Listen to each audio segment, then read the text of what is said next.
All my life I had to be patient. Like Meek Millie, I was dream chasing.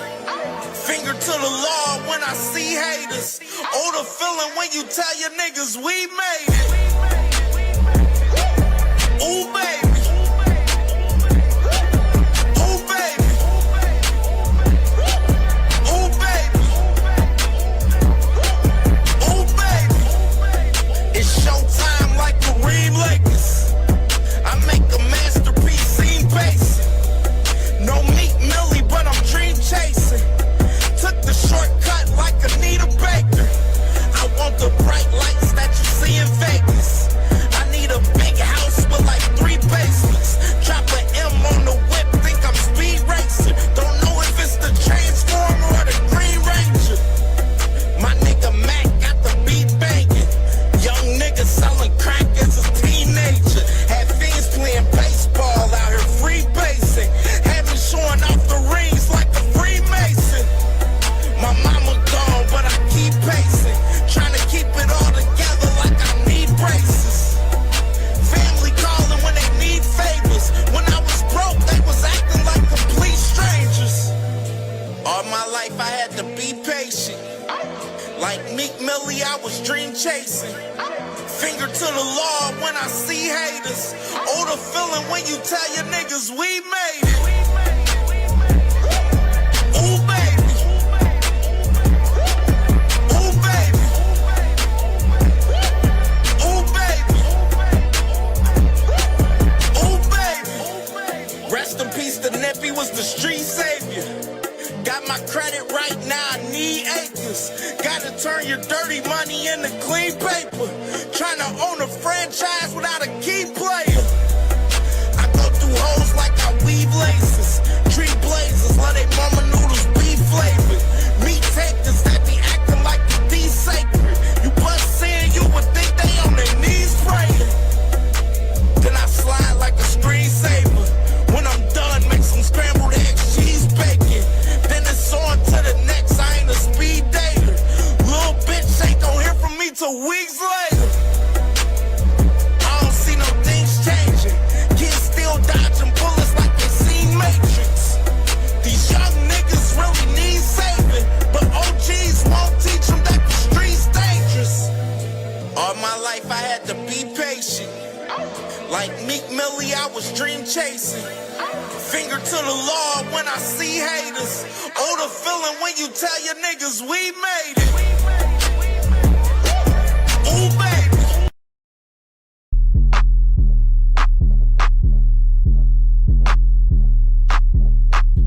Rolling with the mafia, mafia, mafia. Rolling with the mafia, mafia, mafia. Rolling with the mafia, mafia, mafia. Rolling with the mafia, mafia, mafia. Woo! Woo!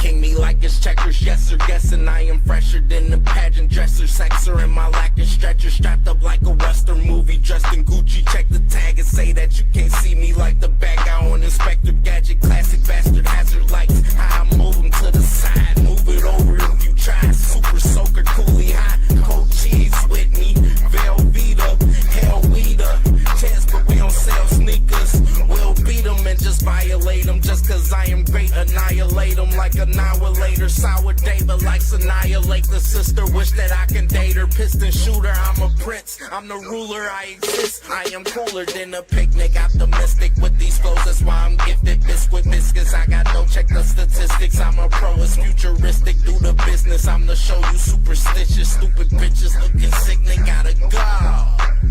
Rolling with the mafia, mafia, mafia. Rolling with the mafia, mafia, mafia. Rolling with the mafia, mafia, mafia. Rolling with the mafia, mafia, mafia. Woo! Woo!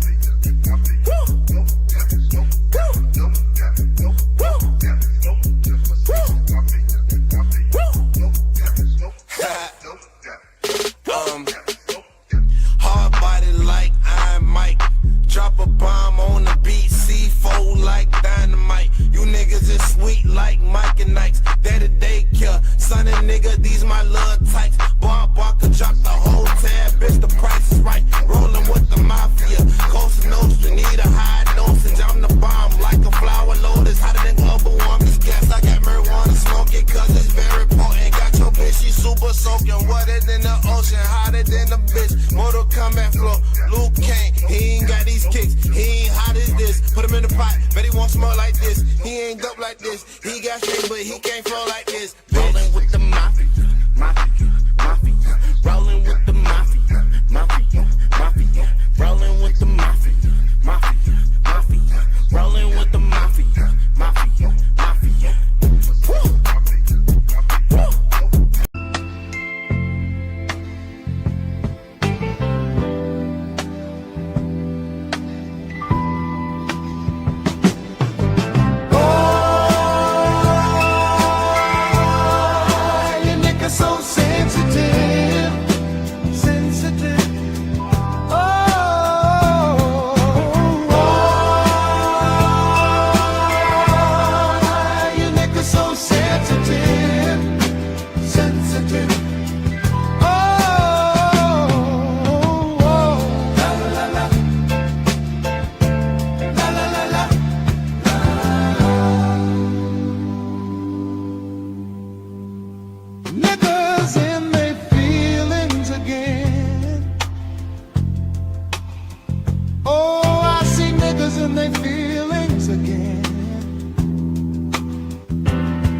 Should've raised you, bitch made suckers to have thicker skin.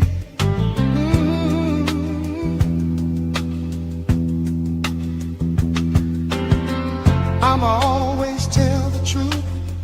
I'ma always tell the truth. If the truth hurts your feelings, that's a problem, that's on you. Brittle heart motherfuckers.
Ever since I started boxing, I gave this sport all I got. Whether win, lose, or draw, no matter the cards I was dealt. At this level, everybody wants a piece of me. What are you thinking about next? Maybe 47. A lot of people will not agree to that, but I'm a fighter to that. So what you gonna do, vato?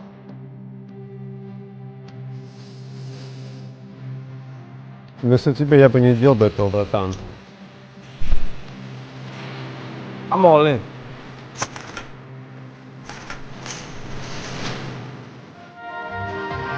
It's simple. You either put up or shut up. Okay! Okay! I put up!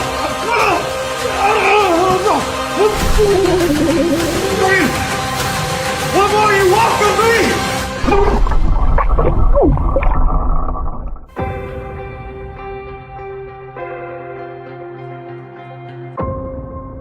That's what it is. I just don't want no influence like the ref get in there and stop the fight for some reason and don't give a motherfucker a chance, some shit like that. That's all I'm saying. It's team takeover all day, man. Team takeover all day. Yeah, I'm with the takeover for the first time in my life. Let's get it. Yeah, I don't even fuck with him like that, but I'm with him on this one because He seemed like he's very sincere, like he's locked in and he learned. That's what I'm trying to tell y'all. Man, y'all Only just doing rock. all- Y'all just rock. I think Rolly's playing very discreet right now, you know what I'm saying? I think that he's waiting until the final moments to really express himself, and I think that'll be on Fight Night, for sure. But in the meantime, I've known Rolly for over 10 years, and we've, visited each other's homes and all that, but all that is out the window, really, on Saturday night. We're actually going to hit each other and actually look for a knockout. That's the main goal. That was my question for you. Both you and Rolly have a long-standing friendship going back over 10 years. And there was times where Rolly was down in his luck. You actually gave him $5,000. You helped him out of a tough situation. I'm sure Rolly's helped you at times as well. How are you going to put that aside on Saturday night and go to business? I've actually given him, on top of 5, I'm giving I think 12 or 15 grand on top of that for a Rolex that allegedly wasn't his. So I think that I'm trying to get mine back. You feel me? I'm trying to get mine back and kick his ass come Saturday night. So. Rolly Romero versus Teofimo Lopez, August 22nd. Watch. And I know that she's going to bring it. You and I talked a little bit about it before. For the people that don't know, what kind of fight should they expect from the two of you in our main event come Friday night? A war. Listen, I know she's a Latina. Yo sabe, ella una Latina también. So Latinas, I think women in general, I don't think there is not one bad woman out there. We come to fight, we come to show, we come different because we're trying to prove to the whole world that we deserve to be here. And I think we just do it with a little more, sassiness. But she's going to come to fight. She's going to come nonstop, throwing punches. And I invite that. I love that. I love to fight. And you guys are in for a treat. You guys are in for a war. You know, every time Amanda the Real Deal steps into the ring, I fight for you guys, and I give it all I got. And I'll bring you in now, Lucrecia.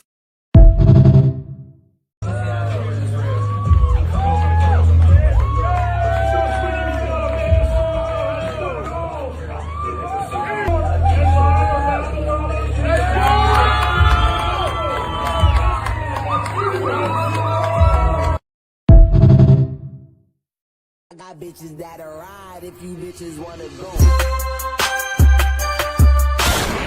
Clarence.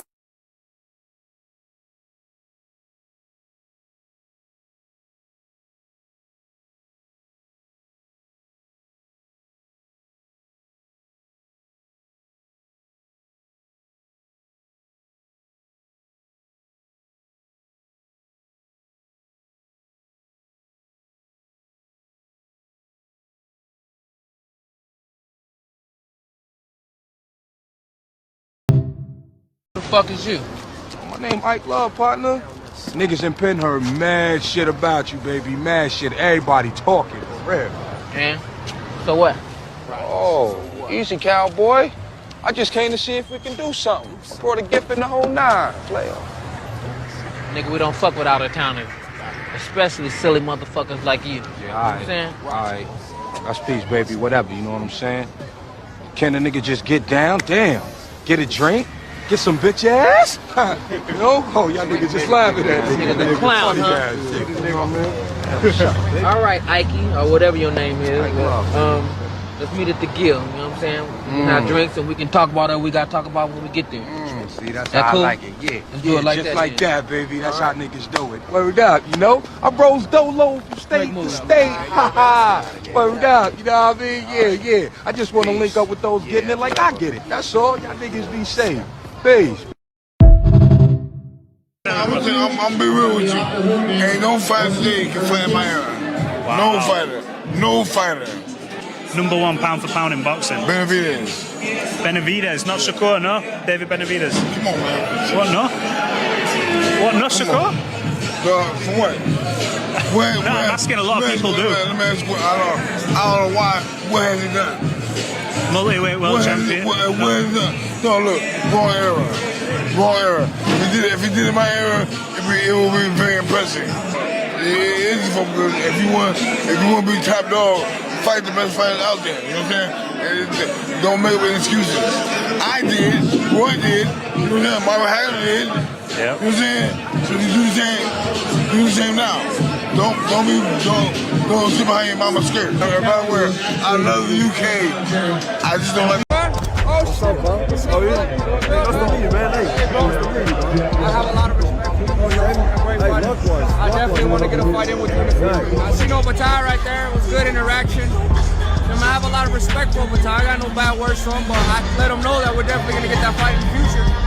You know, seeing him in person made me want that fight even more, so we got a lot of good things in the future coming, man. What weight class are you, gang? This is the weight class I think he's at. Shakur Stevenson, in my opinion, is at whatever weight class his op isn't best at. Oshaki is a 130 pounder, said he'll move up to 135. I'll fight him at 135. Murataya is too big for 135 now, trying to move up to 140. He said, I prefer 135. Conor Ben, shrinking down to 147. He was just fighting at 160. He wouldn't be as best at 147. I'll fight Conor at 147. Devin Haney has filled out at 147. Now that he's filled out at 147, I fight him at 144. Shakur knows he's extremely skillful. Shakur knows he's at the perfect size where he can kind of go up and down. So what weight class is Shakur in? In my opinion, whatever weight class is op isn't best at. That's how it.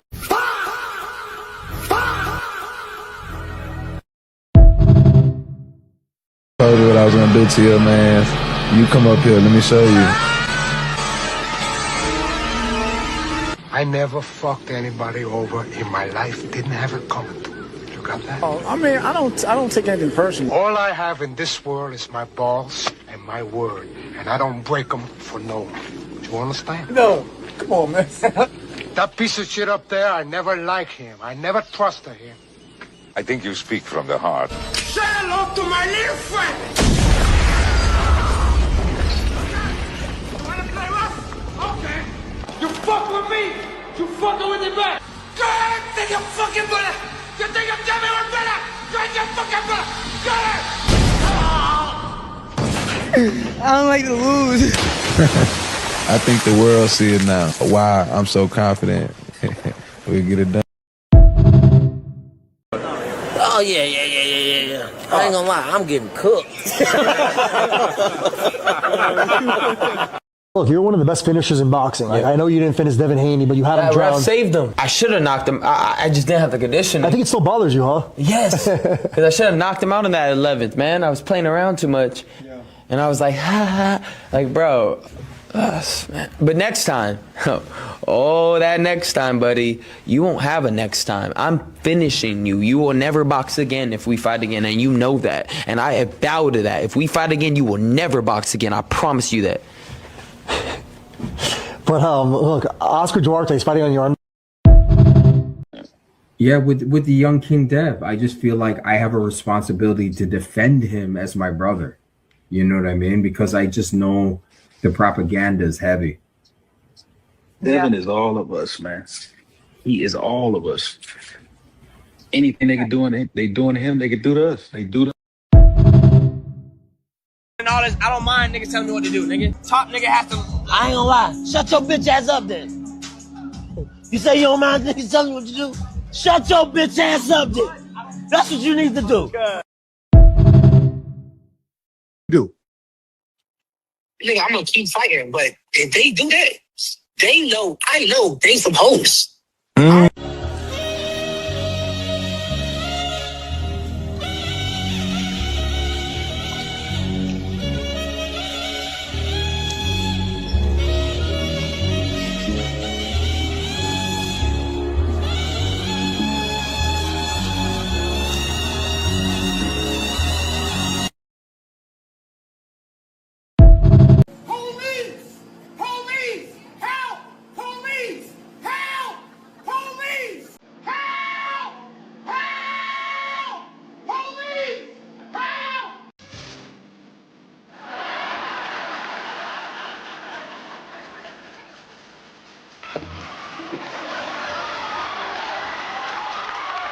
I'm telling you, it's gone. On that plane. Go to research. It's right here. Hey, no, and I'm taking you back there. Go to Snapchat.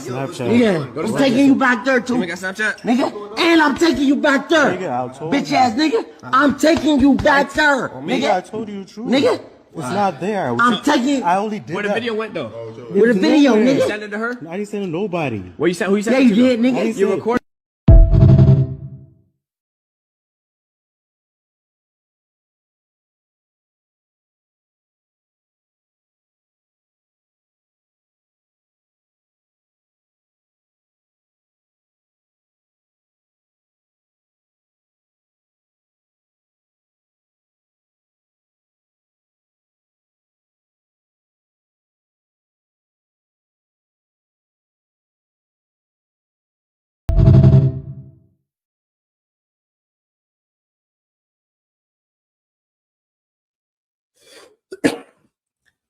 What's popping with the family? What's popping, man? CamJNetwork. Sorry, but not sorry. Boxing talk, because we unapologetic about the boxing talk over here on CamJNetwork, man. Salute to everyone who's all in the building, man.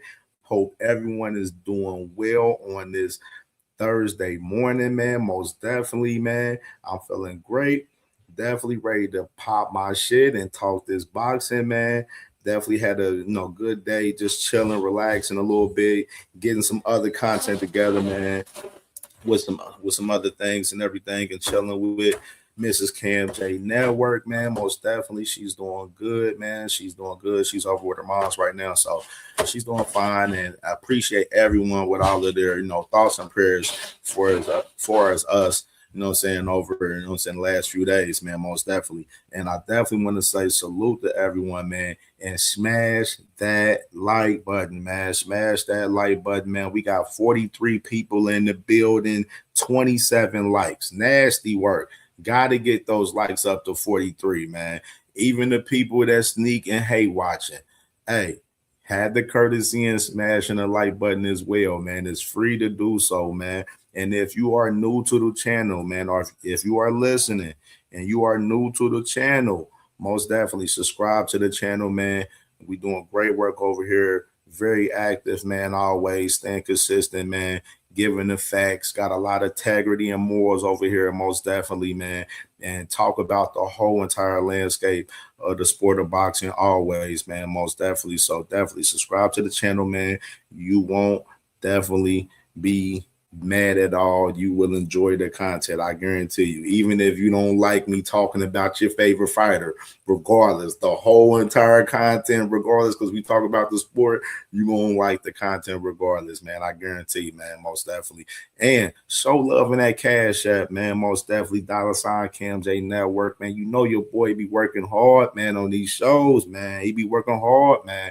And salute to my brother D1 being the first sponsor of today's show, man, showing love in the Cash App, man. My brother, man, I know he's busy working, getting to the bag right now, man. Salute to my brother.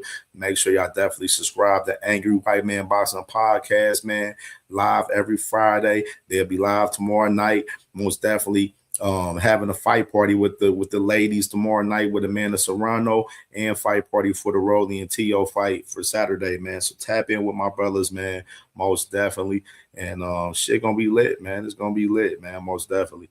And let's salute to all the family in the building. Got to do that. Let's salute to the family in the building, man. Salute to my cousin, Ring Walk Boxing Podcast in the building, man. Y'all heard my brother hit the like button. Make sure y'all definitely subscribe to Ring Walk Boxing Podcast if y'all not subscribed, man. And salute to my brother, All Things in the building, man. Y'all heard my brother. Smash that like button. Let's get these likes up. We got 41 people in the building. Should be no reason why we shouldn't have 41 likes, man. You know what I mean? And salute to my brother SBG Mello in the building, man. Salute to my brother, man. SBG Mello in the building. Y'all heard my brother, man. Hit that like button, man, and show love in that Cash App, man. $ CamJNetwork, man. Salutes to my brother Mello in the building, man, for sure. My brother on the money line in the building, man. Salute. Thrill Hill in the building, man. Salute. D Free in the building. Make sure y'all definitely subscribe to my brother D Free and follow him on Kick, man, as well. Salute to my brother, man, one of the best in this game, man, for sure. Salute to my brother, motherfucking Crush the Legend, the motherfucking adjuster. Crush the Legend, man. Make sure y'all definitely subscribe to Crush the Legend. If y'all not subscribed, we trying to get my boy up to motherfucking 500 subs so we can get him monetized ASAP. So if y'all not subscribed to Crush the Legend, subscribe to my brother, man, so we can definitely get these subs up and get my brother monetized immediately, man, for sure. You did. Salute. And salute to my brother Mike Rim in the building, man. Mike Rim in the building. Salute, brother. Salute. My beautiful sister, Sunshine Queen in the building. It's Thursday, so she live tonight, 10 p.m. Eastern time, man. Definitely tap in with my sister and subscribe to her if you're not subscribed as well, man. Salute, sis. And I definitely got you in the drop, sis. I got you. I got you in that drop for sure. And Scroll down some more. My brother B King in the building, man. Salute to my brother B King in the building. East of the river in the building. Salute to my brother East of the river in the building. Blue in the building. Salute to my brother Blue in the building. Just call me GB in the building, man. Salute, Brody. Josh Sanders, Louisville's finest in the building. Salute to my brother Josh Sanders in the building. Crucial content. Salute to my dog, man. Crucial content in the building, man. Salute, Brody. Let me scroll down some more. My brother T Hill, man, the motherfucking commissioner, man. T Hill, West Coast finest in the building. Salute to my brother T Hill, man, always, man. Much love to my brother, man. Salute to D Lynch, man. B Moore's finest in the building. Salute to my brother D Lynch in the building. Creole, salute the Creole, the traveler in the building, man. Salute, brother, salute. Scroll down some more. Lee Jackson, my brother, man. Lee Jackson, man. Salute to my dog, man. Top 5 in the league right now, man. Lee Jackson cooking up, man, in the motherfucking fantasy boxing league, man. Salute to my brother, man. I'm definitely loving seeing my brother cook up, man, in the league, man, for sure, man. It's fire. It's fire. Make the league more competitive, man. Yeah, this season is competitive as fuck right now in Champ Raw's Fantasy Boxing League. I ain't gonna lie. It's a real competitive ass season, bro. A lot of killers in this league right now. No cap. This is a tough season right here. No cap. I ain't gonna lie. Salute. Let me scroll down some more. Cornelius Burnett, man. Daggone 937 in the building, man. Sexy Kendra, my beautiful sister in the building. Good morning to my sis. Hope you feeling well this morning, sister.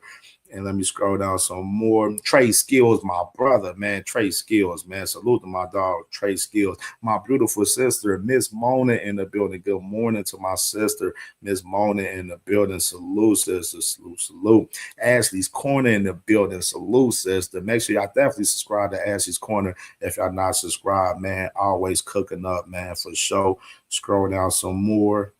Devontae Cronwell, salute to my brother Devontae Cronwell, man. Salute, bro. Salute. Mr. Gumbo. There you go. Man, hold on. That was my boy, Mr. Gumbo.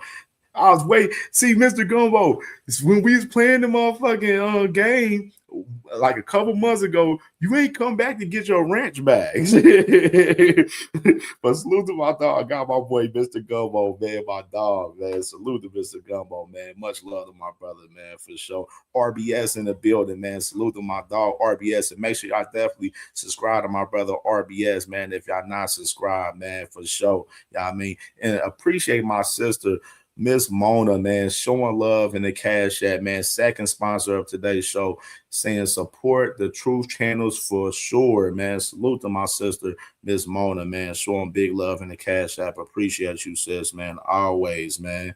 And salute to my brother, Big Block in the building, man. Salute, man, salute. All right, man. We got 44 people in the building, 39 likes. Salute to D1 and my sister, Miss Mona, being the first 2 sponsors on today's show, man. Make sure y'all smash that like button, man. Let's get these likes up, man. To 49 people watching, is 39 likes. If y'all have not hit the like button, hit that like button most definitely, man. If you are new to the channel, subscribe to the channel most definitely, man. And show love in that Cash App, man, as well. We're going to go ahead and get into this content, but before we do, got to play the best theme song in the world. And before we do so, we got to let it be known. Leave your emotions at the motherfucking door. Leave your emotions at the door. You know what I mean? Y'all know how these conversations get up here, man. Run it.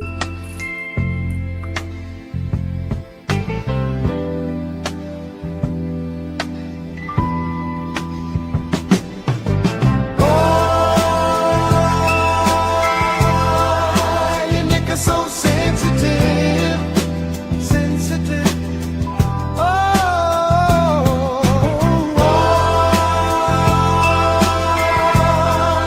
Your neck is so sensitive.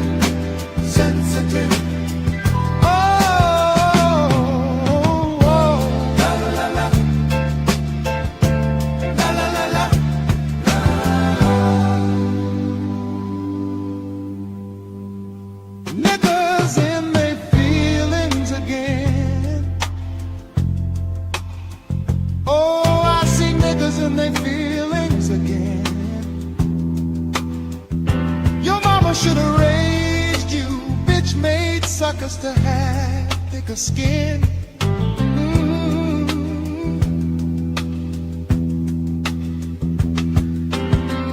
I'ma always tell the truth. I'ma always tell the truth. If the truth hurts your feelings, that's a problem that's on you. Brittle heart motherfuckers. Why you niggas so sensitive? Sensitive.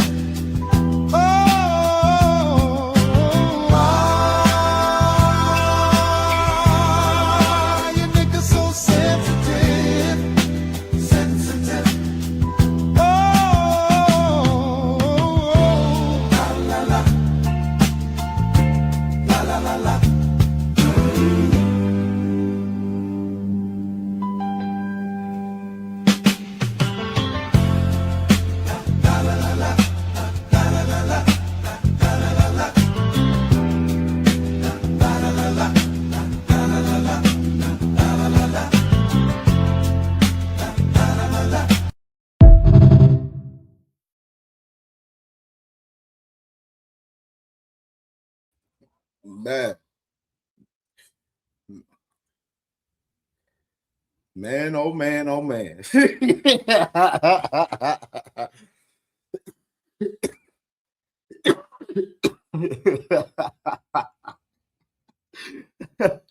Oh man. Salute to my brother A. Sawston in the building, man. Salute to my brother, man, A. Sawston. Salute to Malaza in the building, man. Salute, Brody. Salute. And salute to my brother Empty the Clip in the building, man. Salute, man. Make sure y'all definitely subscribe to my brother Empty the Clip, man. Always fire content. Salute to my brother Dondrick them in the building as well, man. Salute to my brother. Let me enlighten y'all, so people won't get, you know what I'm saying, upset with what's going on today.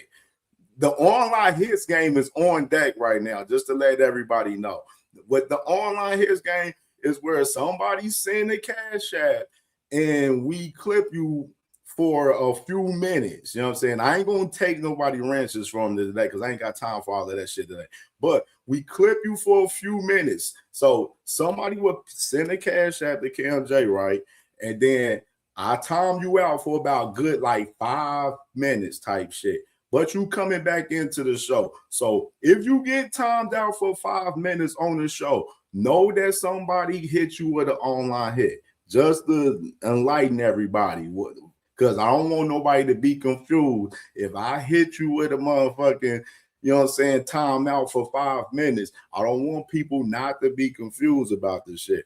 Understand, if I hit you with a 5-minute timeout, it's because somebody sent the cash app to CamJ, and I can't let you know who did it.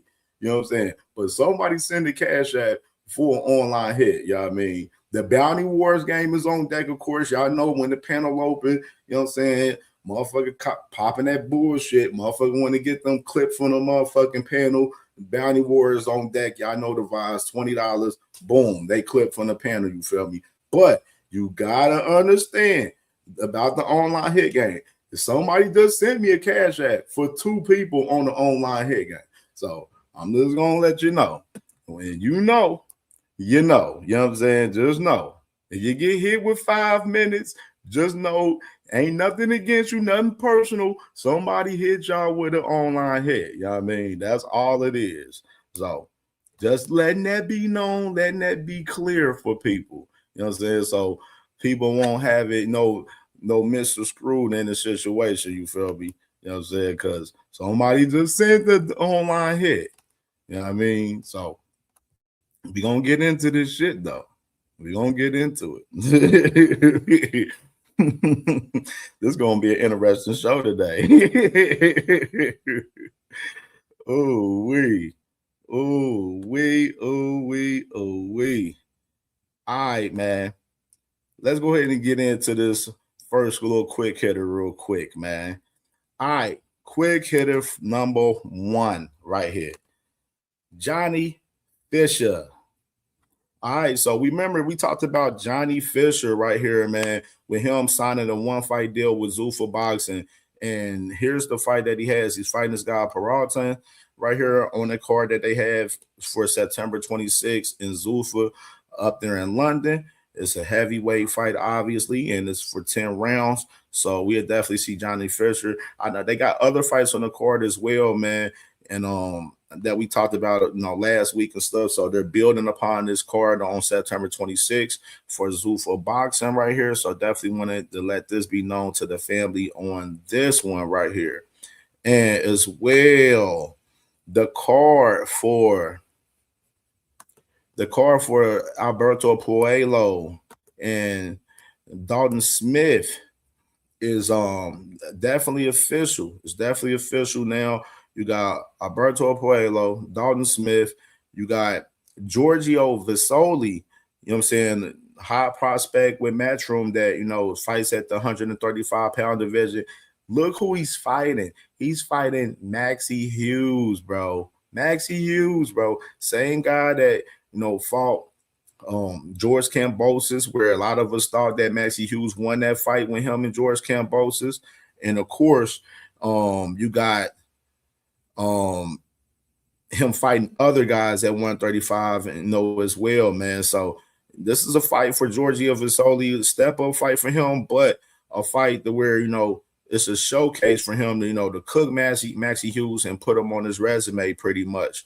So you got Giorgio Vasoli, a guy that's been mentioned with names like Scooter Davis and Camille Molden and the Zaquin Moses and stuff, are part of that realm from those guys in that era right there. So you got that right there with those guys. And then you got Shannon Ryan versus Emma Dolan 2. This is a rematch fight right here with these ladies. Shannon Ryan, she won the first fight between these ladies, and they're going to be rematching on this card as well. And trying to think who else. Leo Atang, he's going to be on this card from what they're saying. He's going to be on this card as well. Aqib Fiaz, he's going to be on this card. So you got all of this going on right here for October 24th for the Dalton Smith Alberto Puello card. That card is set, man, and definitely excited to see what happens on this fight. Most definitely for October 24th. Definitely a big day in boxing with this fight with these guys at 140, and then you got Oshaki Foster and Emmanuel Navarrete fighting later that day, October 24th as well. Not at the Alamo Dome. I think they're talking about at the Frost Bank Center, I believe now. So they're talking about the Frost Bank Center instead of the Alamo Dome now, instead for that fight for Shishaki and Emmanuel Navarrete. So we got that right there with those guys. And let's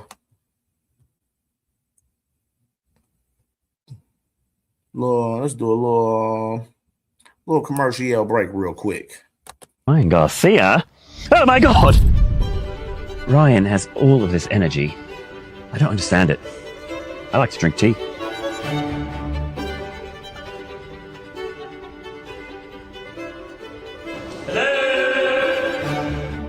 Conor McGregor was kind enough to invite me to his Beverly Hills mansion, although I can't find him anywhere. Hello! Wasn't expecting Buckingham Palace. Big fight in September, so I'm resting up with a nice, sugary cup of tea.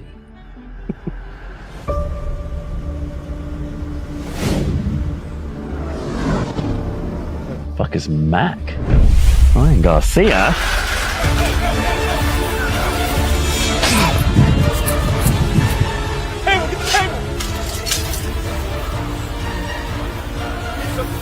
What's going on here? Hanna, help me!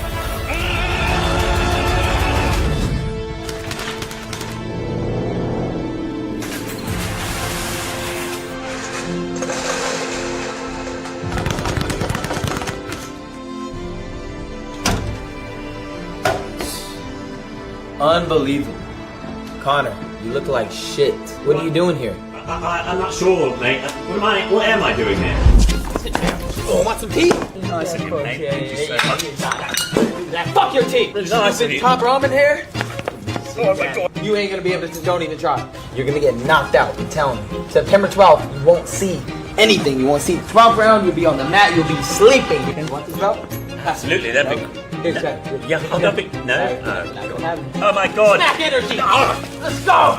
This is smack energy, bitch. Oh my god.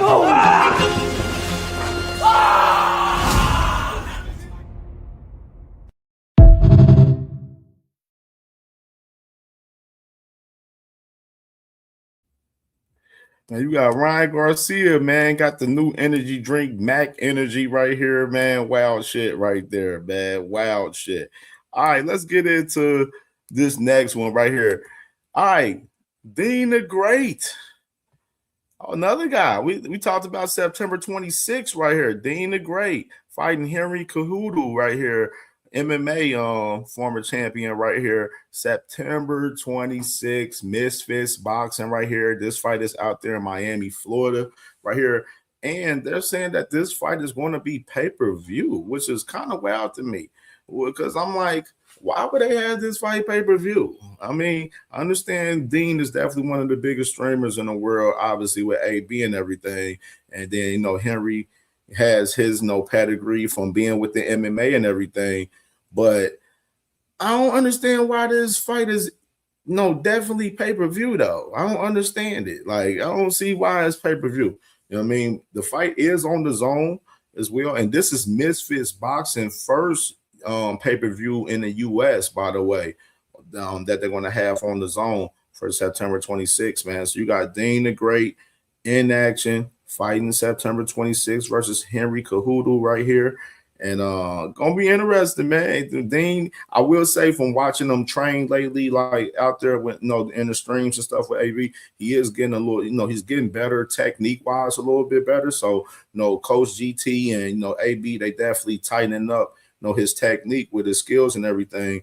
So interesting to see how it play out with Dean, man. We definitely gonna be watching, obviously, him getting ready. And he said he's gonna be streaming this fight live too. He's gonna be streaming the fight live, and he's gonna be one of the first people to do that, where he's streaming on Kick. Misfits, they're allowing him to stream, so he's gonna be streaming this fight as well. While he's fighting and stuff on his stream on Kick. So that's another interesting factor for us, this right here for Dean the Great, man. So we definitely gonna be staying tapped in on Dean the Great on this whole journey going into this fight September 26th with these two guys, man, for sure. All right. And we got obviously right here. We talked about this on the back half of the show Tuesday. Right here with Kid Austin, Lucas Body, man. Of course, these guys, they locked in. They reached an agreement on the fight. The fight will be October 10th, and the fight will be in Chicago. So interesting. Hey, Chicago, y'all got boxing coming back y'all way, man. Kid Austin, Lucas Body, October 10th in Chicago right here, man, for that vacant WBA 135-pound strap, man. Gonna be an interesting scrap, man. That's gonna be real interesting, man.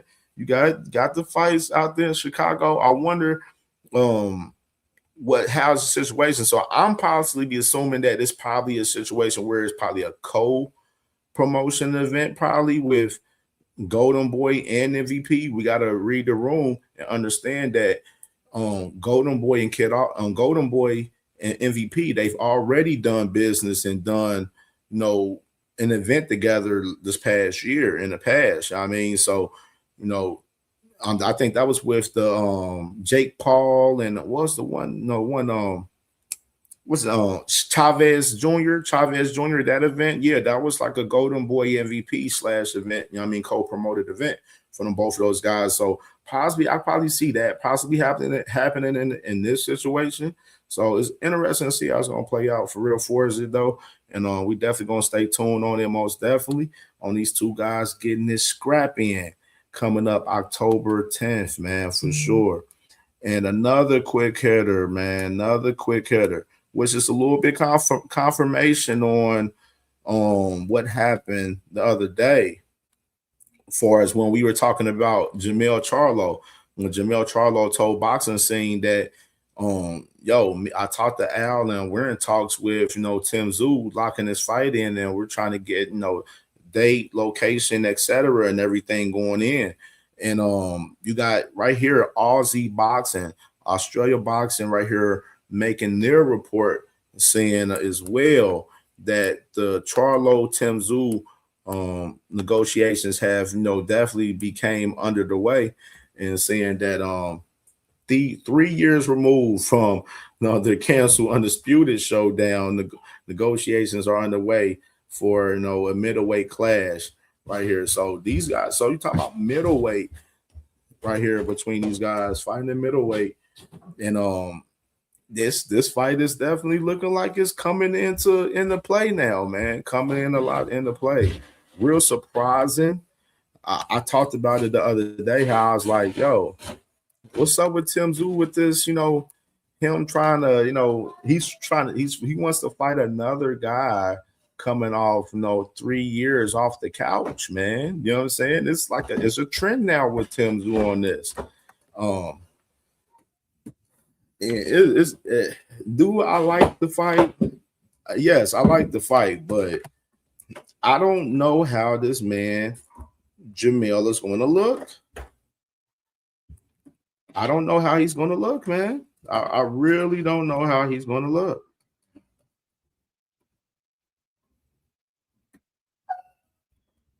And interesting factor, they're talking about this fighting at 162. So Jamel is talking about going to 60 at this fight and not going back to fight at 154, as we were, kind of discussing the other day. We was like, yo, what weight class is Jamel and Tim Tszyu? What weight class are they going to fight at? And looking now that the Australia Boxing, they're reporting that they're talking about fighting at 160. So you got the same as well with Jamel Charlo, like Errol Spence, coming back after 3 years, coming back to want to fight at the 160-pound division. So let's do this real quick. A little commercial real quick. Guys, what are you talking about, bro? I do what I want to do. David Benavidez, his younger brother, fucking fought at 147 with the distance. What the fuck you talking about? What the fuck you talking about? You couldn't knock him out, motherfucker. So why the fuck you think you're gonna knock me out? You fought a guy who came from 147. Who the fuck have you knocked out? Who the fuck have you knocked out? And you come up to 168. I fought David Benavidez. You was my undercard, motherfucker. And I said you sit next to me and I was showing you love, you little girl, okay? And then you went 7 pounds heavier to fight this dude and you went the distance, bro. And you're telling me, you're trying to say, I fight a guy who I knocked out, who I knocked out. Brother knocked you out. Excuse me? He stopped you. David Benavidez's brother knocked you out, and I beat him. He knocked so you now out you mad too. at me. He knocked Now you out mad too. at me. Now you He mad at knocked me. you out too. You a sucker. He You a definitely bitch. You a hoe. I'ma fuck you over, nigga. I'm a bitch. You I'm a hoe. Nigga, I'm a bitch. I'm a hoe. You niggas are scared to like fight I David. said, you a bitch. niggas You a are hoe. scared to fight David. You come to Houston, nigga. Your ass You guys wiped out. are scared to fight David. Yo, if I come to Houston, I'm gonna be your neighbor. All right, bet. I'll be your neighbor. I'll be your neighbor. You run, I run. I'm sending bricks than you. Ask You my run, I neighbors about run. me. You Ask my eat, I neighbors about eat. me. You train, I train. My neighbor's I'm on rich. your ass. You will never, you nigga, you. Now you I'll always smoke smoking. you. I will smoke you. I got some good weed for later to calm your nerves. I don't smoke weed. You don't smoke I don't weed? smoke. I don't drink. I don't do nothing.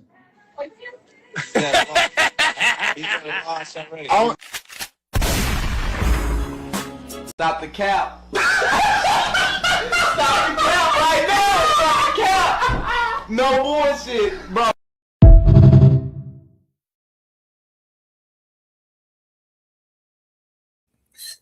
Yeah, man. Ma gotta stop the cat, man.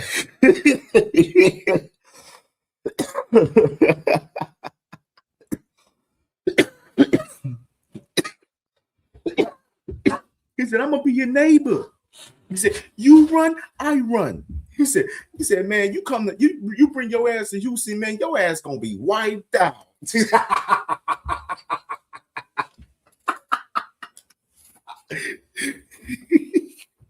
said, you bring your ass to Houston, you're gonna be wiped out. He said, I'm gonna fuck you over. And he was talking crazy, man. He was talking mad greasy, man. But we definitely gonna stay tuned on more news on this situation with Jamel Charlo and Tim Tszyu, man, fighting at 160. I hope this fight ain't in Australia too, by the way. I do want to say that. I hope this fight ain't in Australia, bro. This fight better not be in no motherfucking Australia, bro. This better be in the States, man. He better bring Tim Zoo bitch ass to the fucking States. So we definitely gonna see what's up with that, man. That's scrap, man, for sure. And another little quick hitter right here, which I ain't gonna play the interview. I was gonna play an interview with Eddie Hearn, but I think there's no need to do so in this situation. I mean, honestly. But right here, Mauricio Sulaiman, him speaking recently with Betway recently, he was saying that the WBC will approve Tyson Fury versus AJ as a final eliminator for Ajit Gabriels' heavyweight title for the WBC. So you got Mauricio Sulaiman saying that, yo, we'll make this Fury AJ fight a title eliminator for the WBC for Ajit Gabriel. You know, if they want that to happen. We know one thing. We know Spencer Brown, Tyson Fury's manager, he's been trying to petition to the WBA for them to approve them to fight for the Super WBA title with both guys' status as far as champions and their history and past and everything. So you got Mauricio Sulaiman talking about, yo, I mean, you got Spencer Brown saying, yo, can we make this a super champion fight? No, for the WBA strap between these two guys. No word from the WBA on that. They haven't really spoken about that at all. But interesting to see how that plays out as well, as far as these two guys as well. I mean, of course, right now we got the whole big report right now with AJ and Fury supposed to be locked in for November 20th at MSG. But we talked about it the other day with Eddie Hearn. He said, the rumor, that rumor pretty much is not true. He said that they're not signed in, and they're still trying to iron out some particulars as far as the whole situation, far as the fight being switched up to MSG now and everything. So still trying to iron things out. I seen Sky Sports, they made a report the other day from Fury's team, where Fury's team was talking about they think that this fight might not get to the finish line because of AJ and everything, and Eddie Hearn.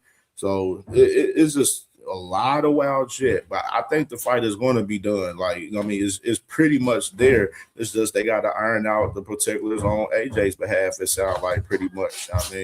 But I don't think this fight is not going to go down coming up later this year.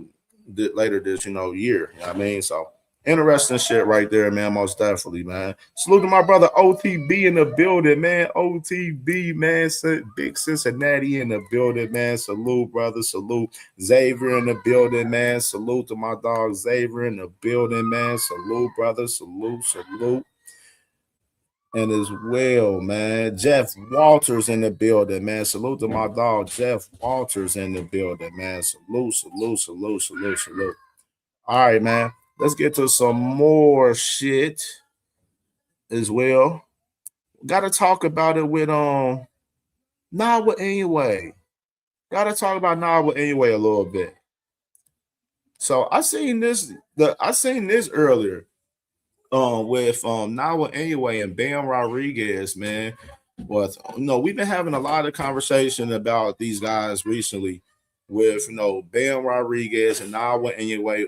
We definitely know that Bam Rodriguez, he's planning to fight Chris Medina later this year to try to unify at 118.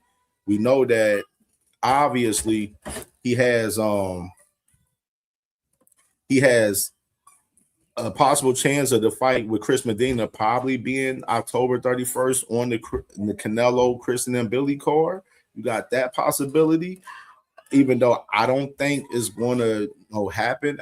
Honestly, I think Bam is probably going to end up main event here in the U.S. somewhere, most likely with Chris Medina as far as that unification.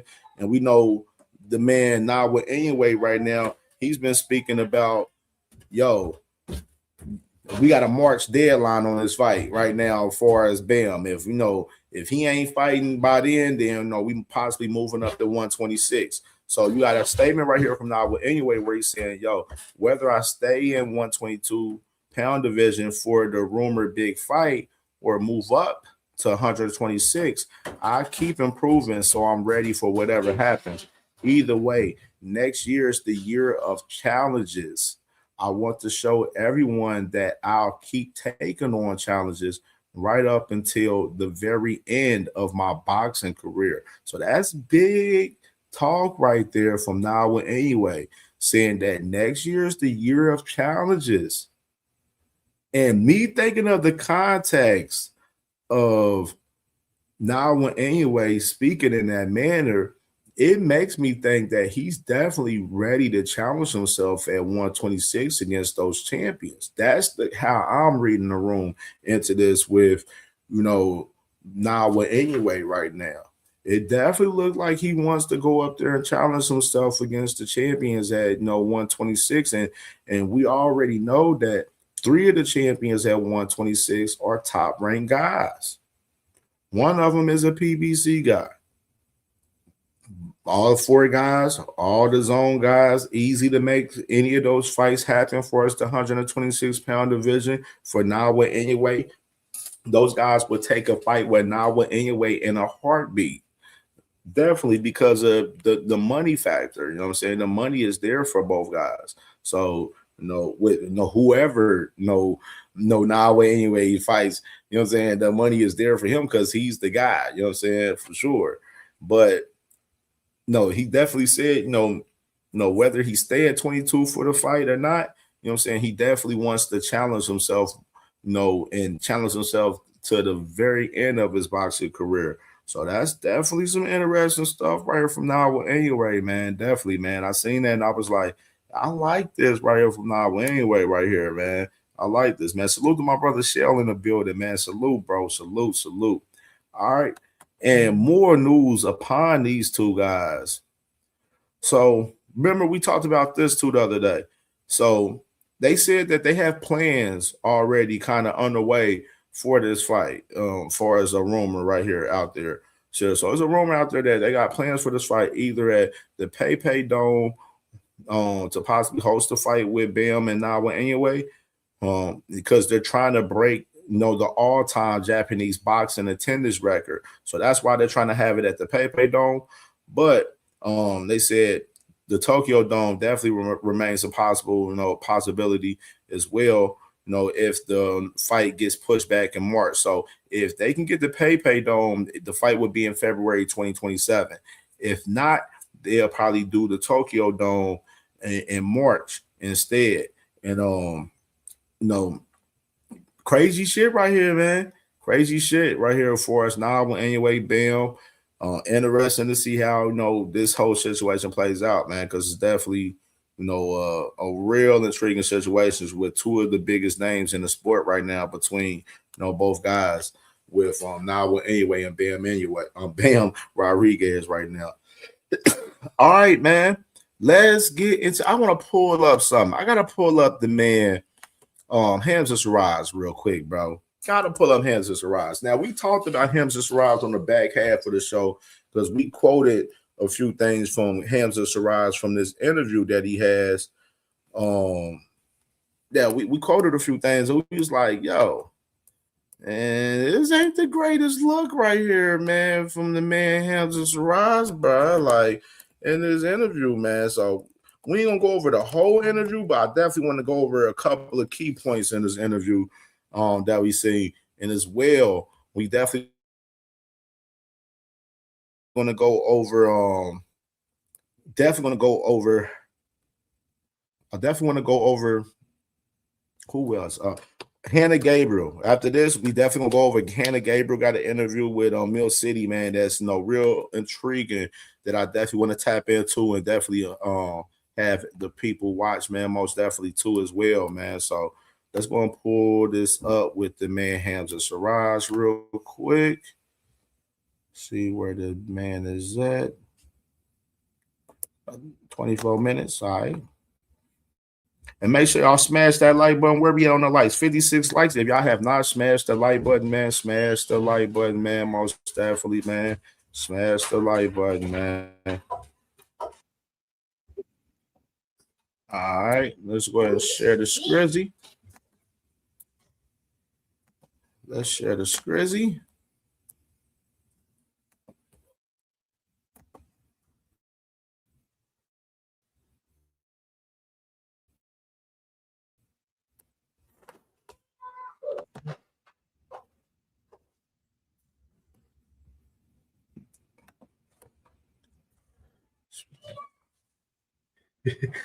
Dondrick, hey man, yeah, hey, where J Man at, man? J Man, I need J Man to get on Dondrick gas, man. Got another victory, but has been in the news as of late. And so without further ado, let us say hello to the one and only Hamza Shiraz, who's kind enough to join us right now, the super middleweight champion. There he is. Hello, Hamza. How are you, my friend? Good to talk to you again. I'm all good. How are you, bro? I'm doing great. So full disclosure, we're on break. We had a little bit of a vacation here. I'm keeping up with the news. By the way, I see your hand over there. Okay, yeah. Now you've thrown me for a loop. Is that a fresh surgery? What happened there? Yeah, it was after the last fight, man. Okay. After the last fight, I had picked up a little injury during the fight. I didn't really make it a thing after the post fight. What did you call it? Interview or nothing like that, because I didn't. At the very if match. We gotta find that part, man. We gotta find the part, man. I don't want to talk about this last fight or none of that shit. His last fight was trash. So let's get to that part, man. Let's get to the bullshit. On the break, and I do see the order that you face Janibek in your next title defense, and this has created quite the stir, especially online, because for those that may not be following the story, he tested positive for a PED back in December of last year, and it was a 1-year suspension. But then all of a sudden, the suspension got reduced, and now they're saying that he's your mandatory. And so there are some people out there who will come out and say that, like, you pop once, you should be, banned from the sport. This is actually multiple infractions, and the suspension is getting reduced. And some might even say, like, the 1-year suspension wasn't enough. And so when you find out that A, it got reduced to essentially like a half suspension, and B, he's your mandatory, what is your reaction? I'll be honest with you, Ariel. I think it's a joke. I think what the WBO have done here is disgraceful to the sport of boxing as well. Stop the presses. Why is it such a joke? And why is you slamming the WBO? The motherfuckers that gave you an opportunity to fight for a vacant title against a fucking scrub. Let's start there. Let's start there, bro. Joint is done. Well, let's start there. Why is you slamming the WBO, the same guys that made you a champion and gave you a fucking layup for a fucking title, bro? You fought Alan Bejic, bro. Somebody that nobody don't fucking know. Probably damn near 90% of these motherfuckers in the chat don't know who Alan Bejic is. That's who you fought. And you talking about, oh, the WBO is a disgrace. They gave you a layup for a title. You shouldn't even be dissing these niggas for real, in my opinion, like that, for real. It's interesting to see how this shit play out. Let's continue. What you're essentially doing, or what they're essentially doing, is rewarding someone who's been popped. So to me, it doesn't make sense. And on top of all of that, not just rewarding him for being popped, but while he's banned, while he's still serving a ban. So it does not make sense. I like to think of myself as someone who's come up through the ranks and honoured and respected the clean sport program, respected the fact that through hard work, through the ups and the downs, I've got there as a champion. And now that I'm here, I'd have a kind of, I wouldn't say, I'd have a more kind of smooth and more simple ride in terms of fulfilling the mandatories in who I thought would be Jacob Bank for my last fight. And I just think it's about... Stop the presses. Okay. Jacob Bank, yes, we already talked about this scenario. Jacob Bank was number 2 at the time that both of you guys fought on the same fucking card, and you chose to fight the number 9 guy. So my whole situation with you talking about Jacob Bank, why the fuck you didn't fight Jacob Bank in your last fight? I couldn't wait to talk about this. When I seen that bullshit ass clip, this bullshit right here from Hands and Shiraz, I was like, hold on, stop the presses. Hold on, we not doing that, bro. You had the opportunity where you could have fought Jacob Bank on the last fucking card. Y'all was both on the same fucking card. Y'all fought in Egypt and everything. Same card with Usyk and everything, bro. You had the opportunity where you could have been like, yo, I ain't fighting number 9. I'm fighting number 2. And you didn't want to do so. You wanted to fight number 9. So all of this Jacob Bank shit now is bullshit. It's flat out bullshit to me 1,000%, because you should have fought him on the last fucking card. Bad for the sport of boxing, you know, giving these guys the platforms and almost saying, yeah, don't worry, it's okay, we'll just crack on as normal. Oh, Crush, he definitely going on a Bizox today during the show. When we open up the panel, he going on a box when we open up the panel, dead ass. And act like nothing's happened. Okay, so their explanation, or at least part of it, and I do want to correct something. I said multiple, they say first-time offender, so I want to apologize for that. I was getting his story confused with our next guest who's going to talk about multiple offenders. So I want to apologize to Janabek for that. But the WBO ended the suspension early, canceling it on July 10th of this year, so a bit over a month ago, saying that he's, quote, a first-time offender with a, quote, impeccable personal and professional record.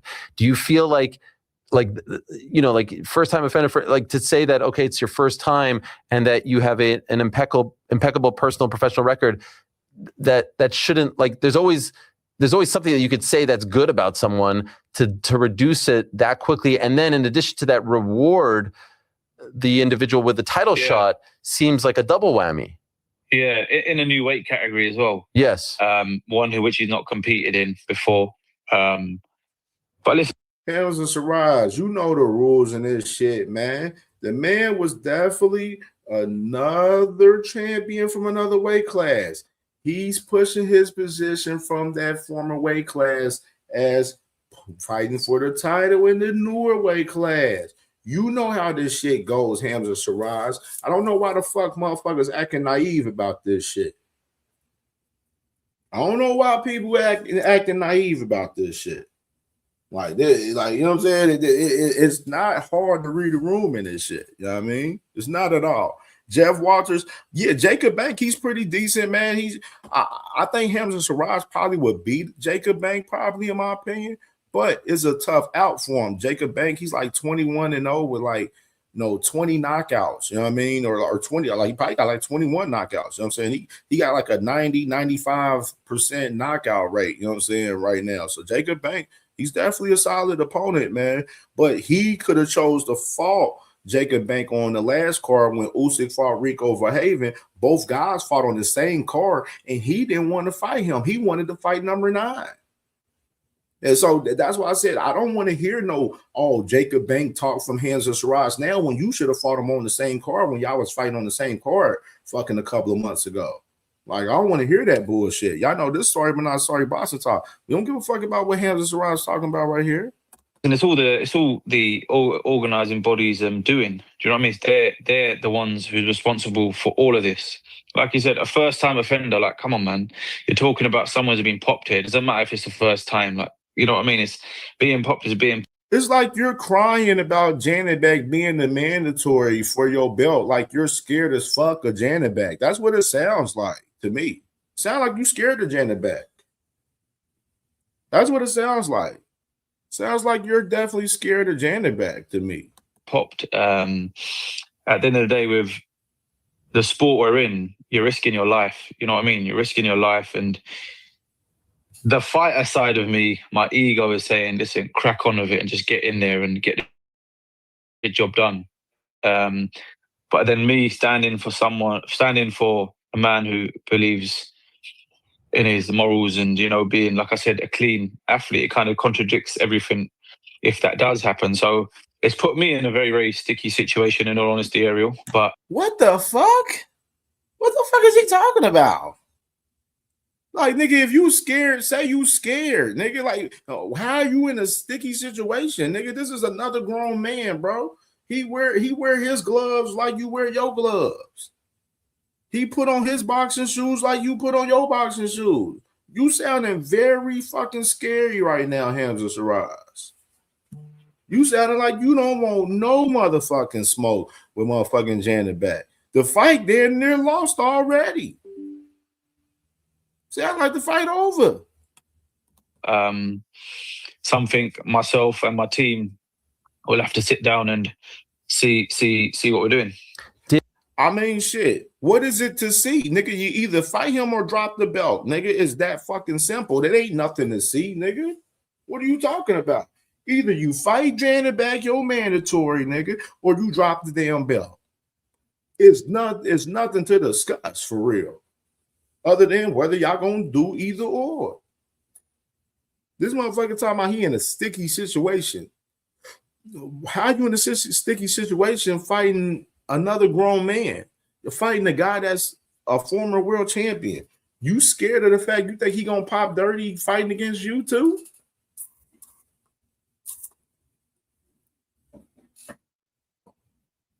Like, what's the vibes? Like, I'm trying to fill out the vibes over here. I'm not feeling the vibe. You know what I'm saying? I'm not feeling the vibe. Did the WBO talk to you before they made this decision? No, not at all. We tried to reach out to them ever since I won the title. We wanted my team to kind of sit down with them and map out a plan of mandatories, etc., etc. But no, nothing was spoken to. Nothing was spoken about. And I suppose it comes down to ulterior motives, corruption. And like I said, it doesn't really give a good message to the sport of boxing. Listen, there's so many up-and-coming youngsters, pros or amateurs who are fighting to, you know, eventually become world champions. And what message does this give out? Do you know what I mean? What message does this give out? It's not a good one for sure. When you say corruption, what do you mean by that?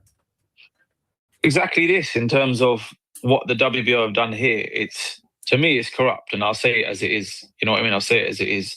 I feel this man is going to extra measures where he's saying that the WBO is corrupted from mandating another champion coming from another weight class to fight you. You know what I'm saying? And that's why I feel no sympathy for Hamza Shiraz. I feel no sympathy, bro. He's talking scary as fuck, bro. Yes, Janet Beck pop dirty. Yeah, him coming up in a weight class, moving up to number 2. Yeah, it's ass for some thought for some people, especially for some of the guys that's been putting in the work at 168. We're not going to sit there and not acknowledge that factor. But at the same time, the rules are the rules, bro. The rules are the rules. He's a former champion coming up to a weight class, bro. Obviously, he's going to be one of the first ones to get the shot over these guys that hasn't proven themselves, that hasn't really done much for real. You know what I mean? That's just the fact of the matter, bro. And this man right here, Hamza Shiraz, is giving me scary vibes. This is some scary vibes right here. You know the vibes, you know the rules that on Hamza Shiraz. You doing all of this complaining, bro. Just drop the belt. If you don't want to fight this nigga, drop the belt and shut the fuck up and go about your business. Like, it's all based off relationships. These moves being made are all based off maybe personal relationships or whatever it may be, because it's come out of nowhere and it's extremely not right for the sport of boxing. So you tell not just me, like I don't. Sure. I'm speaking out here because I'm talking from a moral perspective. You know what I mean? He's talking from a moral perspective, but I mean, what happened to the moral perspective with you and Turkey Al-Sheikh on the Carlos Adames fight? What happened to the integrity and moral aspect on that situation, Hamza Shiraz? Just a thought. I want to give a message to the youngsters out there that, yo, like, even though it's being deemed okay, it ain't. And that's period. It's not. So you tell us that before making the announcement, they didn't reach out. Since the announcement, since the decision, have they said anything to you? Any communications with you or your team? No, the only thing we got was the mandatory letter. Really? And that was it. This is that shocking. Sounds mad. Yes. Yeah. So I found out when everyone else found out. Online. Yeah, online. Wow. Online, we all found out literally when it got ordered. What was it, last week or when it was? So we're all on the same page. That is crazy. And you guys have tried to get answers. Yeah, we try, ever since I won the title, Ariel. Ever since I won the title, we've tried to sit down with them, and my team has reached out, but we've got like nothing. What are you talking about, bro? Y'all won the title. Y'all fucking beat Alan Bajic, bro, winning the damn title. And then y'all went in to fight number 9. Hold on. Hold on, bro. Hold on, bro. Talking about you. What do you need to conversate about to the WBO about? Nigga, they giving you everything you fucking need, Hamza Shiraz. You just fought Simon Zackenhuber, bro. Simon Zackenhuber, bro. And went 12 rounds with this guy. Simon Zackenhuber. That already had one loss. Which that fight with Simon Zackenhuber, that was his first 12-round fight. He didn't even fight a 12-round fight before. That's who you fought, Hamza Shiraz, in your last fight. You got a voluntary fight for your last fight. The WBO cleared you and allowed you to have a voluntary fight after you fucking won the title when they gave you the damn layup to fight Alan Bajic. So what are you complaining about, bro? What is you complaining about? The WBO is fist fan. They literally giving you everything you want right here, bro. I don't get it. Like this nigga Hamza Shiraz sounding on some big ass pussy shit right now. Nothing back. So I understand this may be easier for me to say, but is there any part of you that's like, well, to hell with these guys. I don't want to be their champion. If this is the way they're going to treat me, if these are the decisions that they're going to make, if these are the kinds of actions they're going to reward, I don't want to represent their organization. Listen, that's something I'll have to discuss with my team, right? Yeah. Oh, now you want to tuck your tail now, nigga. No, nigga, speak how you feel, nigga. If you ain't liking how the WBO rocking, then give them they fucking belt back then, nigga. Fuck is you talking about? And it kind of, what they've done, it pushes you into that corner of me eventually thinking like that. And it'd be kind of, if I was to do that, it'd be totally justifiable. Do you know what I mean? It'd be totally justifiable. And like I said, so. Don't talk about it, be about it, nigga. Fucking drop the belt if you don't want to fight Janet back, nigga. Like, it's that simple, bro. Like, fuck all that scary talking shit, nigga. We want action, man. It's violence over science. If you ain't trying to bring no violence to the table, then move your bitch ass on somewhere then. Flat out. In this interview, I keep banging on about morals, etc., etc., and that's what it's down to. It's down to being a clean athlete, being someone who stands for clean athletes, and one who is true to that and represents that. So I wrote down what I think could be your options here. Tell me if I'm missing one. I suppose you and your promoters, Queensberry, could ask for a step-aside deal, and essentially you'd have to pay Janet back to like move off to the side. Number 2, you could petition the WBO to allow for an exemption where you don't have to fight him in the end. Number 3, you could vacate the title, which we just talked about. Or number 4, you could just fight him. Those seem to be your 4 options at the moment. Am I misrepresenting one or forgetting one? No, you're 100% correct. I think another option, I don't know if it counts, but could be to try and get a unification fight. Of course. Yes. I think that overrides it. I'm not too sure. Could be wrong. But that's another option there. So listen, stop the presses. Who the fuck you gonna unify with? Who you gonna unify with? Who, Jaime McGear? I don't know. I doubt that happens because I know they probably gonna have some other plans for Jaime McGear. You ain't unifying with Canelo and then Billy because they're about to fight October 31st, so you're not fucking with them right now. Unless you're gonna sit out and try to rush and sign a deal with Canelo immediately after, if Canelo was to beat him, Billy. That's not a sure thing, though. You know what I'm saying? To be honest. Who else? Ozzy Iglesias, he's about to fight in October, so he's fighting again. So you're not unifying with him. Only person you can literally unify right now is with Jaime Mejia right now. And I don't see Queensberry pushing for unification with Top Rank for that fight right now. And you got one fight on the deal. You think Queensberry going to try to push for unification so you can go to another place with 2 titles possibly, nigga? Fuck no. We got to read the room in this shit, bro, and be more logical in these situations, bro. So you talking about unification, that's not going to happen. Nigga, you're fighting Janibek. Nigga, you got 2 options, nigga. You fight Janibek or you drop the fucking belt, bro. It's that simple. Fuck all that scary shit. The options there. Which one are you leaning towards right now?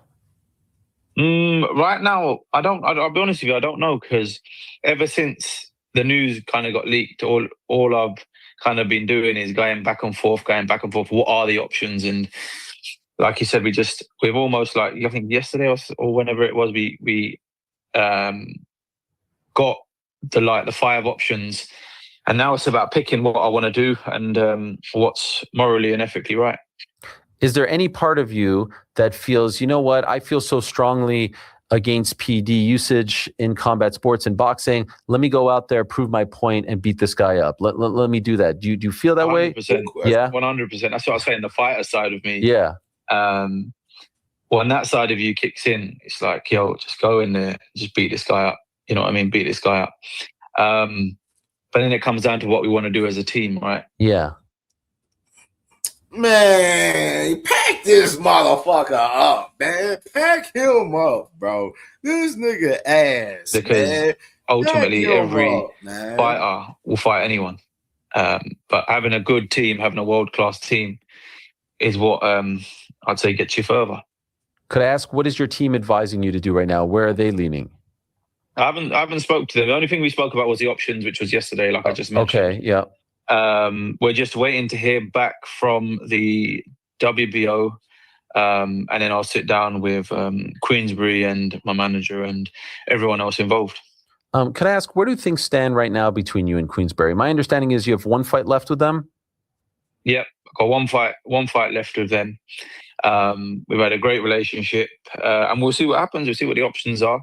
See if whatever fights next, if it's a big one or whatever, it should be. It's got to be a big one. You know, in period, it's got to be a big one.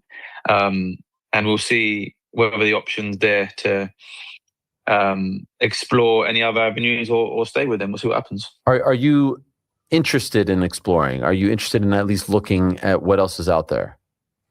Yeah, for sure. For sure. I mean, why not? Do you know what I mean? Ultimately, I want to do what's best for my career, what's best for me, what I feel is best for me. And that could mean staying with Queensberry. Do you know what I mean? So we'll see what happens. Did you watch Edgar Berlanga's last fight? Yeah, I did watch it. Why are you laughing? I watched it. Why are you laughing? I just every time his name's mentioned, bro, I find it amusing. Why? Because I don't know. I just find it amusing. Like all these interviews, recent ones I've seen of him. I saw one the other day, him calling me easy work. But listen, he done his thing in his last fight. I'm happy for him. Well done. What do you think of his performance? It was a good fight. It was an entertaining fight. Yeah. I didn't really know much about his opponent, who he fought, but I see that he got dropped again. But this time he come back and he won the fight. So listen, maximum respect to him. And I see another interview where he said that the 3 hardest punches he faced, and he didn't mention my name. So I'd like for him in his next one to mention my name if he can. Thank you. Did he really say you're easy work? Yeah, I see interviews. He's like easy work. How? That's just him, and that's just his personality. You literally fought 13 months ago. How could it be easy work? I don't know, bro. I'll be honest with you, I don't know. So you just sit there and laugh? Yeah, I just sit there and laugh. Listen, there's like loads of things in that fight that, not in that fight, but on the day of the fight that went wrong for me. Like in the morning of the fight, I remember getting a knock on the door at 10 a.m. and I knew when you get a knock on fight morning, you know that this ain't a good knock. And the team come in and they all looked upset. And I thought the fight was cancelled. But no, they said that they lost all my medical records. And I was like, what does that mean? And they said, you can't fight unless you get your medicals done again on the day of the fight. This is. And then what that entails is getting your pupils dilated. So once you get them dilated, they take a measurement and you can't see for about 4 hours. And that was only available, I remember, at 1 o'clock. So we went there, got it done, and they dilated my pupils and was on the way to the venue and I still couldn't see. And just when I was getting my hands wrapped, my vision started clearing up. And I've never said anything about that before. So it just goes to show that if anything, he was easy work. Yeah. Oh, wow. I did not know that. That I can understand why that would be a little traumatizing, for lack of a better word, before a fight. I did not hear him say that, but I can imagine you watching that somewhere, the easy work line, and chuckling, considering what ended up happening and what you had to deal with on the day of the fight. That is wild. I do know you have a great relationship with Turki Al-Sheikh, and he's obviously closely related to Zuffa Boxing. And so the natural thought would be, if and when you become a free agent, that might be an outlet that you look at. Definitely an avenue I'll explore. I can't say that I'll 100% go with them because, like I said, I'm still in contract with Queensbury and I could still end up being with them. But yeah, if and when I'm free, definitely an option I'll explore. What have you thought of the product, watching them from afar? I think they're great for boxing. I feel like seems you've been using your Man, back this nigga up, man. Back him up, man. His ass sound like he want to take his bitch ass over there to Zuffa, man. And that's where you want to go. Take your bitch ass over there, nigga. That's what this fucking nigga sound like he want to go. He sound like he want to be a Zuffa animal. That's what he want to be, another Zuffa test dummy out this bitch. Fuck out of here. Pack Hamza Shiraz up. He's scared. He don't want no fucking smoke out here. He talking about Jacob Bank, and he had the opportunity to fight that man on the same damn card last fucking 2-3 months ago and didn't want to do so, bro. He wanted to fight Simon Zach out this bitch. Like, fuck out of here. Pack him up, bro. Pack this guy up, bro. I'm cool on Hamza Shiraz. I can fuck with, bro. I ain't fucking with him. I ain't fucking with dude. I'm cool on him. Ass. Ass. That nigga, man, he's scared out this bitch. Another time. This nigga's scared.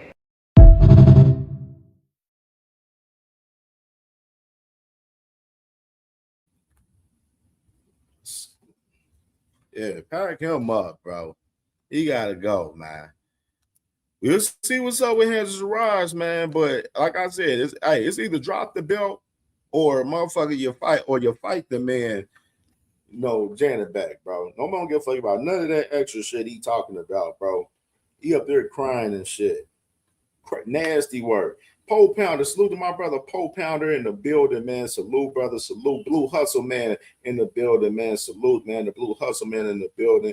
BVO Sports TV in the building. Make sure y'all definitely subscribe to BVO, man. Salute to BVO in the building. Josh 803 in the building, man. Salute to my dog, Josh 803 in the building as well.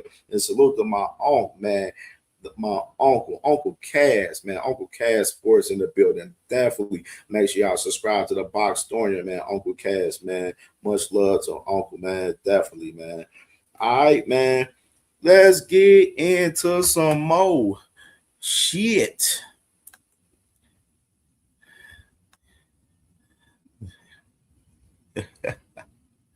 What we want to do? What we want to take it? Oh, yeah. Let's go ahead and get this. Let's go ahead and get it queued up, man. Let's go to Hanna Gabriels, man. But before we do that, let's go to Hanna Gabriels. Let's go and pull that angle up. Hanna Gabriels, man. Interview on Mill City, man. Interesting interview, dog. We got to get into it. Interesting. Let's pull it up, man. Make sure y'all smash that like button, man. Let's get to 100 likes, man. Y'all know the vibes, man. Y'all know the vibes. Let's pull up Hanna. Beautiful Hanna. Beautiful.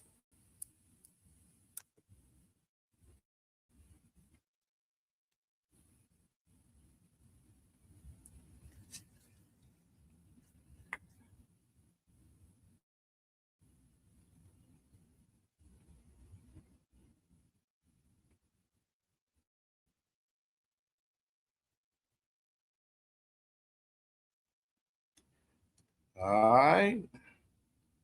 Getting it queued up. All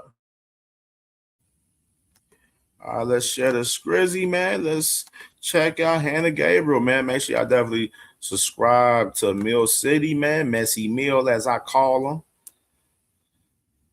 Messy Mill. They gonna let me expand it. Oh, there it go. Yeah. Messy Mill. All right, let's check it out, man. This is about my life, and this is about my daughter's future.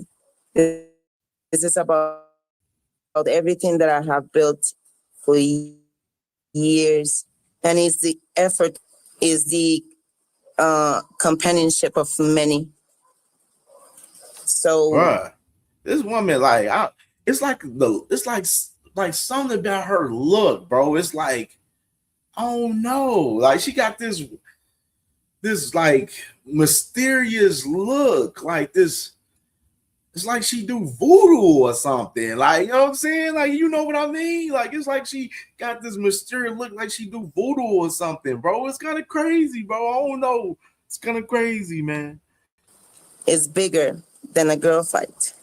This is about legacy. This is about.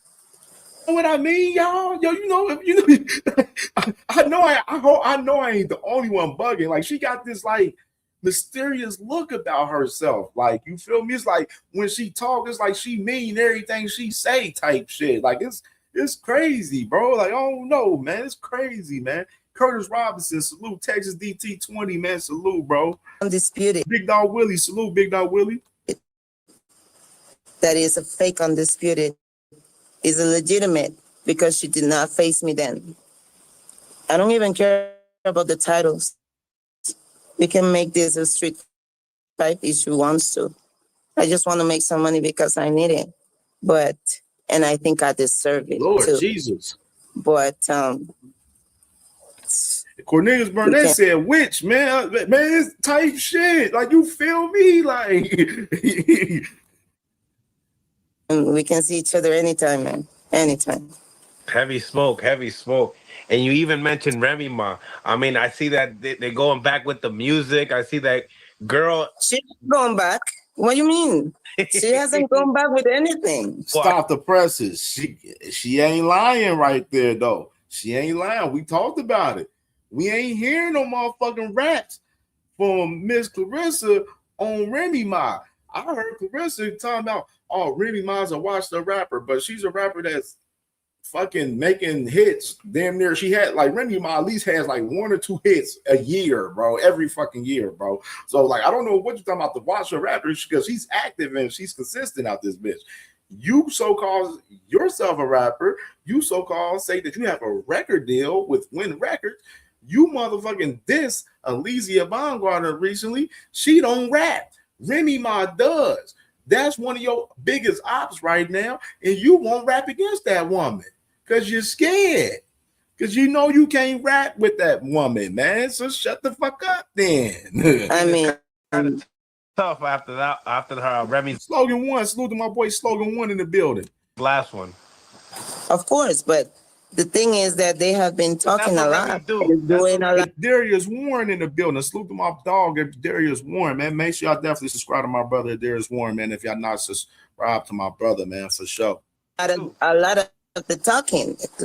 And Remy has gone to her craft and do what she's supposed to do. Did you hear the other day Claressa said about Alizia Baumgartner legal documentation about she being soft.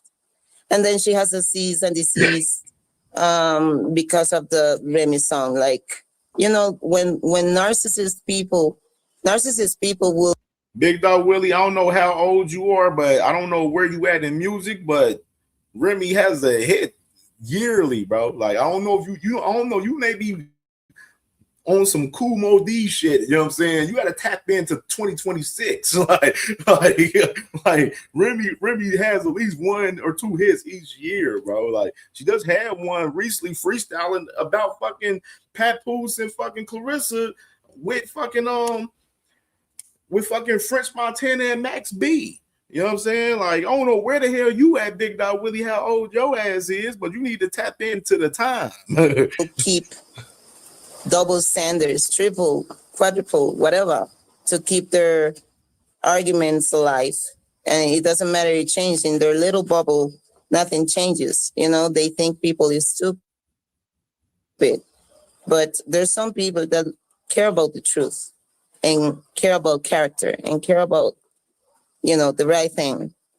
So I believe that, you know, when people say going back and forth, Claressa hasn't go back and forth with her. She's just been doing what she does and then acting like she's doing nothing and then victimizing herself and using race cards and using this and using that. Just narcissistic behavior all the way. And people...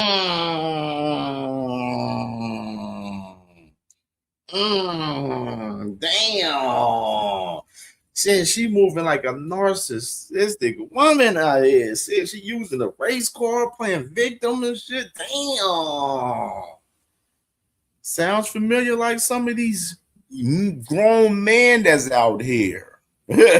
Sounds very familiar like some grown man that's out here. Like some of these fighters. Like some of these fans of favorite fighters. Sounds absolutely just alike, man. It sounds very familiar. You know, if you have people close to you allowing this, then you think the rest of the world sees it the same. Yeah, man. Smash that like button, man. Ooh. Damn. Bye, Johnny Durag. I don't know where Johnny Durag, like, I don't know what's up with niggas. Like, come in, say what's up, chill, what's up, say what's up to the family in the building. You come in, I want to shoot out, things talking crazy out the gate. Salute to Vincent Slade in the building, man. Salute. What do you think about Remy adding Baumgartner and Amanda Serrano in her latest interview video shoot? I think it's genius because that's real sorority, right? Yeah, right. Like Claressa says that she's doing things for women's boxing, and you know, the day that she had the opportunity to embrace Shadesha Green after what happened, she did not. She has no respect. She will do nothing for anybody but herself. And you know, if people is willing to how do you say to in Spanish we say chupar medias. Like chupar medias. You know, like chupar medias. If people is willing to just, you know, speak sweet to her, then you know they keep the privilege of giving a space there and whatever. But you know, I am like not part of their kissing her ass type of deal. He's in there, yes. I'm not, you know, I don't need to kiss her ass. I want to beat her ass. That's different. That's what I'm talking about. Violence over science. Yes. Yes. Yes. Yes. Salute to my boy Mr. Fist in the building, man. Salute. That is different. That is different. What do you think about the state of women boxing now? I mean, obviously you're trying to get back in there, but the way it's been moving, you know, MVP with the, you know, ESPN deal, and now obviously I'm very happy. Well, I'm very happy that MVP showed up because you see like the business mentality in there. And, I come from an era where people used to say, nobody wants to watch women's boxing, like there'll never be headliners because nobody wants to watch it and all of these things. And it was true to a certain point for most part, but I believe that women before us and now are doing what they're supposed to do, which is not allowing others to determine what they're doing with their lives and their dreams. And so MVP coming to the picture to embrace that and to give them power and to bring some respect to the effort that they are putting in is marvelous. I love it. I'm sad that I am not part of it and that, all of these things have happened, but I'm very happy for my colleagues to have that opportunity and that platform for themselves to grow. And you're not signed to anybody right now. Any promoter could reach out to you right now and make something happen.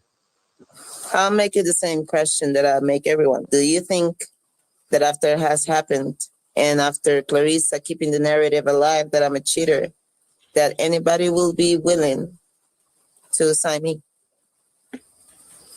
I mean, we just seen Janabek, right? He tested positive, and now he got a title fight that he's going to be fighting right now with Shiraz at 168 pounds. So, I mean, that stigma sometimes works, sometimes doesn't. Ryan Garcia ends up fighting Mario Barrios after popping. You know? Yes, but I am the only athlete that has been proven to be innocent. Why haven't I fought?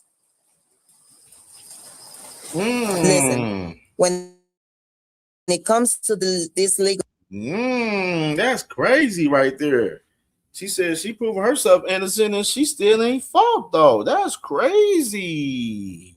Now we didn't get to that part, Mr. Fitz. Now we didn't get there yet. So things, they're very serious, both ways. So they have made me pay for a price that I did not have to pay. And they did it deliberately. They went against their rules.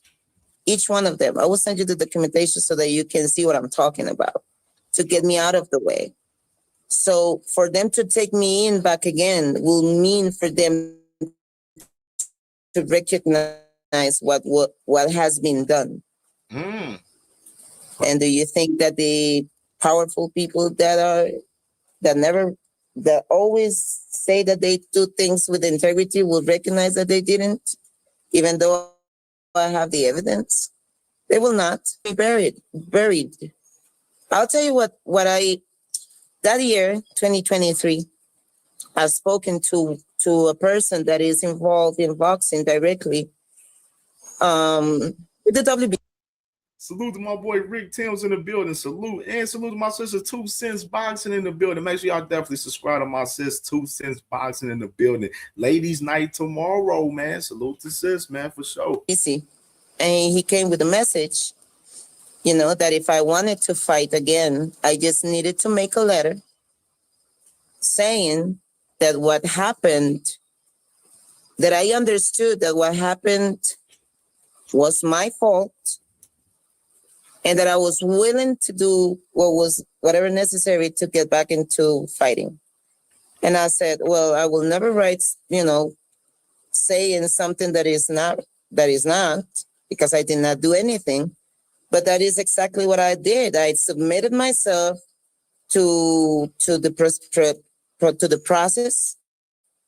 I sent all the legal stuff, and I am willing for you to, once you recognize that I'm innocent and all of these things, I'm willing to do whatever is necessary. And he said, well, they don't care about that legal stuff. And I said, well, I will not go against my integrity. And he said, do you want to fight? And I said, would that cost my integrity? I don't think so. And he said, then don't fight. So, it is also a matter of. Whoa. He's getting explosive. Whoa, salute to my boy Ruben Langford in the building. Salute to my brother Ruben. Yeah, salute to my brother, man. Salute, bro, man. Much love to my brother, man. Hope you doing well, bro. Most definitely, man. Hey, it's getting explosive right here, man. Hanna Gabriels. It's getting explosive. Dignity and respect. I will not submit. If they want to fight me, let it be in fair ground. Let it be the right way. And I'll be there for sure. Tell me, what woman boxer inspired you to want to continue boxing? Or is there? Continue or to start? Or to start? I mean, you started because of your father, right? Or you had actually a girl that you inspired you as well? No, I believe that when I... 2 cents, it's a conspiracy, 2 cents. You should know why they don't want to sign her.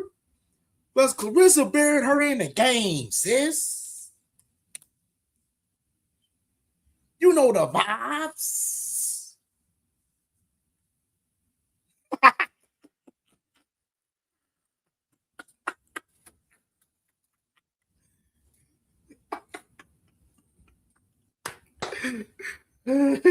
Hey, see, hey, salute to my sister Angie Corner. She said, hey, if her and Shields had a rematch, it would be big if they promote it right. Hey, shit. Do Shakur got power to put some niggas in the day? Let me stop. Let me stop. Let me stop. I started boxing, there was a certain Amanda Serrano was big. Right here. There was Cecilia Braicas. There was always the legend Layla Ali and Chris.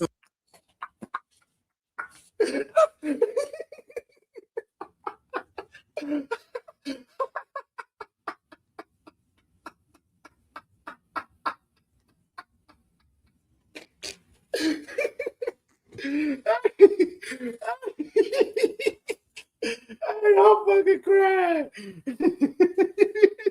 Hey, I'm trolling, man. I'm just talking shit, y'all. Martin and all of this. But I will follow this. I used to work in a call center, and they will allow me to use the computer, and I will follow. I think it was called WBN, which it was Women's Boxing Network or something like that. And I will, keep updated with the stats and all of this and what they did. But I did not have a lot of. At that time, there was, internet was not big. And I couldn't see a lot of the fights for women because they did not showcase them. But I think that I was more inspired about men because at that time, the recognition for women wasn't as big. The references of women boxing weren't as many. And so you always look at other examples, and in my case, were the men. But along the process, I have understood that we are all part of the journey, and we are now enjoying the privileges, of the hard work of women before us that did not have the opportunity to take advantage of those. And it will be the same for me. So, I'm good with it. I'm good with that. I am. One hit a quitter. Salute to my boy, one hit a quitter in the building. Happy, and I am. Big Ohio shit. You know what I mean? Ohio definitely runs boxing. I'm proud of what they are achieving today. I'm sad that I am not part of it because I still got it. But still got it. I like that. I like to hear that. It's not Mill City freaky as hell. Like, I still got it. Yeah, nigga, shut your freak up and give it a little googly eyes and shit. Nigga, shut your freaky ass up, boy. It's not a matter of feeling bad. It's it's just truly an honor to know that my journey was also a part of it for them to get there. Isaac, when you see him though, yeah, he freaky as hell. He all googly eyes and shit, freaky as hell. You know, Right. I just have a couple more questions. So Michaela Mayer, you know, she went on Twitter, said that she has interest in wanting to fight Claressa Shields. I mean, you tell me, is that a fight that interests you at all? Michaela, for me? Yeah, no. As far as Michaela, I'll fight anybody. 160, 154. I'll fight anybody. What do you think about Michaela and Claressa? I think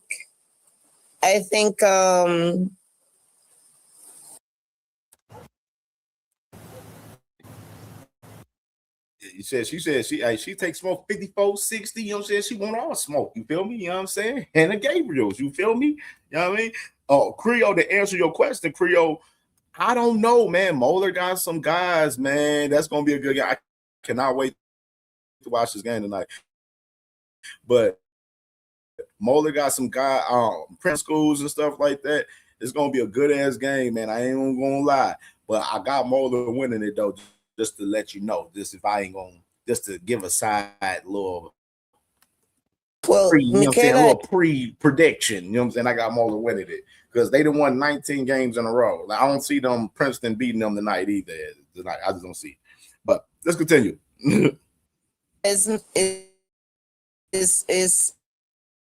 She has better skills when it comes. I mean, Claressa used to have good skills. So many easy fights that she has kind of lose, the way on that. So she's looking more sloppier and just.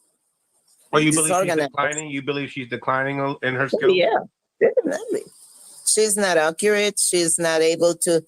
You think that by this time she'll be able to,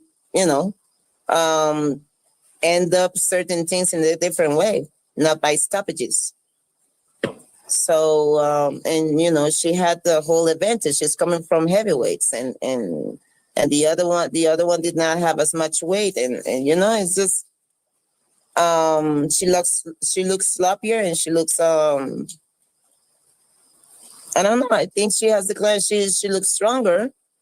I don't know what's up with these niggas today. Like, I don't know what's up with niggas, like random niggas just popping up in the chat just saying crazy shit today. Like, what's up with these niggas? Like I don't know what's up. Like, this shit crazy, bro. Like, what the fuck going on? I don't know what's going on today, Mello. This shit crazy. I know she's doing snack, and a lot of people is starting to realize what snack is also. So it's a good thing that is coming to the surface. But when it comes to the skill set, I believe she has declined a lot.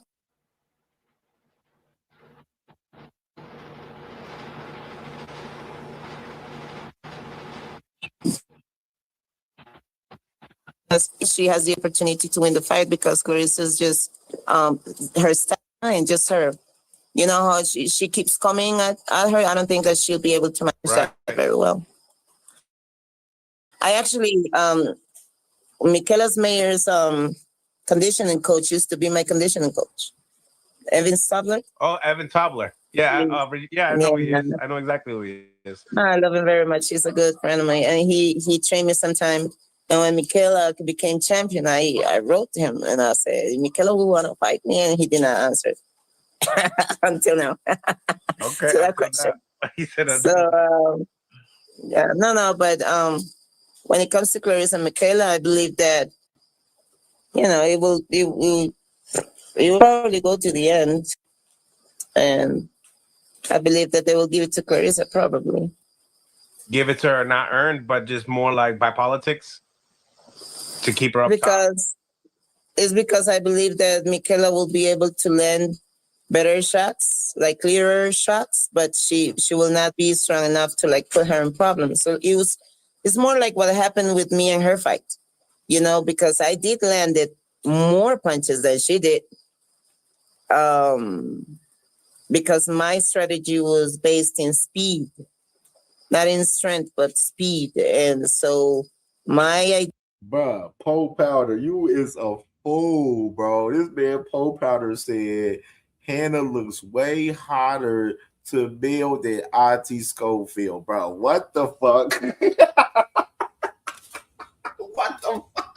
That was fucking crazy. That was crazy. Idea was to get 3, 4, 5 punches at the time.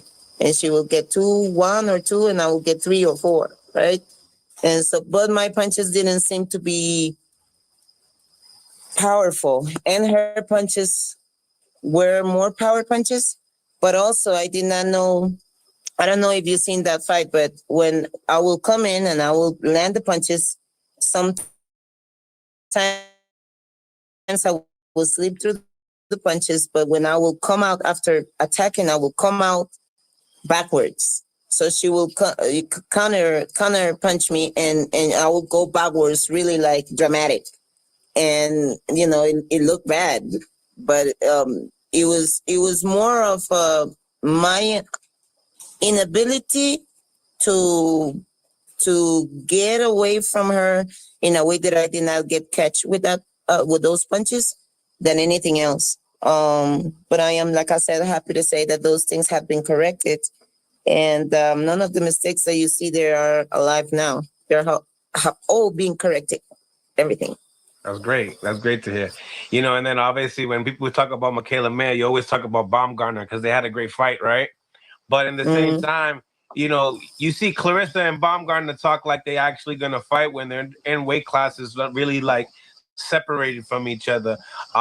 Obviously there was a viral picture that, you know, the bathing suits were obviously like kind of like the same, just a little bit of a different color. What do you think about their actual interaction with between, you know, Baumgartner and Claressa Shields? Well, I believe that if there is any interaction at all, is because Claressa keeps making her business to make it a thing. I think Alicia is pretty much focused in her thing. I think is evident by why she has showed everybody, not only in the ring, but everything else.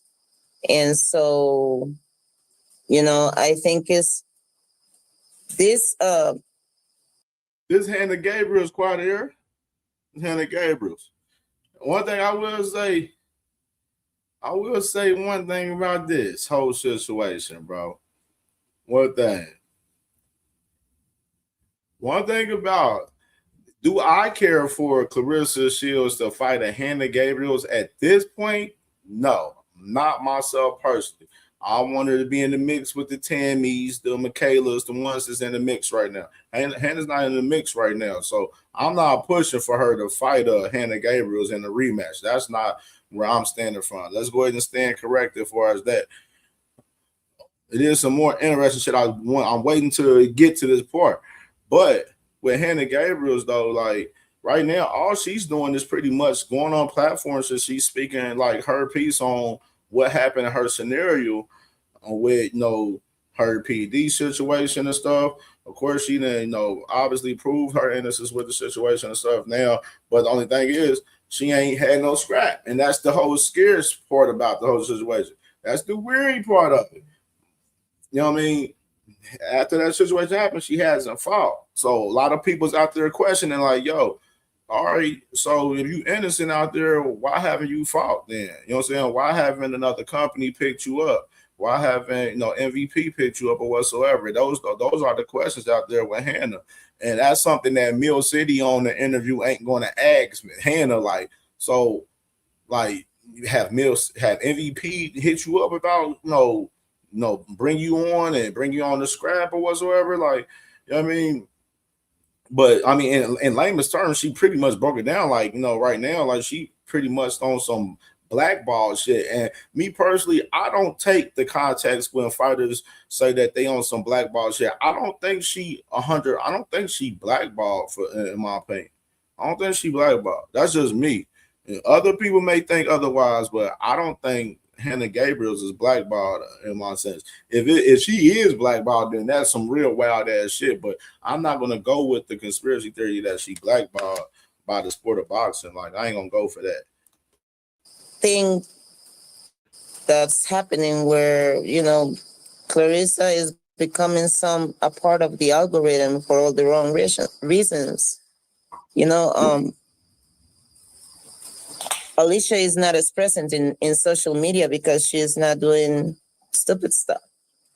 And it's not the same to be known by scandalous and stuff than to be known by your positive and your professionalism and all of these things.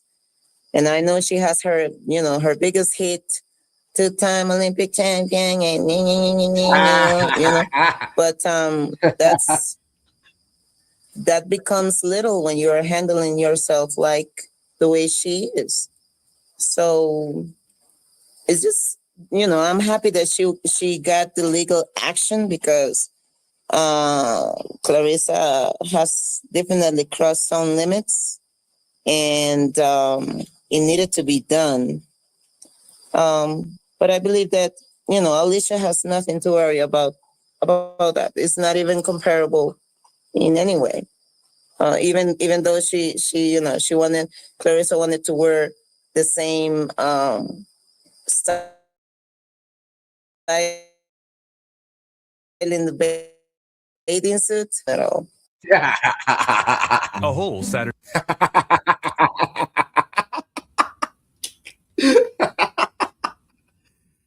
Oh man, this shit funny as fuck, bruh.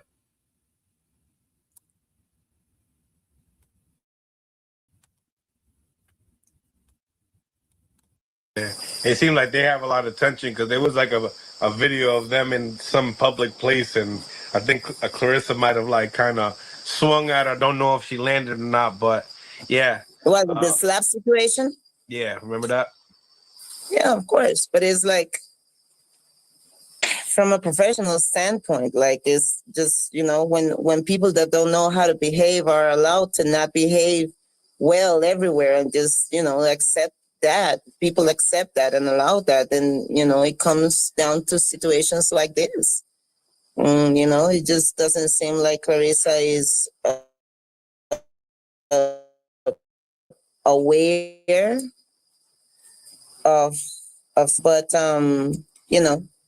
if she keeps doing that, the people is going to find a way for her to understand. And I believe what Alicia Baumgartner did is a good start. Right. Well, we have over 171 people on the live. Make sure you hit that like button. Also, I put a poll up here, Hannah. I said, do y'all want to see Shields versus Gabriels? I'm a certificated self-defense, empowerment and self-defense instructors. So I, work with my hit list. Yes. Well, just recently they like a survey, and Natasha Spence, I fought Natasha Spence in 2017 and she wants the rematch. And the other fighter that wants to fight me is Lanny Daniels. But I'll fight anybody in 160 or 154. It doesn't matter. At this point, it's not even I want to fight her because of this. It just seems like a lot of the culture right now is like, because I think that she is not as good as me and I want to prove that. But at this point of my career and with many years being blocked, hey man, MVP man, hey CamJ man, CamJ make, hey man, say man, CamJ making a call man, hey J Paul man, hit Hanna Gabriels up man, get her a contract bro, get her locked in man, tap her in bro, I don't even want to watch no more bro, fuck the bullshit, tap her in man, tap her in bro, somebody need to tap Shorty in, you feel me, into motherfucking MVP bro. Tap her in, bro. You know what I'm saying? Get her active out here, dog. You know what I mean? Get her active, man. So interesting shit right there from Hanna Gabriels right there on Claressa Shields right there, man. Some interesting shit. And let's get to tomorrow. Let's talk briefly tomorrow, man. Let's talk briefly about tomorrow before we get into this Rolly and T.O. content real quick. Because we got some Rolling and T.O. content we got to get into most definitely on this show, man. But tomorrow, Zoomverse, salute to my boy Zoomverse. Bruce Gas in the building. Salute to my dog, Bruce Gas in the building. Buzz Boxing, salute to my dog, Buzz Boxing. World Combat Sports, salute. All right, man, let's get into tomorrow, man. So we got some scraps tomorrow, man. A lot of good scraps on this card. I got to get my picks together for this card tonight. You know what I mean? Tonight, you know what I mean? So definitely going to be getting my picks all the way together for this card tonight because the fight is tomorrow. Several fights.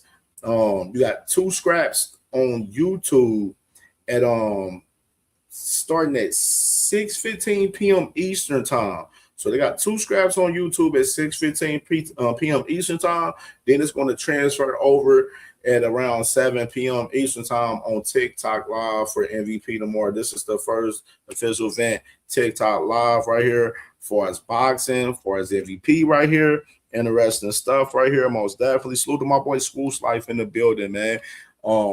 I'm definitely interested to see Avius Griffin on this card, man. Avius Griffin, that's a guy that's with Bomac. He's with Bomac. It's one of the Bomac guys.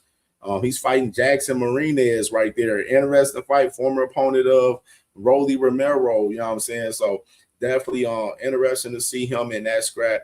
Lupita Medina, I'm excited to see her, man. Always, you know what I'm saying, great to see Lupita Medina, man. That girl is a dog, man. Jocelyn Camarillo and Ashley Felix, that's going to be a great fight, man. Camarillo, she is a dog as well, man. If y'all ain't tapped in and watched her before as well. And the fight, man, between Ayana Verdoso and Miguelina Hernandez, that fight is going to be a banger, man. 2 ladies that are, 2 great looking ladies that's going to be in there banging tomorrow night, man, which is going to be a hell of a fight, man, that I definitely can't wait to see that fight. And my dog, Keno Marley, man. Keno Marley, man. High prospect with MVP, man, fighting in the cruiserweight division, man. He's going to be on this card tomorrow night, man. I can't wait to see my dog, Keno Marley. That's one of the prospects that we talked about recently on CamJNetwork.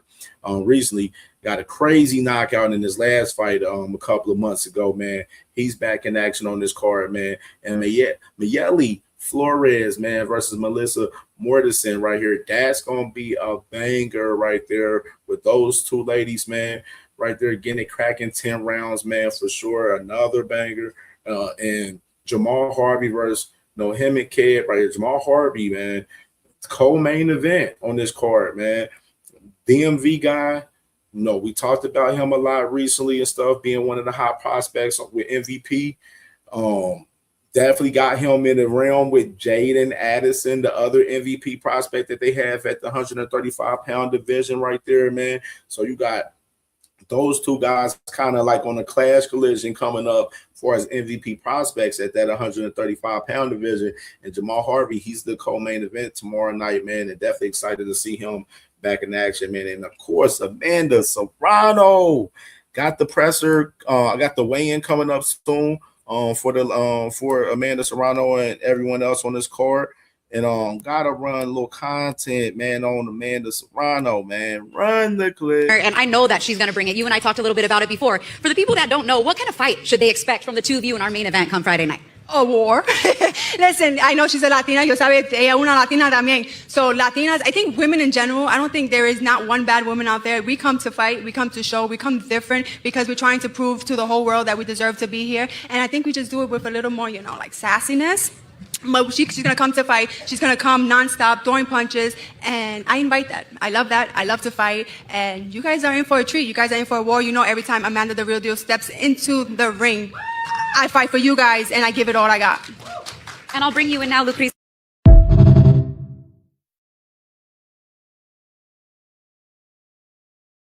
For sure, man. Amanda Serrano, man, back in action, man, tomorrow night, man. Saying that the fight between her and Manzer going to be a war, man. Definitely for sure. And hey, she going for that knockout record, man. Going for that knockout record. 32 knockouts, tied up with Christy Martin, man.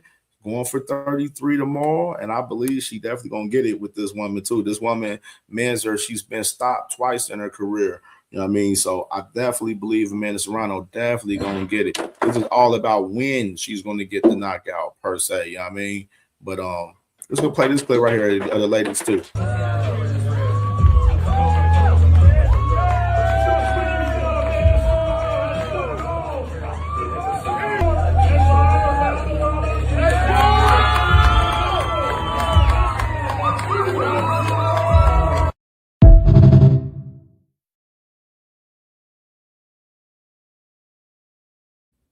Hey, man, when these ladies on the back half of their motherfucking career, man, you know what I'm saying? Of course they're getting layups. Claressa getting layups. She on the back half of her career. Amanda getting layups as well. 2 cents boxing. I guess it's a part of the game with these ladies on the back half of their careers. Just saying.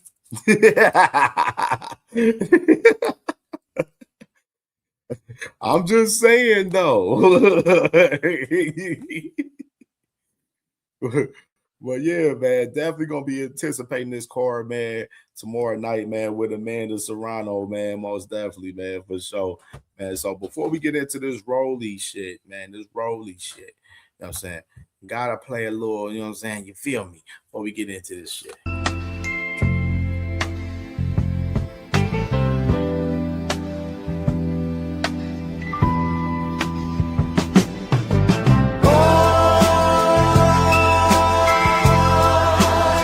So sensitive.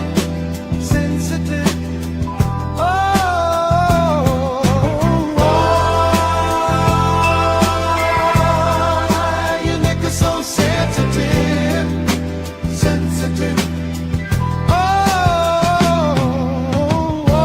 La la la.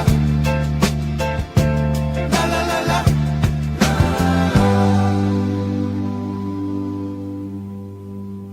Niggas in their feelings again.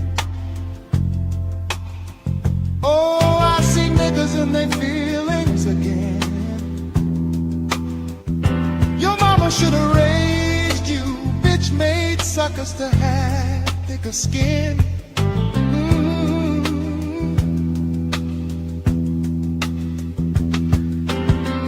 I'ma always tell the truth. I'ma always tell the truth. If the truth hurts your feelings, that's a problem, that's on you. Brittle heart motherfuckers. Why your niggas so sensitive? Sensitive.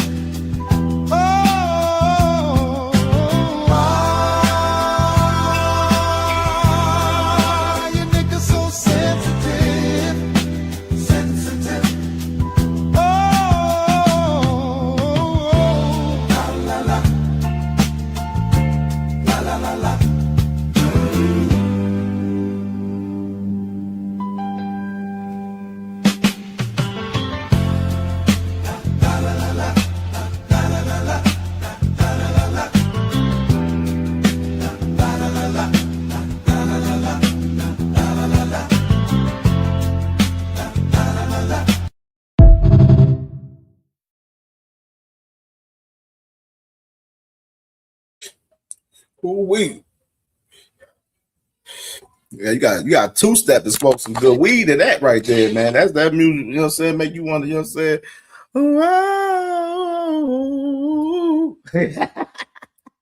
saying? All right, man, let's pull this shit up with the man Rolly Romero and Teofimo Lopez. I seen some interesting shit with these guys last night. They put Rolly Romero and Teofimo Lopez on a lie detector, bro. I don't know why they put these two guys on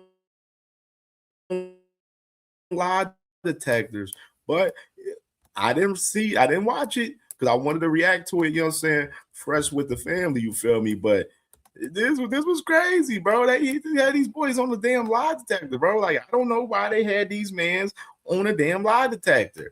You know what I'm saying? I don't know. But we're gonna check it out. We gotta check it out, man. So I'm gonna pull it up. I'm definitely pull up. Salute to my boy Hanna in the building. Get to when they started off. right. All right. But before we do, I want to play a clip from Antonio Tarver before we do too.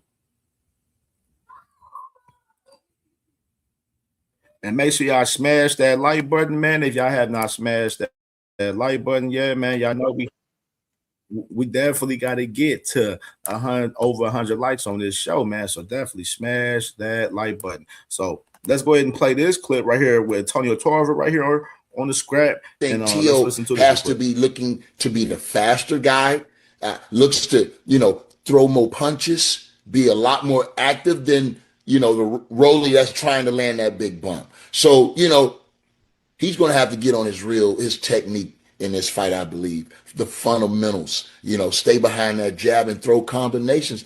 And I think that gives T.O. the best chance to win. He's going to have to be light on his feet. I think that gives him an advantage because like I said, Rolly is pretty much, he's plotting in there. You know what I mean? So, that's why I say T.O. can do a lot more. He has a lot more options. Which one he used to, give himself the best chance to win, that all depends. I think Rolly has to do one thing, great in order to win this fight, and that's be him and use all of his unorthodox ability to his advantage. Rolly Romero versus Teofimo Lopez, August 22nd. Watch on.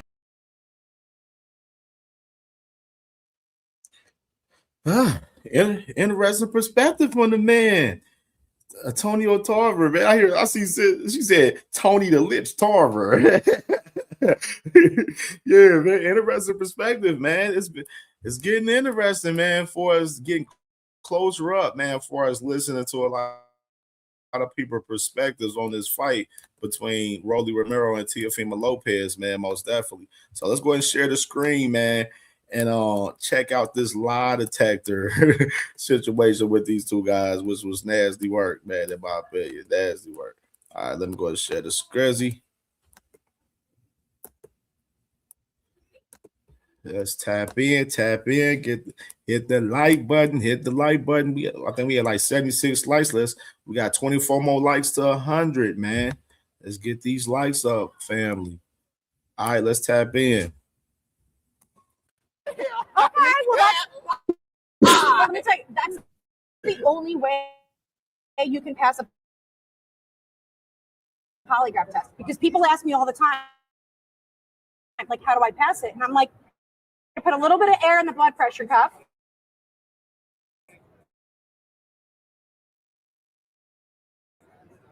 Hey, just a quick story. When Muhammad Ali took on Sonny Liston, he was checked his heart rate, they checked his blood pressure and everything. Come to find out, he was calm as a cucumber, was telling the truth the whole damn time. So this reminds me of that, the great Muhammad Ali. Okay, so make sure this hand lays flat on the table. Perfect. This is so weird. Okay, well, please remain still because the test is going to begin. Okay. Are you ready? Yes. Are you ready, Lisa? Well, I thought that was a question. Yeah, that's a good question. Okay. Too easy of a question. So here's the baseline. Is your name Rolly Florencio Romero Moreno? No. It's Rolando Florencio Romero Moreno. Right. Okay. Well, he's telling the truth from the start, so that's good. Good. Damn, this nigga got a long ass motherfucking name, bro. What the fuck? Salute to my boy Aircraft in the building, man. Salute. What the hell? This nigga got like 5 names and shit, bro. What the fuck? Salute Zoomverse in the building. Do you think you will pass the polygraph?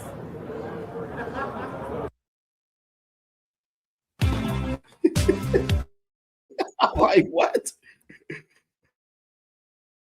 Oh, this nigga got 20 names out this. So it's got to be yes or no. And I do see your brain thinking right now. It depends what they ask, but I'm going to say yes. Good. He's telling the truth on that one, which is great. Okay. Here's a hard. I didn't do it. Here's a hard one.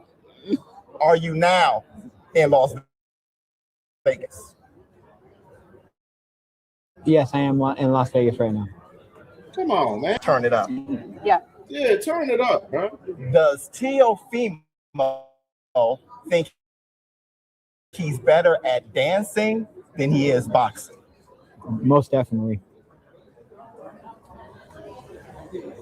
So that was a yes? Yes.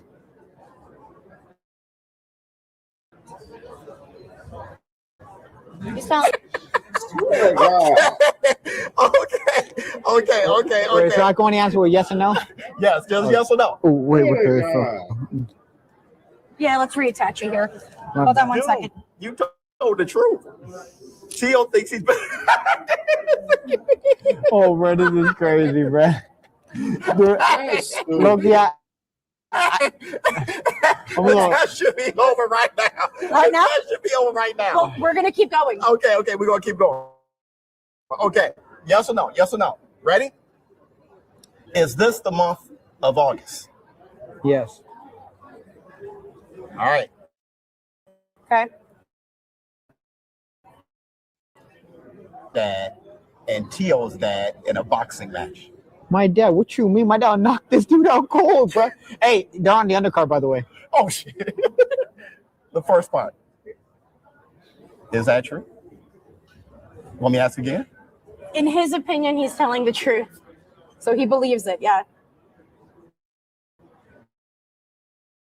Yeah, there was no reaction to the question. Doctor, don't peek. Is the fight taking place at T-Mobile Arena? Yes. Come on, man. Okay, good. He knows where he has to be. Come on. Okay. Good. Lisa, you're good at this. I've only been doing it 16 years. Okay. Dang, boy, your brain is... Okay, here we go. How does Saturday night play out?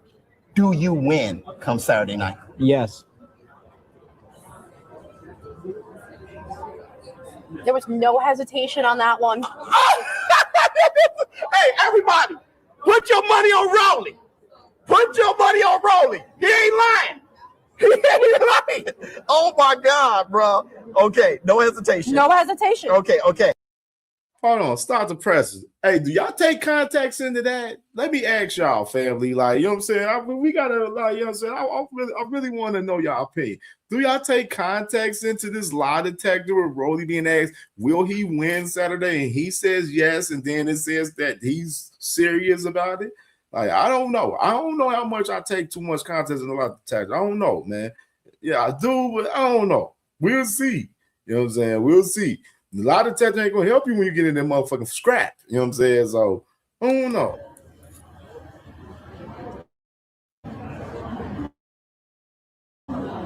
In sparring, was it true that Teo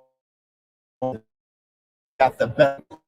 Most odd person that has ever been sitting in that chair. I wouldn't admit to that, bro. But you have to, because you can't lie. I can't. No. He can lie. He's choosing to be truthful. There's a difference. Okay. You have to talk to me about that. We're gonna, yeah. Okay. All right.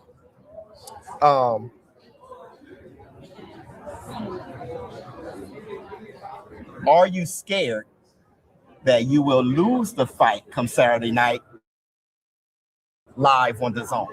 No. He's not scared for shit. He's not scared. He's not scared of anything. I don't know. I put this down. You are so cool as a cucumber, right? Like, it's... You are confident. Rolly. My God. Rolly. Okay. Here's the big one. Do you think Teofimo Lopez should have cut his father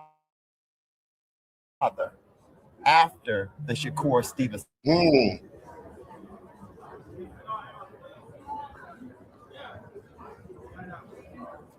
That's an easy truth. John Houston is just caught up. Why would he say no, though? You would think. See, hold on. Oh, hold on. I got it. Rolly, you a slick motherfucker. You slick. Rolly slick. Of course, Rolly gonna want Teofimo Sr. in the corner, of course, because he know he a fuck up. Of course. That's the obvious right there. Yeah, Rolly ain't slick. He ain't slick. Why do you think that? Just out of curiosity. I mean, he gave him the best instructions in the world. You got to hit him, bro. If you ain't hit him, you ain't going to win. Facts. Yeah. That's kind of how it works. This motherfucker Rolly. I'm going to tell you like this, right? Teofimo Lopez would not be where he's at if it wasn't for his father. Don't switch things up now. His dad is his best trainer. No other trainer in the world will be able to put up with his BS. Okay. You're telling the truth on that too, because there was no reaction to anything you just said. 2 more questions. Yep. Do you think you will knock out Teofimo Lopez come Saturday night live on the Zone? Yes.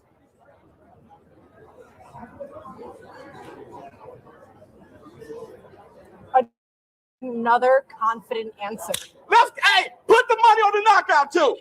Put your money on the knockout too. Rolly Romero, how you think you did, man, in the polygraph? It wasn't me. Everybody, make sure you check out the fight. The champion, the Super WBA champion, Rolly Romero, taking on Teofimo Lopez Saturday night, live on the Zone. Hey, man, you telling the truth, man. Yeah. You're a truth speaker.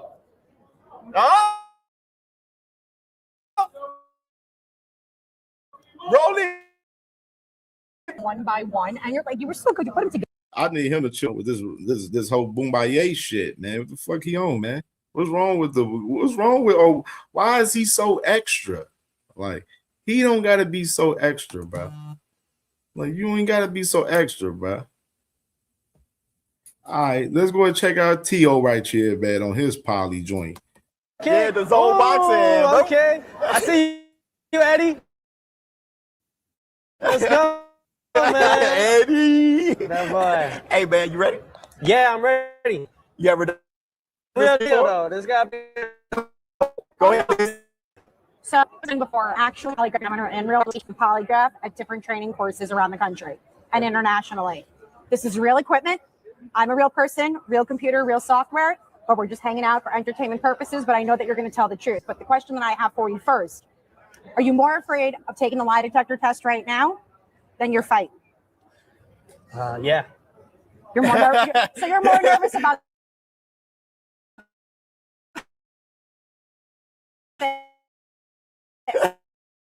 Yeah. Lie. All right. So that's the whole thing. Everyone asks me, I beat the test or how do I pass? And I tell them, sit here, answer the questions, and just tell the truth. That is the only way someone can pass a polygraph test. Got it. Got it? Any questions for me before I touch you? Well, Spike, if I have to, I gotta go to the men's room. So do you really have to go, or is that an excuse because you're anxious and nervous? Or is that a damn lie? Or is that a lie?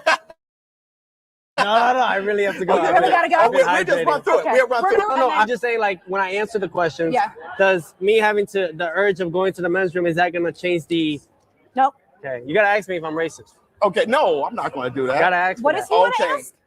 Gotta If ask me he's- that. if I'm he's- racist. If he's racist. So here's the deal. We actually can't ask that on a polygraph test. We can, right? We cannot. Oh. So it's when I have dating husbands and wives, Oh. emotions change. So if I were to say right now, like if I'm not going to use your relationship, but let's say one of your friends has a girlfriend and I ask him, do you love her? Maybe in that moment right now. But if she did some stupid stuff, let's say the day before or the week before, he may feel some type of way. What do you want to clear up? Maybe we can ask in a certain maybe we way. can figure out a certain way. Yeah, because I've grown up and I was been raised around the culture. So I guess ever since that situation. How about do you love all people? There we go. Okay. Okay. No, you can't do that either. No, There's because an you can't emotion. test. Yeah, It's an love is an emotion. Oh. So that's why we got to be careful. I believe you. I believe you. You know what I'm saying? I believe you. I believe you. Because I think that it's come off wrong. Like when Marvin Hagler, right? Okay. Marvelous Marvin Hagler, when he fought somebody in the UK, I think it was in England. Yeah. I think they already had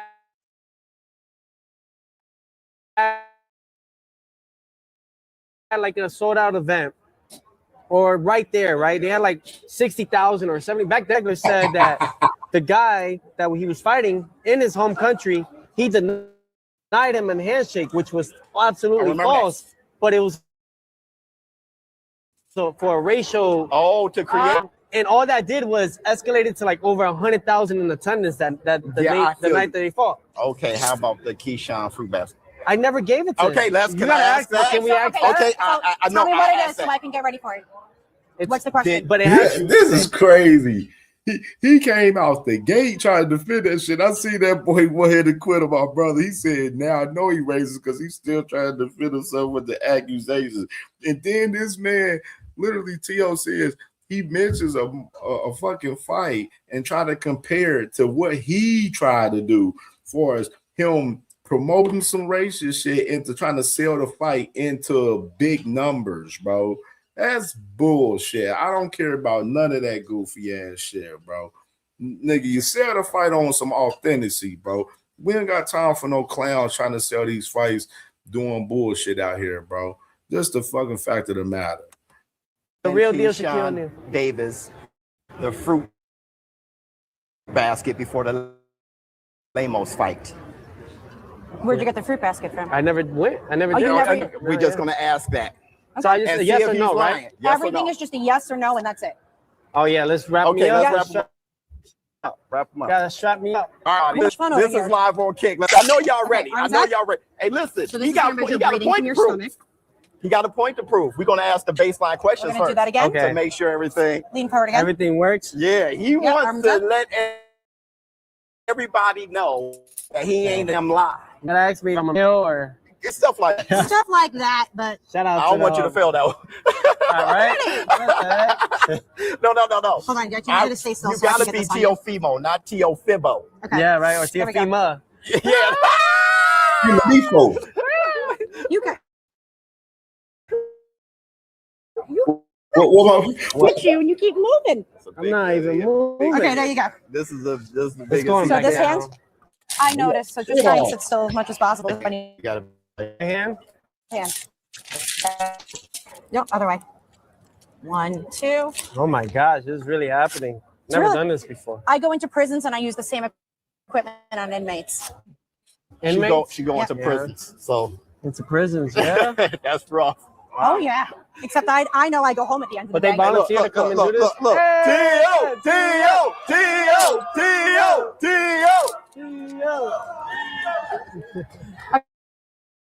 Okay, ready to play? You I'm ready? ready to. That gotta be his family up there. There's going to couch. Okay, All right, you ready? hold on 1 second. Reach flex. 21. Some basic baseline Okay, questions. please remain still. The test is going to begin. You ready? You're good. I got you. You ready? Are you ready, Lisa? Oh, I'm good. Let's go. Okay. Here's a baseline question. Is your name Teofimo Andreas Lopez Rivera?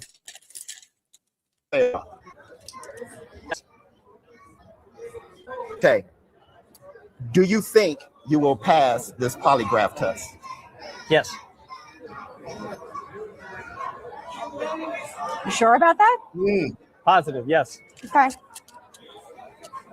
Do you do the thumbs up or the thumbs down? Oh no, I'll tell you. Yeah. I'm just nervous. Hey, I'm scared now. Shit. I feel like I will pass this. Okay. Yes. Okay, you're good. Let's keep going. okay. All right. Tio, do you like Rolly Romero?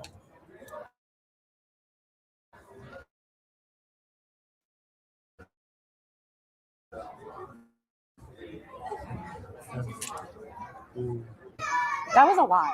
That was a lie. I said you can't be Tio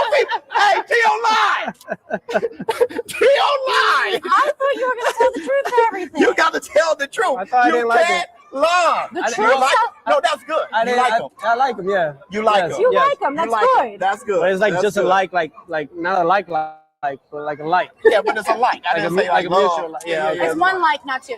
Got it. All Okay. right. So yes. Are you now in Vegas? Yes. Okay, good. He knows where he is. Okay. If your dad and Rolly's dad were to fight, who will win in that fight? Now? Now. Well, that's not you, but my dad.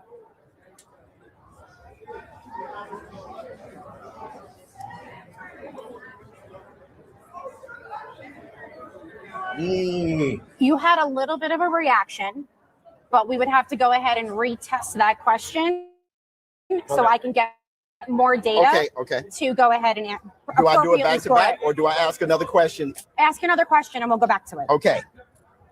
Is this the month of you scared to say it? I'm sorry. Is this the month of August? Yes. Okay, he's good. If your dad and Rolly Romero's dad were to fight right now, who will win in that fight? My father.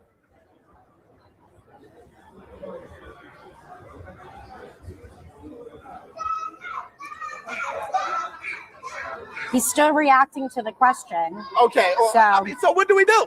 So in this situation, because it's not a yes or no answer, it's the belief of someone and it's his opinion. So I can only go on the basis of the fact that his opinion is truthful. Because that's what we're doing here. There's no way he would know the truth. They've never fought. Exactly. So that's actually a truthfulness. It's a truthful answer. Right. Okay, good. Okay. Hey, it's a safe space. You're fine. No one's gonna hurt you. All right, here we go. You know, I used to think that these things used to if you lied. No, that's not what happened. She's zapping. You're zappy. Lisa, you're zappy. I played the fifth. Okay, all right. Here's another question about your dad. Okay. Do you think your father has what it takes to make you a world? He believes in dad and the truth. Good. T.O. Senior, where you at? T.O. Senior. Senior. He's in the Love you, mix. Okay. You're probably getting a drink. Is the fight taking place at T-Mobile? Yes. That's great. Okay, so he knows where he needs to show up. Okay. Execution one. Hold on. Okay. Have you really gotten over the Shakur Stevenson loss? Mm-hmm. No. So he had an initial reaction to the question. Of course, of course. But he told the truth when he said no. Stop the presses.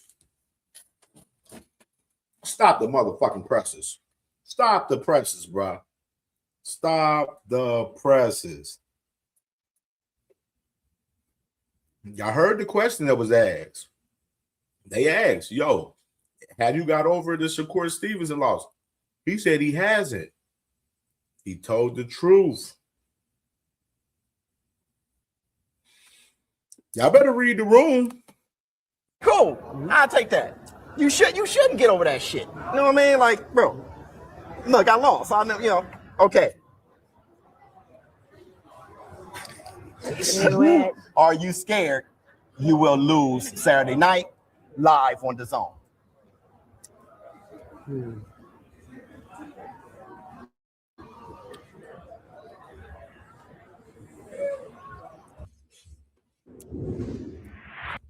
Why is it taking them so long to answer the question?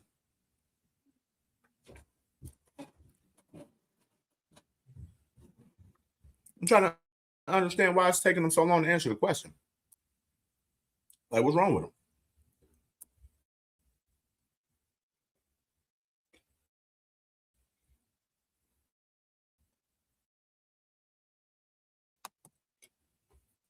A lot of brain activity going on right now and doing some thinking. Yes.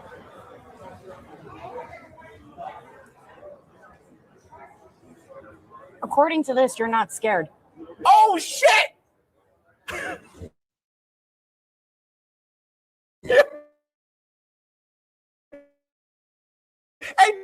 dude, don't listen, bro. Don't try to promote the fight either. This man trying to promote the damn fight. Don't try to promote Live the on fight the zone. Get the zone ultimate. Yes. Okay. Man, I don't know about all that. Did you sin in the lead up of his Lamos fight? No. It was the Ukrainian, but no. He told the truth. Oh! Yes! Fucking told you. Yes, dude! I would have done something worse than that if I sent it to him. There you go. If I sent you, I would write it in my writing. Love Teofimo. I love Teo. Okay, what was all that shit you were doing online though, bro? I just capitalized on it. Oh, I got you. You were playing on it. I just jumped on it so that I could take a little bit of his time of his fight week onto me. Okay, because we've been cool. Stop the fucking presses. Big cool. Salute, bro. Salute. What the fuck? So it lets us know that these fighters right there, he just told us in AK that he attached himself onto the situation with Keyshawn and Lemos and tried to capitalize off this situation, bro. Teofimo Lopez just told us that. So y'all don't believe he ain't the only one that's doing shit like this? There's several fighters out there that's doing the same exact shit, bro. Same exact shit, bro. He's not the only one that's doing this type shit. There's other fighters doing the same shit as well, bro. And I didn't think that was cool. I thought, you know what I'm saying? I wouldn't do a watermelon. Okay, right. I get like a grape soda. I mean, Dondrick, man, you hear me? You hear me? The whole Jay Prince. We got the clip too. We gonna play that clip too after this. Bro, and he believes in you. He believes in you. And he believes in himself. I would have done something where it was, you could tell it was by me. I would put my name on it. Okay. Yeah, I'm just a realist like that. If I'm gonna do it, I'm gonna do it. Okay. Damn, he said he would have did something way more harsh on some dangerous shit. That's kind of real interesting for him to say that. This is good. Okay. So it was good. It's true. It was true. The truth. Okay. Will there be hesitation on Saturday night, live on the zone, to knock out Rolly Romero? No. Oh shit.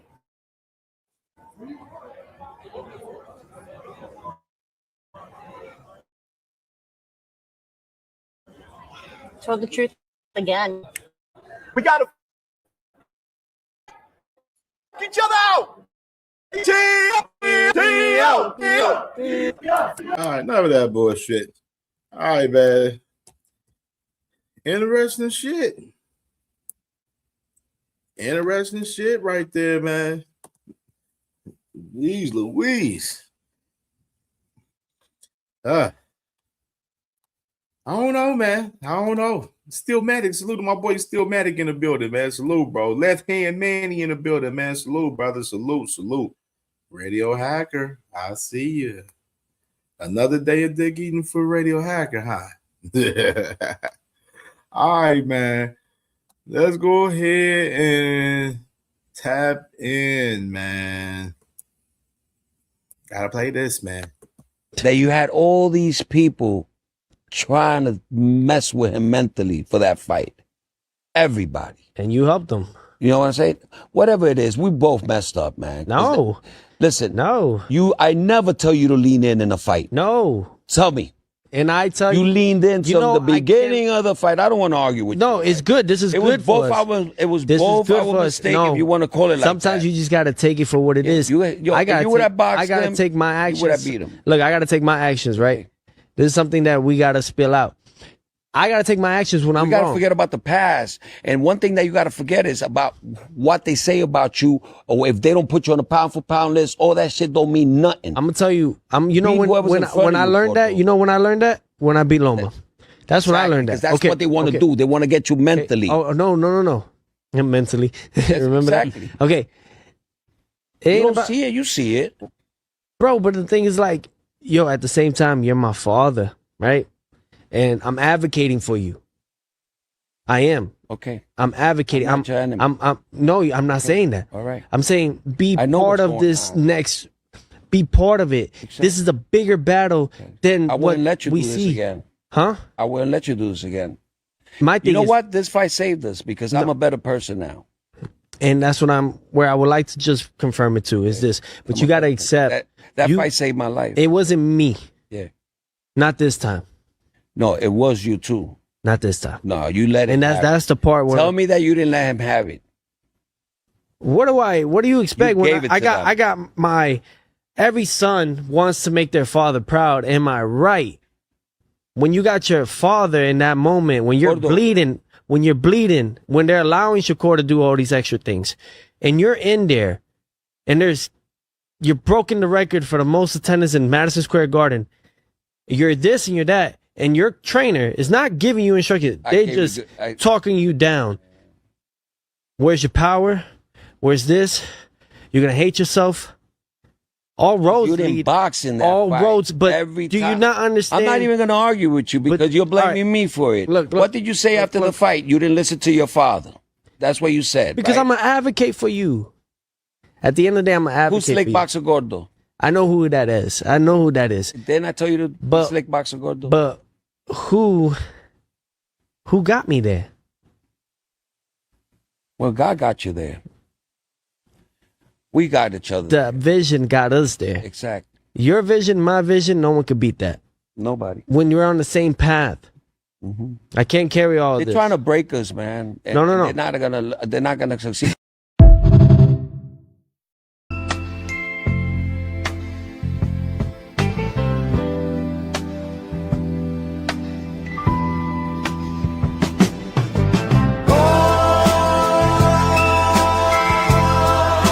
Your neck is so sensitive, sensitive.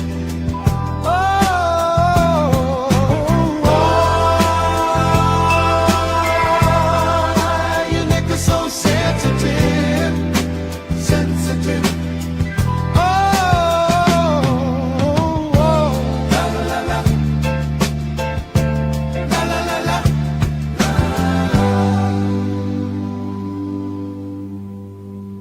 Niggas in their feelings again. Oh, I see niggas in their feelings again.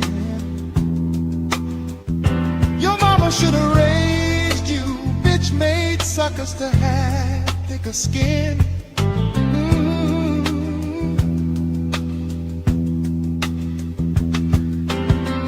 I'ma always tell the truth. I'ma always tell the truth. If the truth hurts your feelings, that's a problem, that's on you. Brittle heart motherfuckers.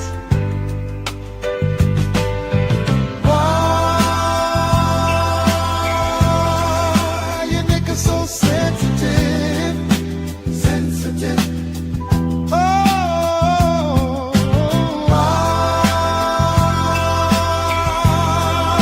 Your niggas so sensitive, sensitive.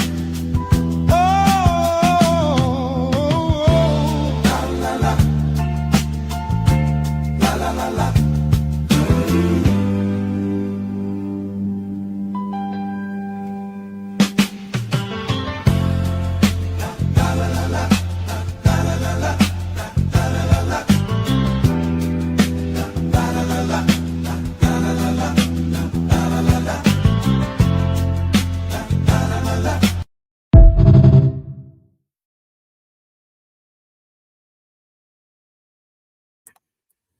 Said, what happened to your power?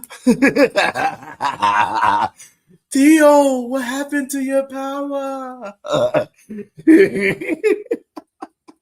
It's Angie's Corner is Nick Hustle's Sensitive. It's on YouTube and digital platforms. It's on YouTube. Yeah, Nick Hustles. What happened to your power, T.O.? That's what it is.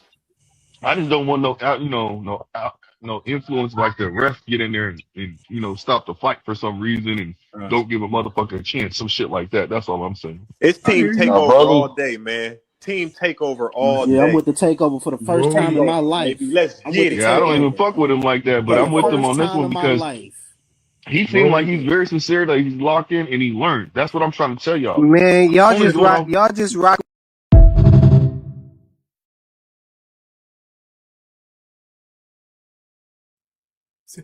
T.O. is all of us.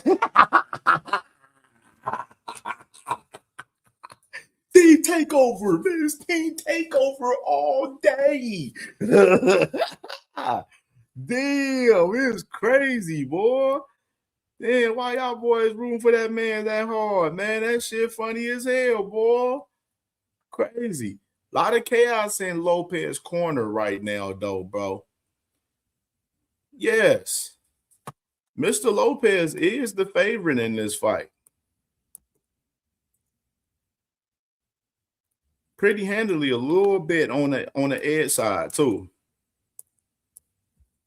So we got the odds as of today right here, man, with Teofimo Lopez minus 280 to Rolly Romero's plus 205 right here on FanDuel right here. The draw is plus 1,300. Typically, the draw is plus 1,500.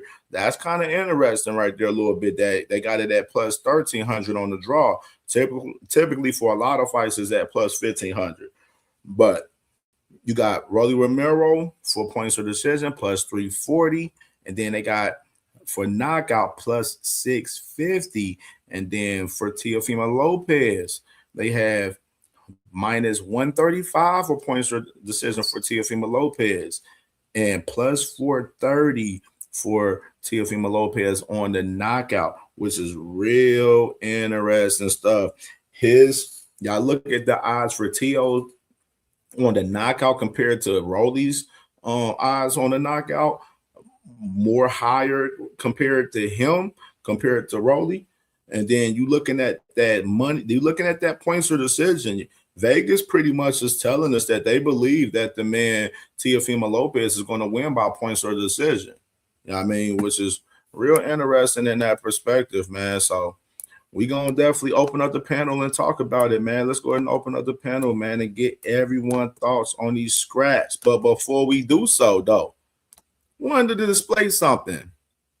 I wanted to display something real quick that I've seen right here. Look at somebody that got a change of heart nowadays right here. Let's run the clip. Tank Davis just proved something that a lot of people don't want to admit. Tank Davis has not fought since March 1st, 2025 against Lamont Sanat Roach. That's that's mad months out the ring, gang. But get this, the man is still the center of the sport of boxing. Think about it. No fights, no press conference, no fight announcement, and boxing still revolves around Tank Davis. Shakur talks about him. Devin talks about him. The fans talk about him. Casuals talk about him. Even when Tank disappears, everybody still mention this man's name. And maybe that's what the face of boxing really means. It's not about fighting every 3 months. Maybe it's about controlling the entire conversation. And after mad months away, Gervonta Tank Davis came back with a burner account and immediately established his dominance.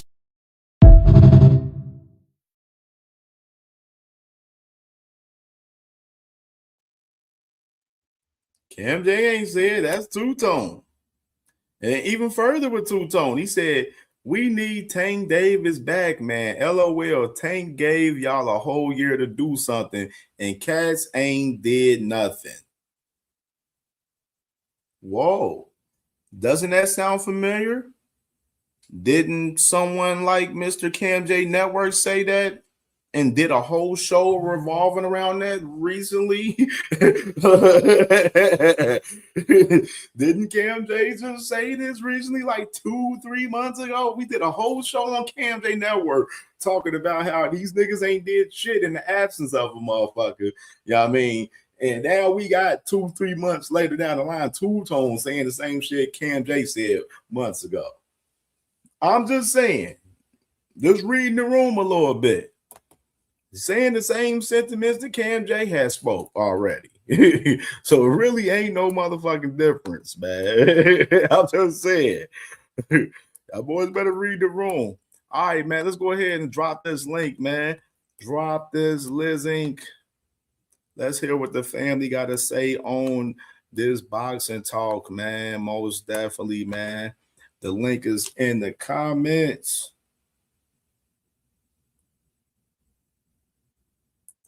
And we got a pin, man. So pull up, family, man. Let's talk this boxing, man. Let's hear y'all thoughts on this boxing, man. Salute to my brother, Mr. Altruistic in the building, man. My brother, man, Mr. Altruistic in the building, man. Salute, brother. Salute, Brody. Jamora Skywalker in the building, man. Salute to my brother, man. Jamora Skywalker, man.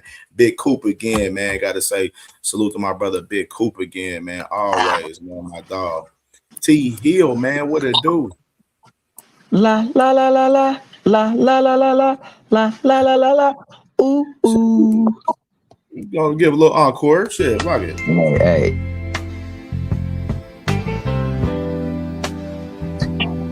For all the bitch ass ninjas out there, you know the niggas that are feminine products, roll on deodorant, super sensitive edition. We got a dedication for you niggas. Why you niggas so sensitive? Why you so sensitive? For all you ninjas that like one nigga's racial profiling over another racial profiling, why you niggas so sensitive? For all you unstable creatures that go to panels and show the show like a 304, why you niggas so sensitive? Hey, this is my favorite part right here. Right here. Oh, I see niggas and they feelings. I see niggas in their feelings again. Your mama shoulda raised my bitch made suck ass nigga.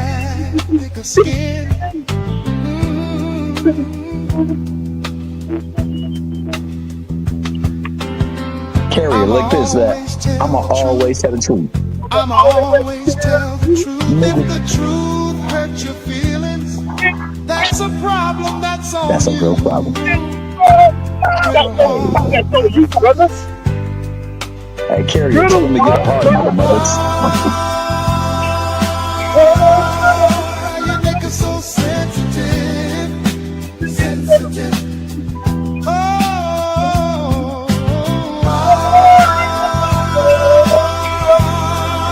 You niggas so sensitive, sensitive.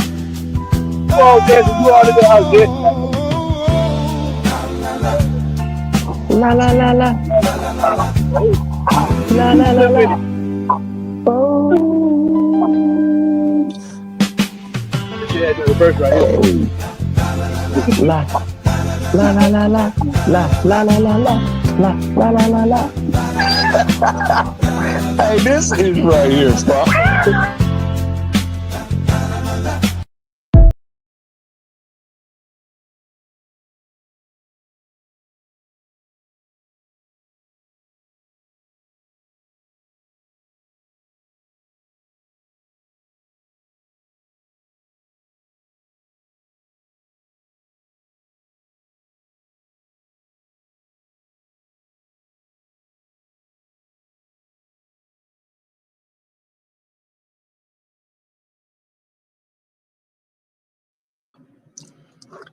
Hey, Cam, man. So I'm gonna start off this with one thing, man.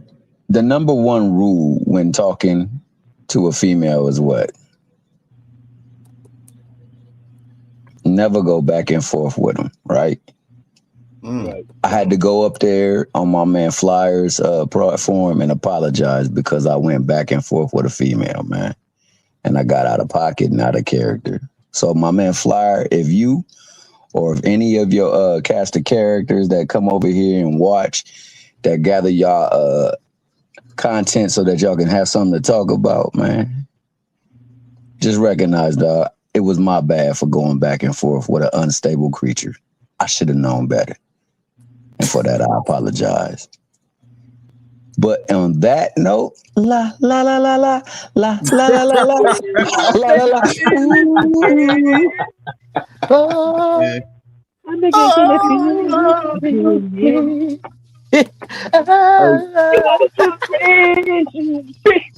one last thing, and I promise I'm gonna be silent. Hey, y'all, I was told by my main man Carrier that Madrimov became the greatest 54-pounder in the history of the division after he took the pound for pound great Bud Crawford tooth and nail in that fight, dog, and had that nigga puffy. So shout out to my man Carrier. He put me up on game. He told me Madrimov was the truth, and then the truth let me down, man, the next 2 fights. But shout out to Carrier, dog. Shout out to Carrier. The devil is a lie, but shout out to Carrier. It's all good, baby. Salute. What it do, man? What y'all got on this boxing talk, man? What y'all thinking, man? I just came up here to watch niggas be in their feelings again. Man, what y'all think about these odds with T.O., man? They man, Vegas got fucking T.O. pretty much beating fucking Rolly in a landslide by decision, pretty much. Man, that's a clown. He's saying he not mentally over Shakur. Don't be surprised if the fight end early. You know what I mean? I don't know. You can't go into a fight you still ain't healed from the other one. I don't see it. Man, it's hype talk, man. That's hype talk by T.O., man. I'm talking about, man, both of these dudes are buddies, man. Former sport partners, buddies. I mean, are they really taking this fight seriously, though? I mean, look at the build-up, man. They doing lie detector tests. Come on, man. Who's taking this fight seriously, though, bro? Seriously. I mean, honestly, I'm being real.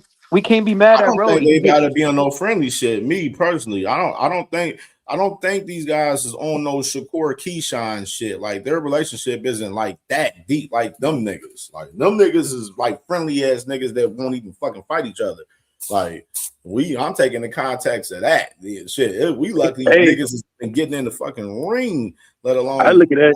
They need fucking 200 million to fight each other and shit. You know what I'm saying? So yes, I think these guys is not going to be on no friendly shit in this bitch. They going to bang in this bitch Saturday night. Hey, I look at it as getting money.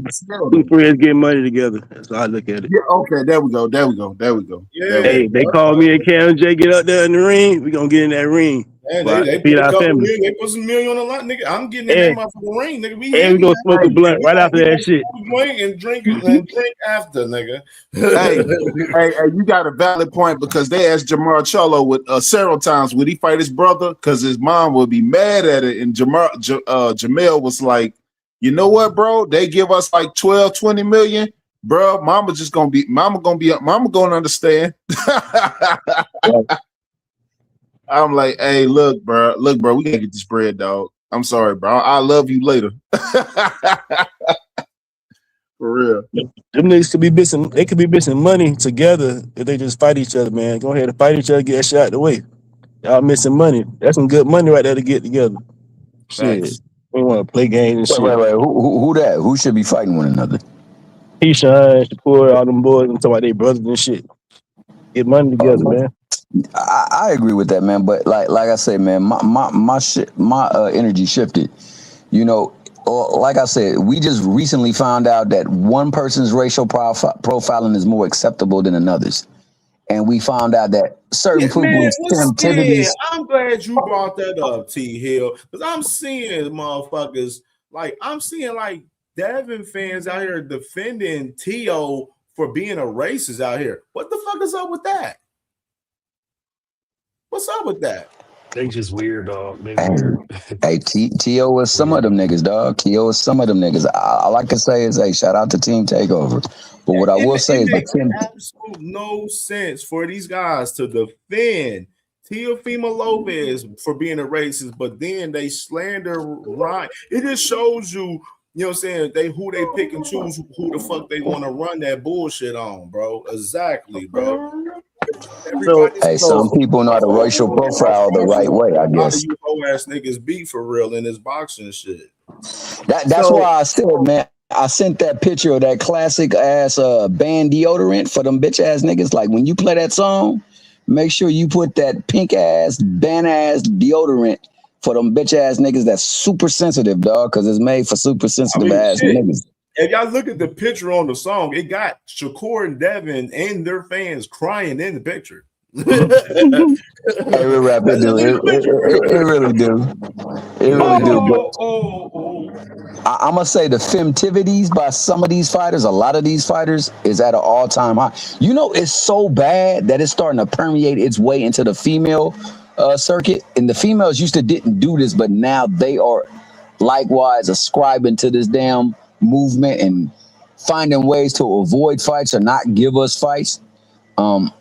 It need to stop, man. And so, like I said, I was with the energy that all of them need to fight one another, but I'm no longer with that. But the ones who are really typecasted, who are really garbage, like, you know, we got some fighters who they fought a certain person and they are trash, yet they have become champions. Meanwhile, other people have fought certain other fighters and they're not trash. Like Scambosis, he's a legendary maker. He's a king maker. You know, Robson Seychelles is a king maker. You know what I'm saying? These people have been granted victories over people that they didn't win. But the reason why certain folks are trash is because Jackson Marinez really beat them and they dirt. So the femtivities, the way these Negroes they fandom, all that stuff need to be put to the test. So the nigga that's really responsible for the most trash out here in these boxing streets need to be a street sweeper and come clean these goddamn streets that he done littered with all this trash. That's how is Cambosis a kingmaker? Explain that. Well, because of him, legacy was ascertained. Because of him, his next fights after that, we won't even talk about the series where, you know, he got swept 24 to donut, but all the fights after that, that nigga lost. But because he was quote unquote still somebody of merit, he was granted a decision, a unanimous decision in a fight where he at least lost 10 rounds to Maxie Hughes. That nigga Maxie Hughes whipped his ass all fight long, and they still gave him the decision. Hey, T Hill, I remember when Cambosis beat T.O., people were saying that Cambosis was the best in the division. He got all the belts. He's the best in the division. That was crazy. What? That was crazy. What are y'all but shout out to the director. Who you mean wrong? They ain't say that. They ain't say that until you finna fight Devin. No, they were saying that because he was about to fight Devin. That's the reason why they were saying it. Right. And if Tank would have fought him, he wouldn't have been the best. They would have been like, no, he ain't the best. If Loma would have fought him, they were like, no, he ain't the best. But Devin was about to fight him. Oh, but Cambosis beat the man that beat the man. He the best. Okay, that's what y'all say. Cambosis got a nice punch selection. He just don't got a good output. He just don't. But he just ain't up there. I want to shift the news real quick. Your boy, Serrano, dog. This dude is giving me vibes of a nigga that really don't want to fight anybody, because you're complaining that you have to fight a mandatory. When you fought for a vacant belt, you're supposed to have 2 mandatories back to back, to be honest with you.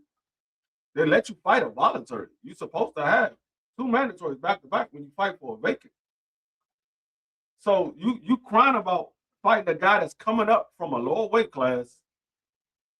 And these guys nowadays, and I put it in the chat earlier, these fighters nowadays, they don't want to fight the best opponent. They want to fight the best bag. They don't want to prove that they're the best. That's turkey, man. They got that turkey like, money, D. When you're a champion, you're supposed to take on all comers. You're the king of the throne. You're supposed to take on all comers. You should wanna. You should want to do that. Yeah, you're supposed to prove I'm the best guy. I'm the best guy. These guys don't want to do that. They find any way to complain about who they got to fight. And then you said, well, I got to talk. I mean that's up to my team whether we should do that or not. You pick the team. They work for you. You supposed to be the boss man. That's why I keep telling y'all these fighters are not who y'all say they are. They're not in control of their own career because it's always my team, my team, my team, or my promoter, my promoter, my promoter. Well, you chose to sign with that promoter. You pick who your team was going to be. That's what you did. You're the fighter. They supposed to work for you. But that's what everybody tell me. The fighter, these guys work for the fighter. That's what everybody tell me. I keep telling y'all these fighters are employees.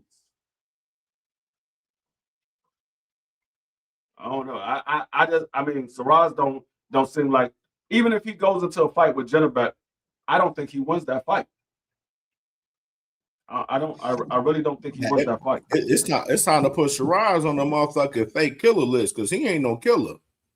He ain't no killer, man. That man, yeah, he a fake killer. Or yeah, I never really had him as a killer though. I never really had him as a killer, but he's definitely a fake killer. Hey, D Free. First and foremost, I heard no lies told about everything you said, man. Now, all I want to know is the #1 cereal of all time. What cereal would that be? #1 cereal. You might have to say Frosty Flakes, but see, with a guy like Saraz, he might have to go on some cornflakes. And it need to be the generic version. So we got to find the generic version of cornflakes and pop that nigga on the box. No sugar. The Raisin Bran, bro. No, the one with the No, he might have to go on. He might have to go on that potato sack bag of cornflakes. You know, the one that you get out the bin. It's not on the shelf. It's in a bin. You go grab a bag of cereal. Hey, there it is, Cam. That's what we put that nigga on right there. You scoop it out and put it in the bag. Not the potato sack. Ziploc that one. Bro, we're gonna start. Hey, look, bro, we're going to take this back to the dope days. We're going to start using sandwich fuck bags. that nigga oatmeal, man. That nigga oatmeal. Fuck. Use sandwich bags for these niggas, man. Put that nigga on the box of oatmeal. Yeah, I forgot what I was gonna say. That nigga D Free got me. That nigga, the oatmeal is too good. That nigga ain't oatmeal. That nigga's Farina. Put him on a box of Farina. That's what that nigga is. That old school Farina. See, I'm saying to Jeanette, if he was Kool-Aid, that nigga would be Flavor Aid. Shiraz is the only nigga I know that was losing the fight, was down 2 rounds. The nigga even claimed and said, hey, nigga, you down 2 rounds. Proceeded to lose the next 3 and got a draw. La, la, la, la, la. And that nigga that said that and promoted that, he was supposed to make boxing great again. He was supposed to He talking about corruption. No, boxing is built off of corruption. That's the reason why we have boxing the way we have it, because of corruption. Boxing has been corrupt ever since it was first introduced to the American fan base. It's been corrupt. Yes, it was ran by mafia. Boxing is the longest reigning sport, man. The first ever sport. It was ran by the mafia. What Floyd called it? A legalized Anthony bank robbery? Hobby. Anthony Hobby, you got to show your face, man, in the backstage, man, before I bring you up. I don't know who you are. We don't need no Turk by any means on this bitch. But see, that's why I say we gotta listen to what these fighters say. When people say, "Oh, these fighters get in here to be champions," not all of them get in here to be champions, because when you're a champion, you want to take on all of the best opponents. You want to show that you're the best. Some of these guys get in it just for the money. They don't get in it to be champions. And some of these fighters will tell you, yeah, if I get a title, I get a title. But that's not what I'm getting in it for. I'm getting in it because I know it's an easy way for me to make money. I already fight all the time on the streets anyway. So now I can get paid for fighting. There's a lot of fighters that get in it just for the money. They don't care about being a champion. Right. He told you guys that. He here for a bag. You got to pay him. I saw somebody said Saraz and Jaime McGill will be a good fight. That's not a good fight. That's not a good fight at all. That's not a good fight at all. I don't even know if I would want to see that fight. Why not? Neither one of them Damn, Elijah ghosted that bitch today. Elijah I ghost. want to see something where I think the other person have a chance of winning. I don't want to see where I know, okay, this is going to be a one-sided fight. So who you got in that fight? Who you got in that fight?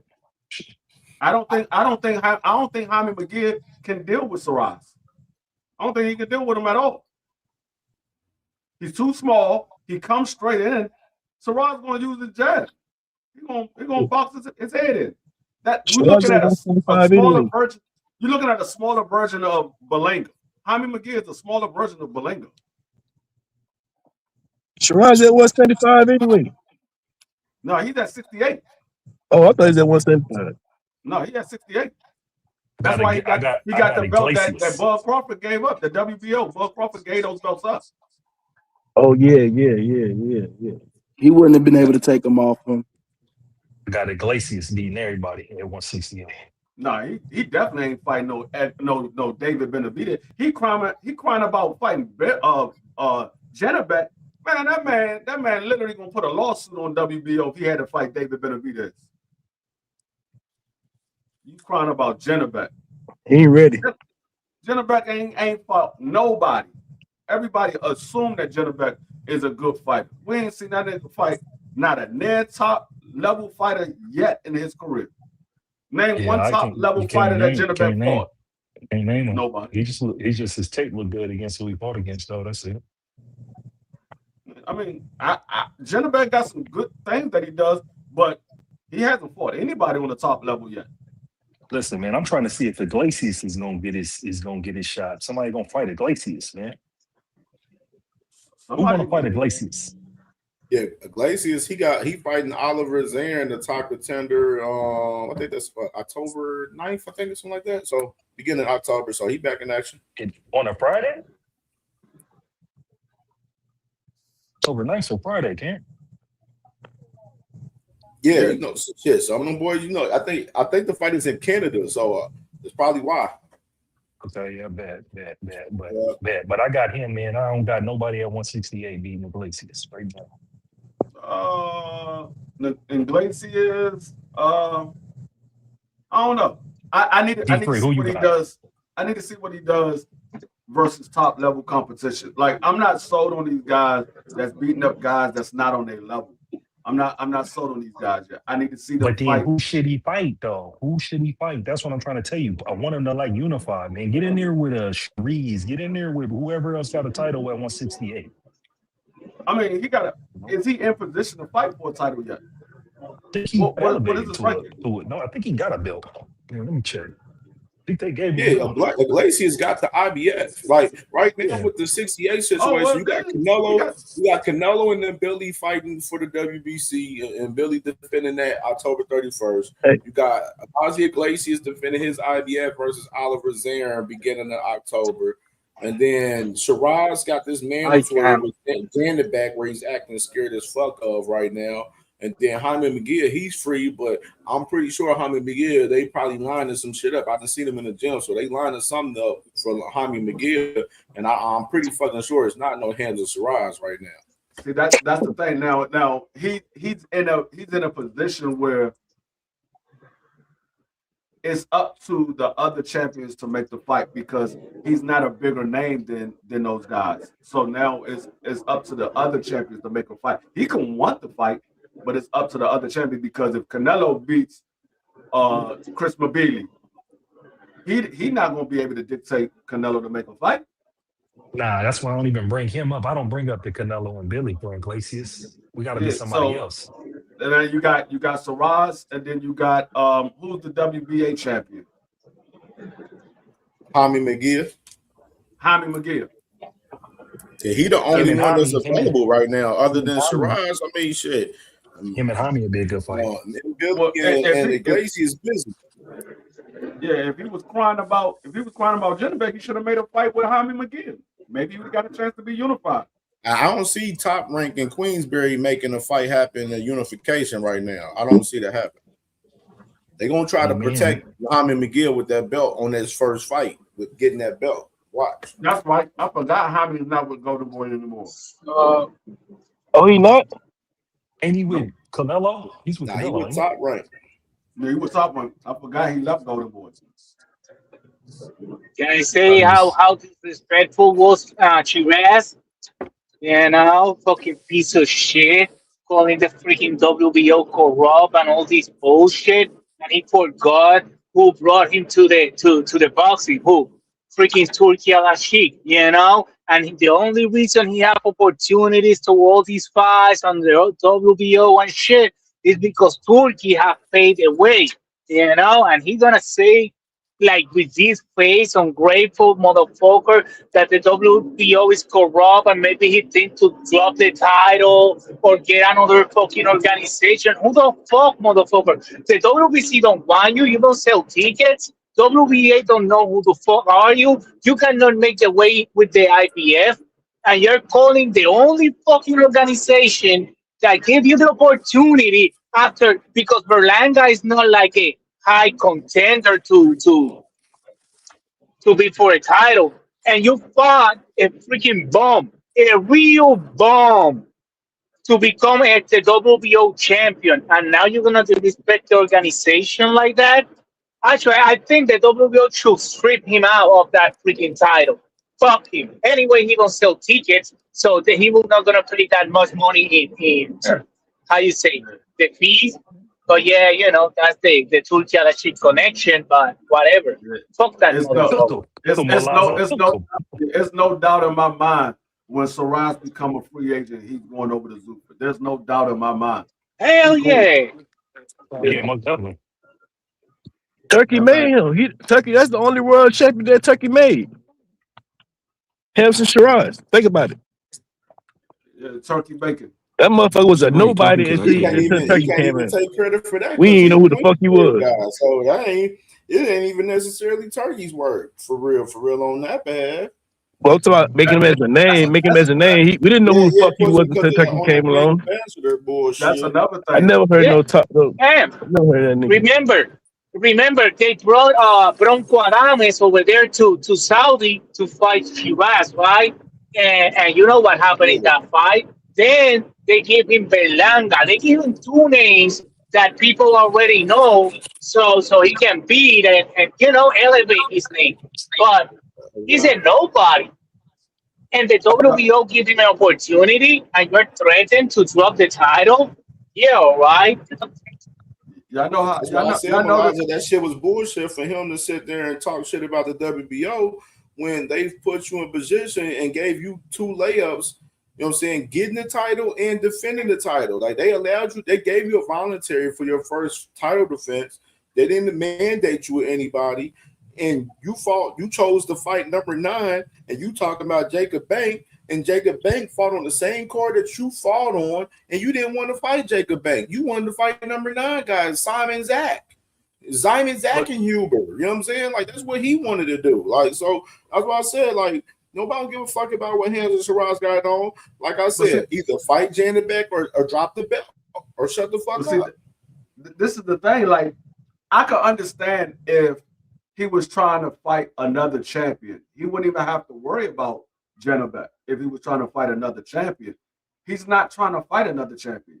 You're trying to fight somebody that don't nobody really know. Ain't gonna get no money for that shit. Don't nobody know about Jacob Bank. I mean, even though Janabek is not the biggest name, he's more known than Jacob Banks. Because I've never heard of Jacob Banks until yesterday. You're right. Never heard of him. Another layup. Another easy word. I ain't heard of him until I watched his fight. Yeah. You know what I'm saying? That's nobody to me. When Serrano said it in the interview, I went and looked to see who he was. And I was like, who the fuck is Jacob Banks? I'm like, I ain't never heard of this dude. And I looked and saw who he was. And I was like, what? You want to fight him? I'm like, okay. I mean, he ain't nobody that's known. I mean, like I said, these guys they don't want to fight the best guys. I mean, the best guy on Serrano's resume is Edgar Berlanga. I mean, you could say Carlos Adonis as well.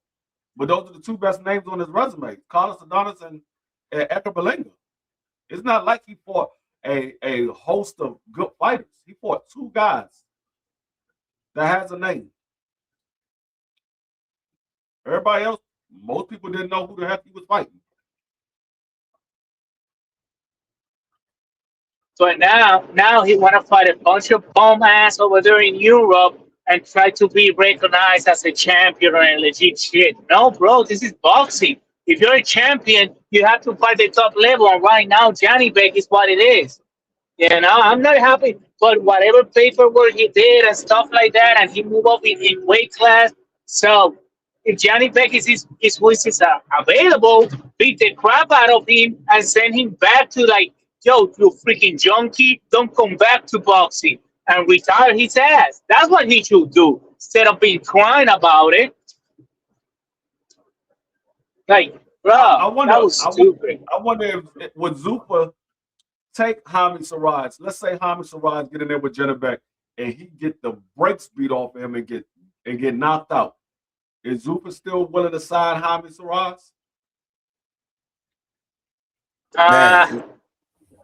Maybe because remember Zuffa is getting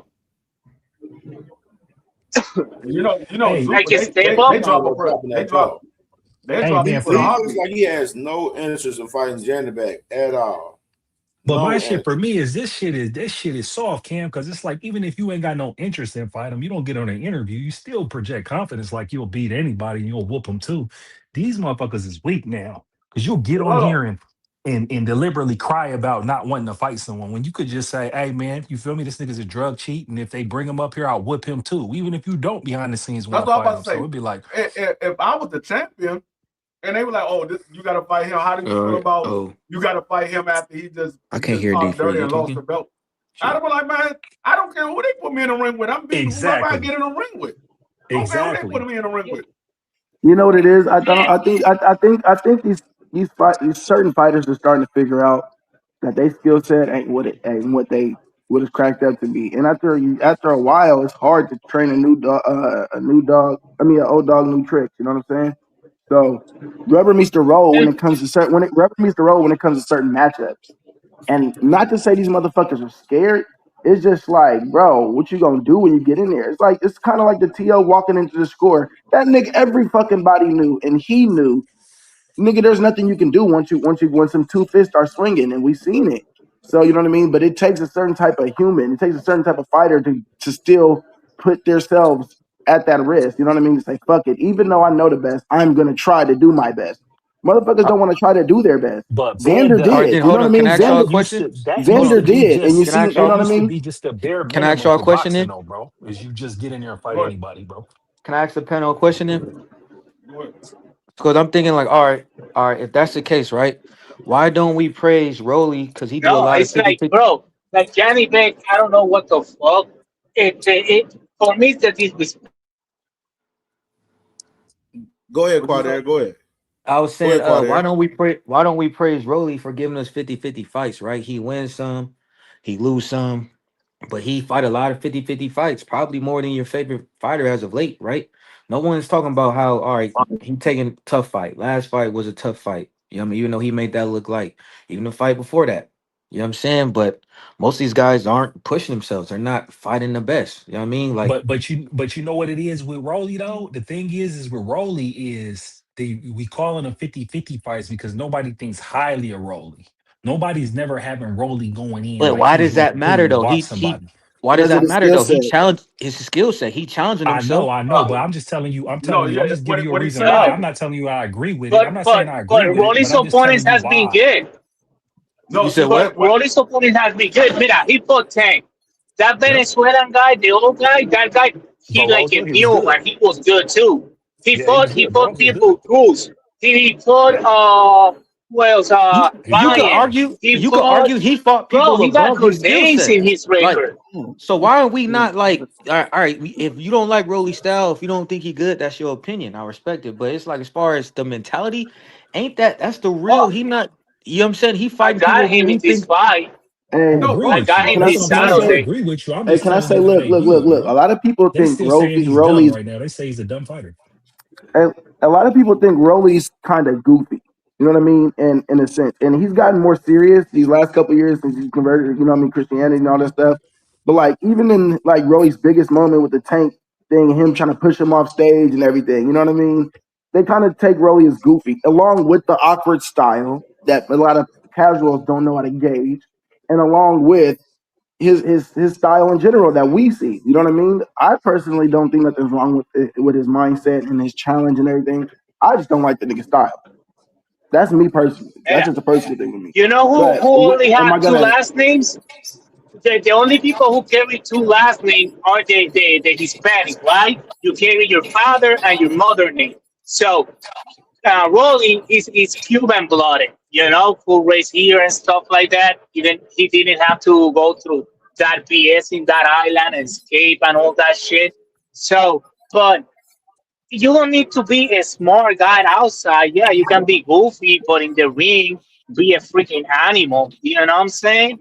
And Yeah. Rolly, he got bricks in those hands, and that's what you need in boxing. Actually, he maybe don't have that beautiful style of back foot and step aside, but he know how to hit you, and he know how to clinch and hit you in the clinch, and he know how to make the fight difficult.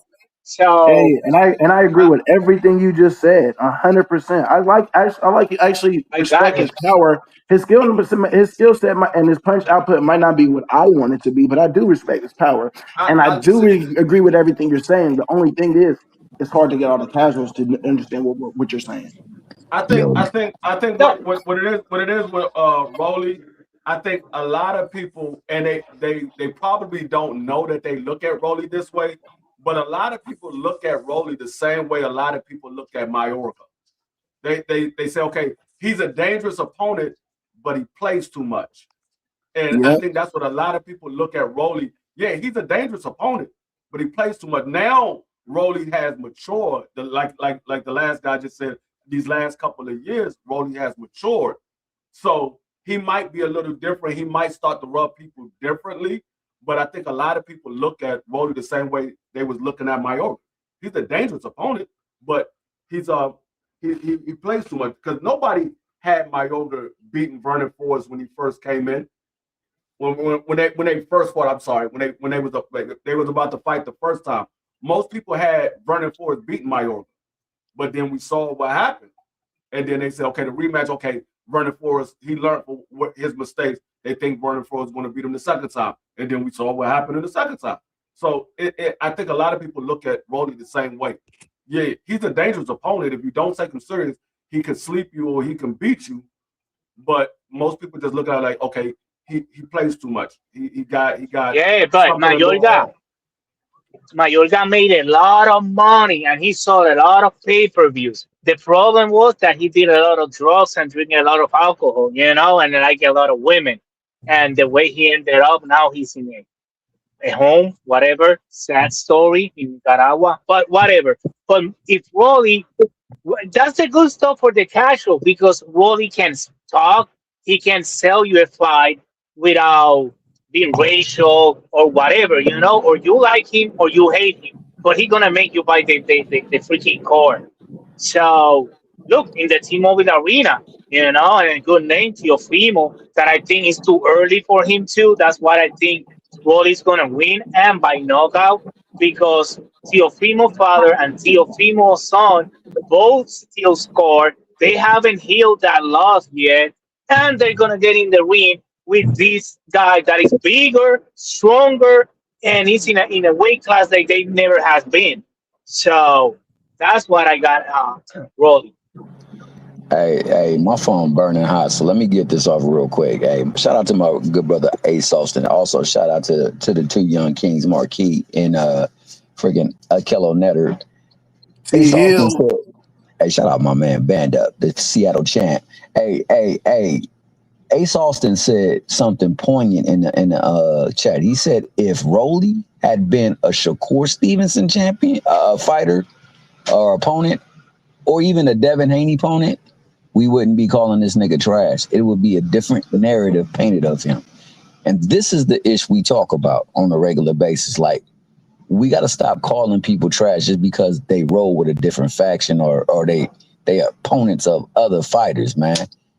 That nigga Kambosos can't be a kingmaker, but lose like 6 of his last 7 fights. And the fights that he did win, they were gift wrapped to him. So we got to call spades, dog, and we got to keep the same energy all the way around. If this nigga is trash, then all these other people that people have fought that ain't done nothing, that ain't even got a championship since that. Some of them ain't got wins since that. They can't be legit. That stuff don't make no sense. It makes as much sense as supporting one racist over another racist because one racist didn't fight this racist or didn't fight this person. We got to start that. We are Americans. At the end of the day, we all are Americans over here. You know, one with different backgrounds, other one with an accent, another one with a different skin color, lighter, darker, whatever. But at the end of the day, we're Americans. We got our favorite fighter. Fuck it. Sometimes he's from our hometown. Sometimes they look like us. Sometimes they talk the way we like. Sometimes whatever is the reason. But you don't have to say his opponent like, that motherfucker is trash, he's worthless, his record is no. Because I don't have any style, but that's why it's difficult. It's not entertaining for me. No, it isn't. I'm not gonna pay to watch it. No. It's neither easy to freaking rounds, for 36 minutes, but I don't like it. So in Rolly's case, I like him. I don't something on him. I cannot, maybe the way he talk, the way he do the promos, shit, I don't know. There's sometimes they know, I don't know, but it's something that I like about him. But I'm not gonna trash him and call him freaking bomb just because I believe he win by knockout. I repeat it.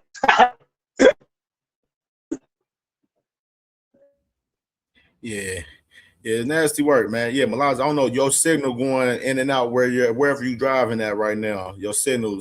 Yeah, he got worse connection than me.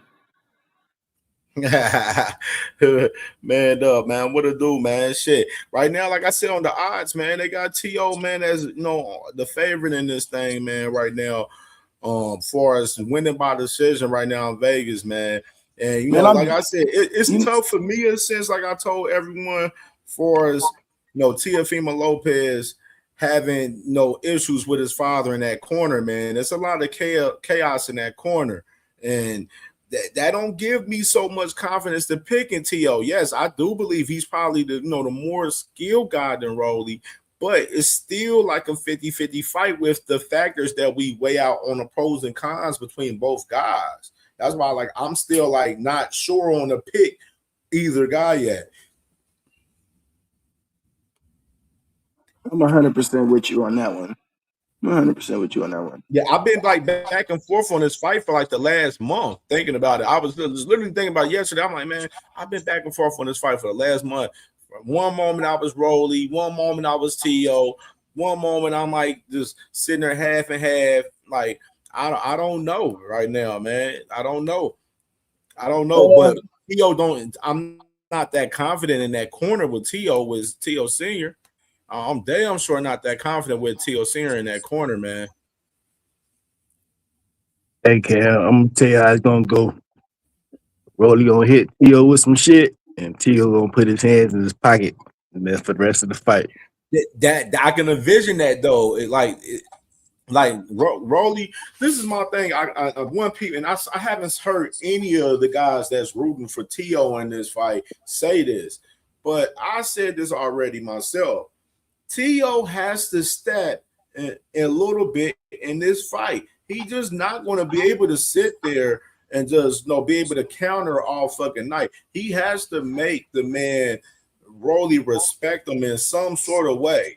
You know what I mean? He's going to have to step a little bit. He can't sit there and just think he's going to stick the jab and want to counter and move around and try to outbox him for 12 rounds, bro. Rolly's going to somewhat make it a fight in some sort. He's going to have to clash and exchange fireworks with Rolly at one point in this fight. And That's one interesting factor. Can T.O. withstand that and do that with Rolly, or he's going to be the guy that's going to be hesitant to do so? That's my questions for the T.O. guys that's saying they team takeover out here right now.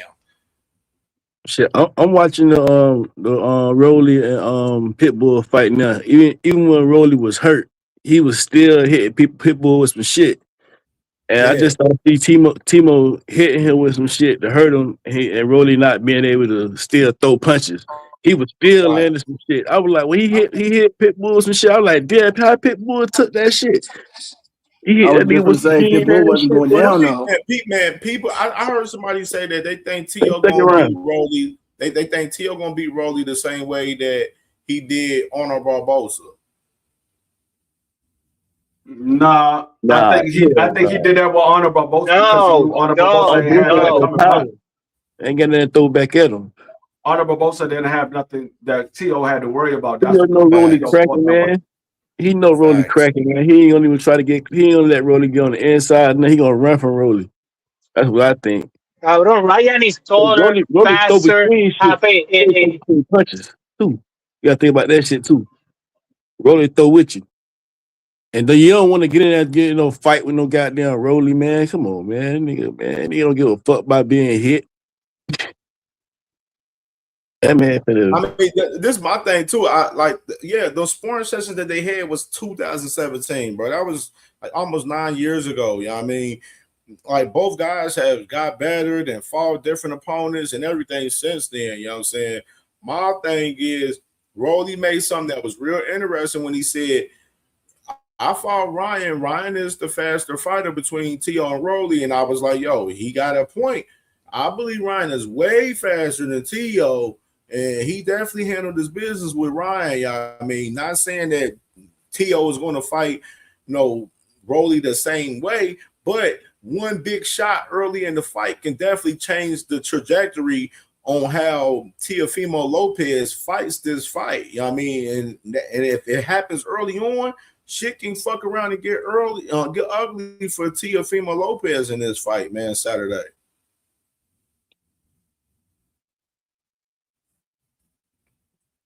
Man, he still ain't over this. He still ain't over that loss to Shakur Stevenson, man. But he admitted that. He said he ain't over that loss with T. And that's people not having the context of that.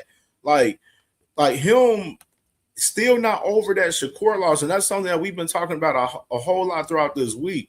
That still is a big factor, bro. Cam J, you know what I'm noticing, bro? You know what I'm seeing, Cam J? We're just gonna have to pick Rolly, and if T.O. outperforms, then fuck it. We live and die on that. I'm picking Rolly. I'm glad he's the underdog. I'm getting the feeling I felt with the EJ thing. You know what I mean? I knew EJ was coming off a 3-year layoff, and my heart was like, nigga, you can beat this nigga if you perform. Type shit. You know what I mean? So, man, I believe this nigga T.O. can beat him if he perform, bro. But whatever I make today, I said the other day, I don't think the rust, like T.O. being out a year, is going to be a factor in this fight with them guys. I don't think it's going to be an issue. I'm glad he's an underdog. So whatever if it's been a year, if it's been that damn long, and he's still going through this mental shit, kiss my bro. I'm gonna get paid. God damn it. Shit. I'm glad he's an underdog. Man, boy, anybody put money up on Rolly? My Seattle ass only got couches bet on. The couch sucks on boxing. Gonna be a rich man this weekend if y'all pull that off, man. If Rolly pull it off, man, T.O. ain't even got no goddamn jab like that. He ain't got no jab to kick. Rolly got a longer reach, man. And Rolly can use a jab. He not use a jab. He range finder, man. Come on, man. I don't see that shit happening, man. All my money on Rolly. Let me get one of them tail of the tapes. I gotta get one of them tail of the tape graphics. Smash that like button. Where we at? We almost at 92 likes. 8 more likes, man. If y'all ain't hit that like button yet, smash the like button, man, and hit the Cash App, man, supporting this grind. Grizzly, man, today. You dig? Man, yeah, man. Them odds is crazy, dog. There's some crazy odds, man. Yeah, hey, did y'all watch? So did y'all watch the open media workout last night with those guys? Yeah, because I was watching the open media workout last night, and I noticed with Yuli Hernandez, man, he looked real like I don't know, man. He looked a little drainaged a little bit to me looking at him last night, bro. I don't know. You only looked a little drainage last night, bro. He looked like he's on. I ain't gonna lie. He looked like he's on schedule for sure, like to make the weight at 160 for tomorrow. But I am a little weary of that, though. I ain't gonna lie. I am a little weary of that. They got the press conference about to come on at 3:30.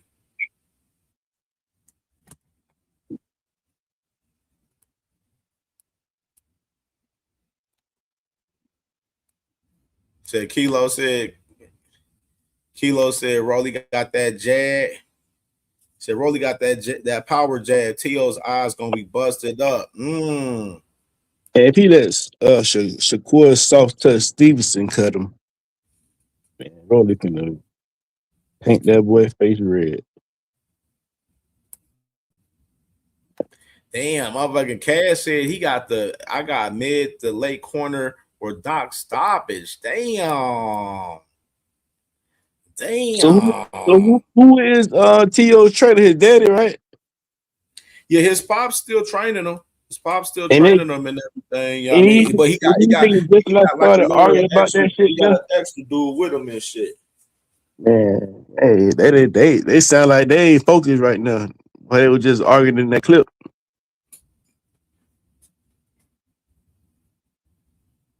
It's been like that. It's been like that throughout the whole entire build-up, though, for them, though, because they've been like you ask them you see them in every interview.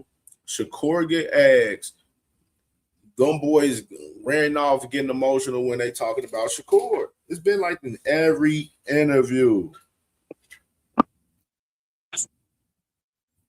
Man, that can't be a good thing. So, regardless if they was focused, my money's still going on Rolly. I just think Rolly is the better overall fighter to be honest. Swear to God. All right, we got a breaking news. Some breaking news.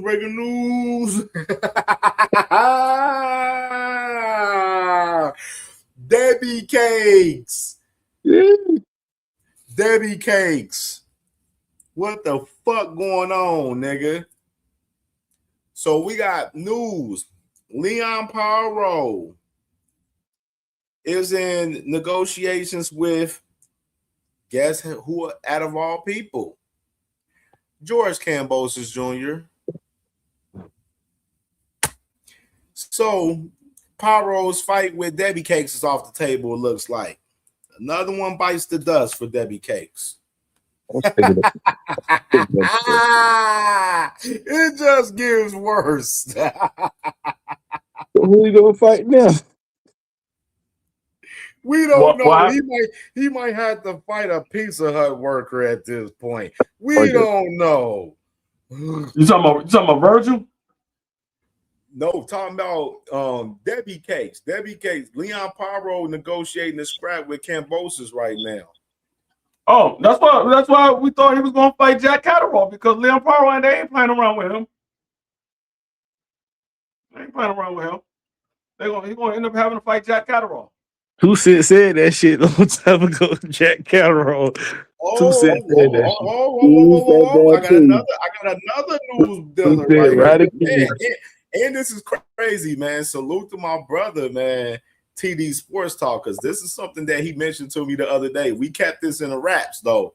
But Salvador Rodriguez from ESPN is talking about Jaime Munguia possibly fighting either Kevin Newman or Beck the Bully, which is TD. Salute to TD. He mentioned to me literally like 3 days ago. We kept it under the wraps. He talked about possibly Jaime Munguia possibly fighting Kevin Newman, and you got Salvador Rodriguez from ESPN reporting that Jaime Munguia's eyeing either Kevin Newman or Beck the Bully right now for his next fight right now. So good shit, TD. I got a fight for Devin Haney. I got a perfect fight. Both of these guys are looking for fights right now. They ain't got no opponent. The guys that they was looking to fight are looking to make fights with other people. Devin Haney versus Virgil Ortiz. Let's get it on. Oh, Calvin Davis. That's a good fight. Devin Haney versus Virgil Ortiz. Let's get it on. They both looking for a fight.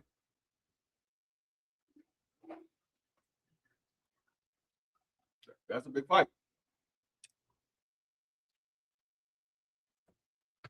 Virgil can't get Jamel Charlo. He can't get Tim Tszyu. They looking to fight each other. So Virgil can't get either one of those guys. If they finna go to 154, that's too close to Boots. I don't know. I mean, I don't know who Virgil ran to 164 because the two guys that he named. Oh yeah, Virgil at 160 now. Oh, that's right. Virgil talking about 160. He fucked up. He running D-Free, look at this right now, D-Free. Virgil ain't got no fucking fight right now because Mel and Tim Tszyu was fucking negotiating right now. So you ain't fighting him. You're not about to fight Erslandy Lara, so you can cancel that shit out. So the 60 shit is bullshit. He ain't about to do shit at 60. So it comes back to the person that we've been talking about, Charles Conway. Now look at Debbie Cakes. Debbie Cakes. No Pyro, no Catterall, no Ryan or no Rolly, no T.O. What is Debbie Case going to do? He's going to have to fucking fight a fucking electric worker like fucking Shakur at this point. Debbie Case has no options right now out here. Let me see. He fight Kevin Davis, man. I ain't even watching boxing. I got the fight for him. I got the fight for all the Debbie Cakes fans. Call Tiger Johnson. Call Tiger Johnson, bro. That's y'all fight right there, bro. He in the WBO. He's ranked. Call Tiger Johnson and get the fight going, bro. He ain't gonna do no bullshit like Keyshawn. He gonna fight, bro. You know what I'm saying? Call Tiger Johnson. Debbie Case has no fight out here at all right now. Call Tiger Johnson. I'm so sick of this nigga, man, Devin, man. I can't wait till this generation is over with, man. Get all this pussy ass shit. Devin Haney, okay. Brian Norman, he's not fighting him. T.O. is about to fight Rolly. Richardson Hitchens is out there. He ain't.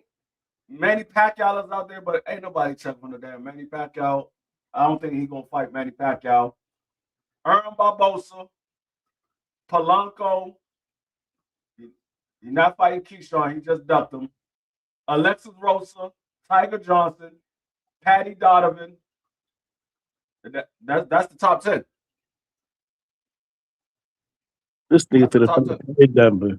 Oh my god. Yeah, that's what I'm saying. He ain't got, bro. None of these guys, bro. For all these guys to be talking like they're the big dogs, none of these guys looking like they got no fucking motion out here. Why? Because they doing too much fucking talking. Then they fucking actually won the fight out here, and it goes back to the young and scrapless bullshit that we've been talking about, bro. Young and scrapless dudes want to talk all the fucking time. Oscar. Man, we gonna play around in the behind the scenes and play around and say we got some bullshit going on. We got a lawsuit and everything, but we don't want to fight Boots right now. So we just gonna go on vacation, sip pina coladas and laugh about this shit. Then come back up 5-6 months later and talk about we want the Boots fight. You know what I'm saying? After he beat Xander, you know what I mean? That's the type of shit they on. I wouldn't be surprised if Devin Haney end up fighting Julian Rodriguez. Shit, if he ain't gonna fight nobody over here, traditional guy, he might want to do. Oh, Debbie Case. Oh, shit. Oh, we gonna negotiate this fight with this guy, not to fight none of these motherfuckers. Hey, Cam, if he not gonna fight nobody over here on the traditional side, he might as well go with that Zoo. Man, brother, man, at this point, man, if niggas ain't fighting nobody, man, take y'all ass over there at this point, man. That's real. Man. At this point, you gonna fight nobody over here. You might as well go over there and fight nobody over there. Well, you gonna get a check over there. They waiting for you. Sign up.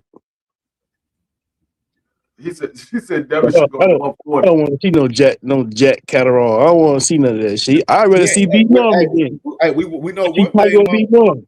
we know one thing, motherfucker. They ain't gonna go to Debbie Kings ain't going to 54.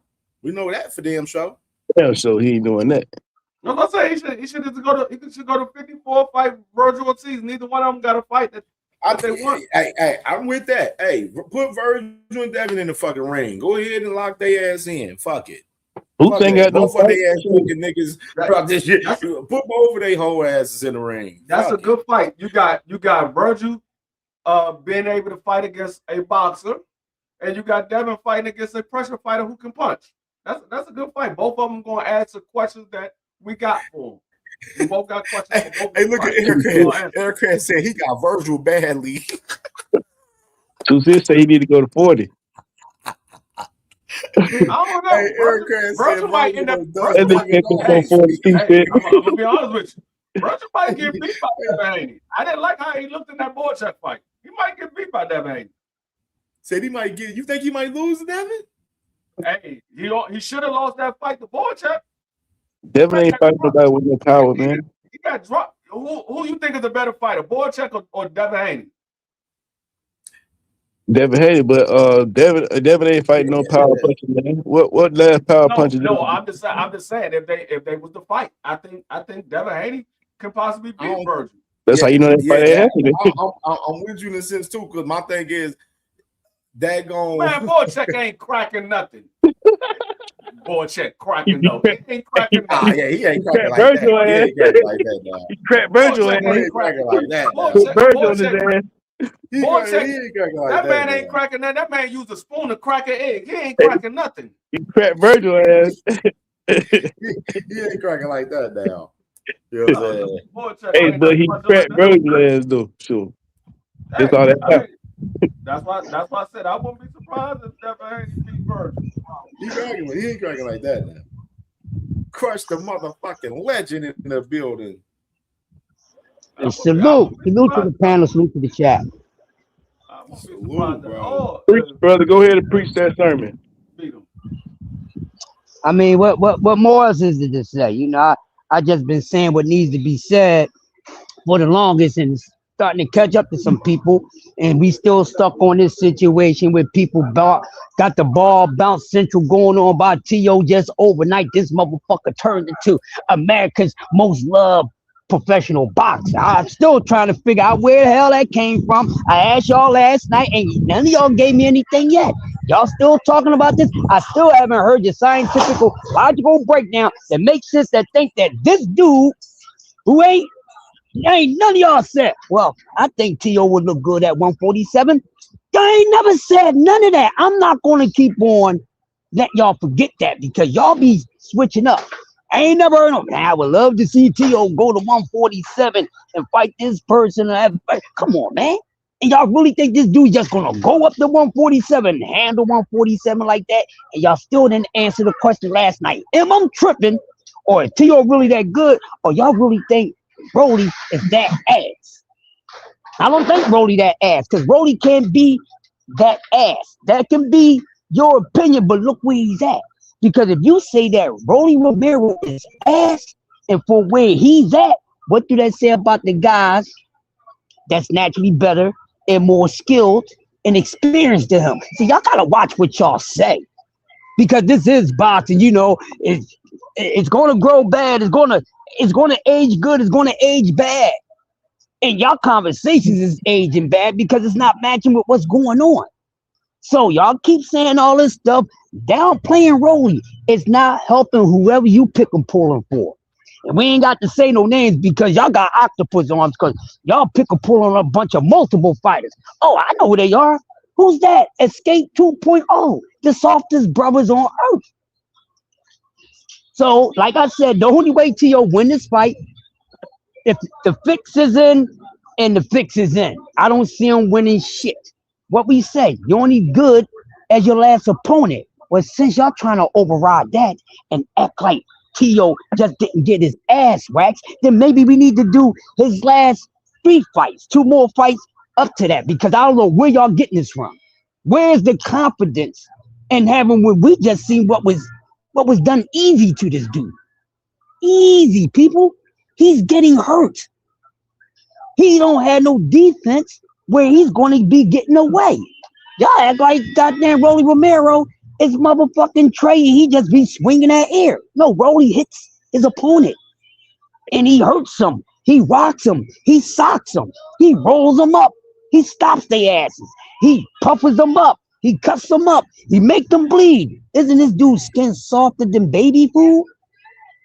The boy ain't nothing but a sacrificial lamb for a paycheck. Get out my face with this T.O. stuff. I'm going to say it again. He's a self-sacrificial lamb for that damn money. But at least the man got the crazy enough kahunas to do it. At least we can say this much about him. If there's anything I'm going to give him credit for, is that. Unless he proved me all wrong. Man, I'm going to still say the fix is in. Every fighter got to punch his chance. But what do we say about fighters who actually can fucking punch with both hands? What we say that's beyond a puncher's chance? That would make sense. When we know we got a guy that's known for people hurting people. There ain't too many people this man didn't touch, he didn't hurt. And like I said, T.O. and that ain't that sturdy, y'all, all the way around the board. So I don't know what you wishing for, but okay. But if you're going to kick the ballistics like this dude is like that, I'm going to kick you and your ball over the fence. And this is his skill.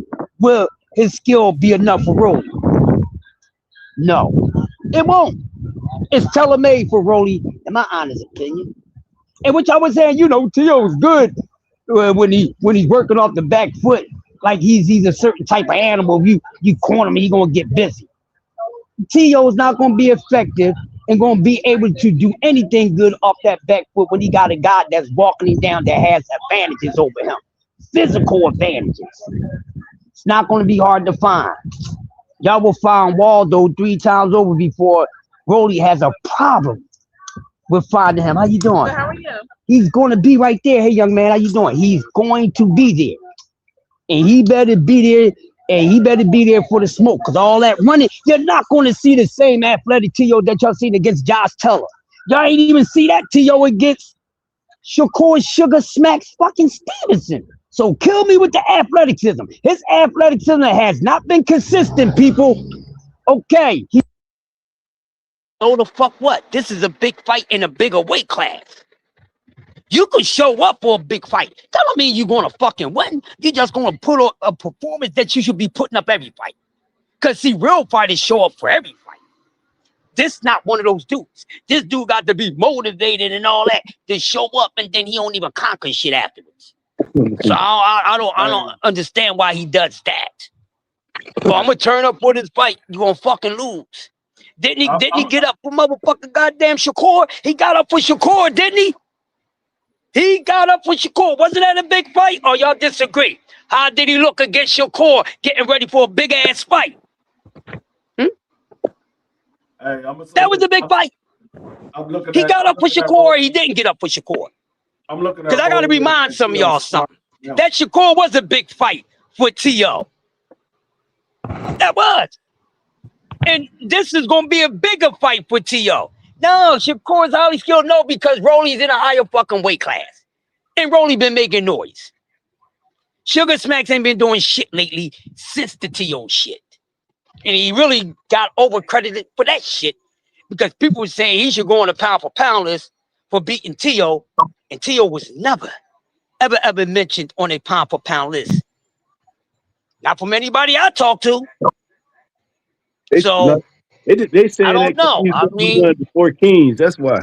We got to keep it real, man. It's just crazy. I don't see all this T.O.'s going to do, and it just seems like it's just pure hate for Rolly Romero, and that's not being scientifically honest, logically honest in this matchup. It's just not. T.O. skills ain't all super like that. His IQ is nothing all like that.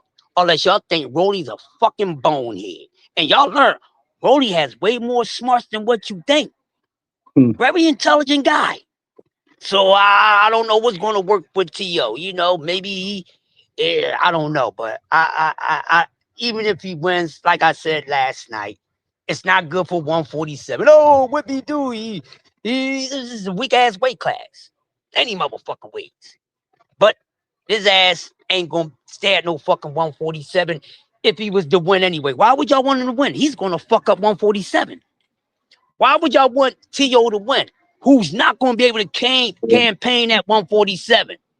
We'll find out, win or lose. We'll find out how I feel to be at 147. You ask his ass after that damn fight. Even if he's victorious, he ain't gonna feel victorious. The body won't. The celebration will make his voice say those things out of his mouth.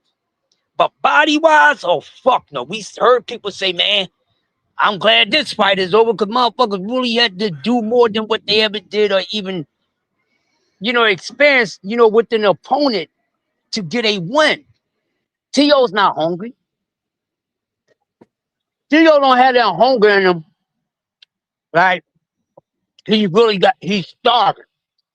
T.O. just wants the money that he always thought he deserved. And that's all T.O. is doing, y'all. T.O. is just going back, picking up some bags that he should have picked up. That's it. You think T.O. gonna put his heart and soul all into this and try to upset Rolly Romero? Then if he do that, you think you're gonna stay there and just want to jump in the ring with all these other guys that's up there? And y'all really want to see him fight Devin Haney, get over this shit. Tired of y'all still want the guys to fight guys that are no longer the same size. I'm getting tired of that shit too. So find something else for Devin Haney to do, because I'm gonna keep reminding y'all that's what y'all want anyway. Find something else for him to do. Don't be trying to use T.O. and a Rolly Romero loss so y'all can feel some type of way. This is how Dev can get back into the gracious. No. See, too much pussy activity at 147. This is what we got to deal with. So you know my motto, can't wait to the aftermath. Huh? Because what? New bullshit start when people right after the goddamn fight. And like I said, it's going to be some bullshit this weekend because of what took place last weekend. That's all I'm saying. Some questions is going to get pissed on. Some things is going to get exposed. And y'all going to have to learn the hard way. Not once, not twice, but like 3 times a lady, you motherfuckers. I don't know. I think it's going to be a good fight. It should be a good fight. It should be an entertaining fight. But it should be an entertaining victory by Rolly Romero. And I think Rolly Romero, by any means, y'all, is not trying to he's not trying to compromise his spot. Rolly ain't trying to get that shit the fuck up. And Rolly's not sweet for anybody. He's not sweet for anybody. That's why I know y'all motherfuckers is turned out on some sweet and low, some sweet and sour to keep thinking that T.O. is just this dude and he just gonna go up to 147 and do the thing to motherfucking Rolly Romero. You tripping. But you can have that. You know, I ain't there to pick up your luggage when you fall. What else we got? Hey, bro. Hey, don't let them motherfuckers turn you red now, goddamn. I'm gonna have to pull out my motherfucking duck gun. Yeah, I got something called a duck gun, right? Meaning you better duck because this one is made for you. You know what I mean? Give him a goddamn, give him a shot in the ass. That's it. You ain't got to do nothing else to get jokes. Just give him a shot in the ass. They got it. Hey, Cam, who you I picking? just don't see it, y'all. But we gonna find out this weekend. And like I said, the most interesting thing is going to be what's next. Because we always got to worry about what's next. Shit, possibility shit. I know Ryan won't smoke with the winner of this scrap. You know what I mean? So that'll probably most likely be the vibes. 2 Cents Boxing was popping, sis. What's up? What's going on, y'all? Shit. Cooling, chilling. What's I good? heard y'all up here talking about Devin and how it ain't no competition at 47. Shit, I think he should go back to 35 or go back down to 40. get a Hey, shit. I nutritionist. mean, shit. He like He killing can get himself him a anyway. Shit. nutritionist. Why not? He can lose. He can stop being lazy and lose some of that weight, cut some of that He muscle, trolling. and he can just go down. Hey, Cause hey, look, hey, sis, I'm with you. it's Shit. smoking Tell him take his 35 bitch ass down to 35, and man. it's Take him to smoking 35. 40. Go fight William Zepeda. You feel what I'm saying? Zapata, that'll be a good fight. Zapata, shit, maybe he'll shot me. Maybe he go fight shot.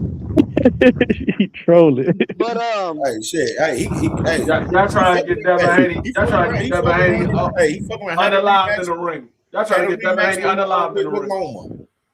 That's what I'm saying. Loma So come up at 35 and fight him at 35. You know what I mean? shit, Rematch. Loma can meet him at 40. Rematch. Loma can meet. Exactly. Loma need to come up to 40 and meet Devin. Devin need to go down to 40 because we need to get that rematch because people was asking for it. It was a controversial decision.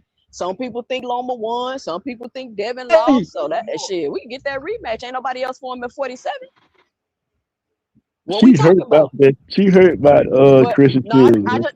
that shit sound dumb, don't it? That shit sound dumb, don't it? I mean, half is them just 40 and 35 pounders any fucking way. So it really ain't no damn difference, honestly. Shit. Shit, that's what I'm saying. I'm advocate. Hashtag go down, Devin. No, but I was coming up here really to talk about the Rolly fight. I know I'm trolling. I know they're gonna be trying to clip it, but Trolling. what this is what I don't understand They gonna about clip Rolly. that like a motherfucker says. This is good. I hope they clip it so they can see how dumb that shit sound. But this is what I want to say about Rolly, right? And it'd be crazy to me how people say one thing, but they don't realize they're doing another, right? Every time Rolly got a fight, oh, Rolly trash. He got beat up by the old man. But we talk about the fight. We talk about, ooh, we don't know if Rolly could win. We don't know what he could do to Ryan. We don't know this. We don't do that. We watch the fight. Rolly do decent numbers and sales at his fights. Mm-hmm.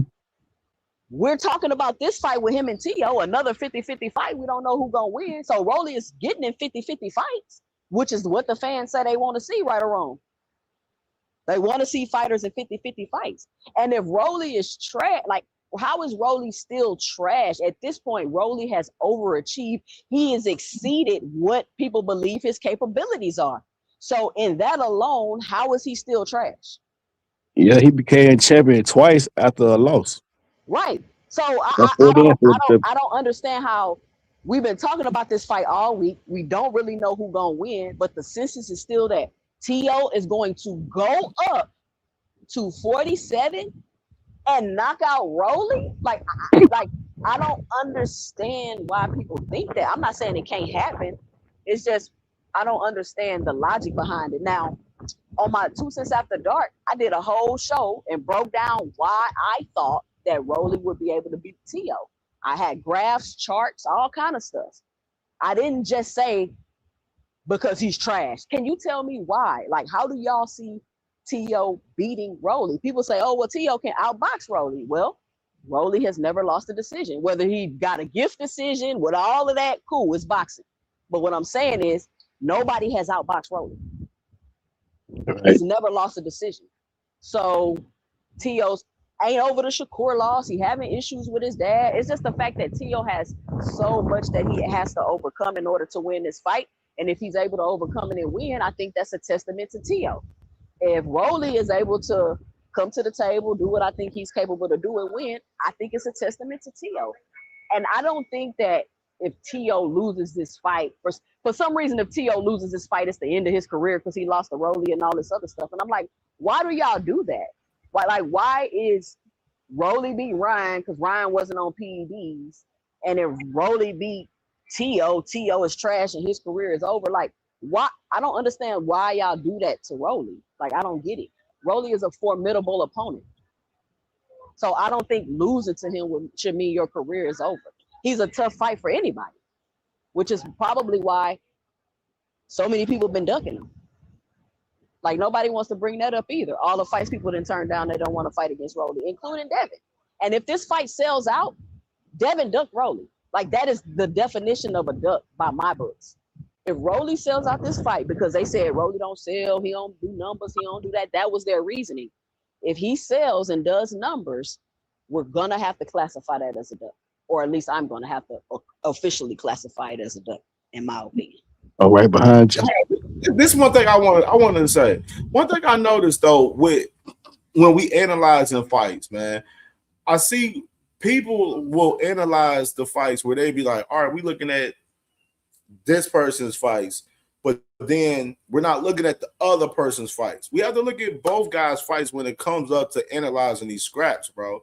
There's been a lot of inconsistencies from the man Teofimo Lopez over the past few years, bro. Even when he stepped at 140, man, been a lot of inconsistencies from him. You know what I mean? Along with Rolly, inconsistencies from Rolly at times as well, man. So we've been seeing inconsistencies from both guys. You know what I mean? Far as the resumes, both guys probably even on the resumes, in my opinion. You know what I mean? But it's for people to just thinking, sitting there thinking this is a super layup for T.O. This is not a layup for him. This guy hasn't even fought at 47, bro. He was a small guy at 40, and the motherfucker, literally, the competition that he was struggling with Claggett, Stando Martin. You know what I'm saying? Like, come on, bro. Like, we're not about to sit there. Y'all got to stop doing these one-sided breakdowns, bro. Y'all got to, when y'all analyzing, predicting fights, bro, y'all got to analyze from both spectrums, bro. Like, you know what I'm saying? That's just how it is.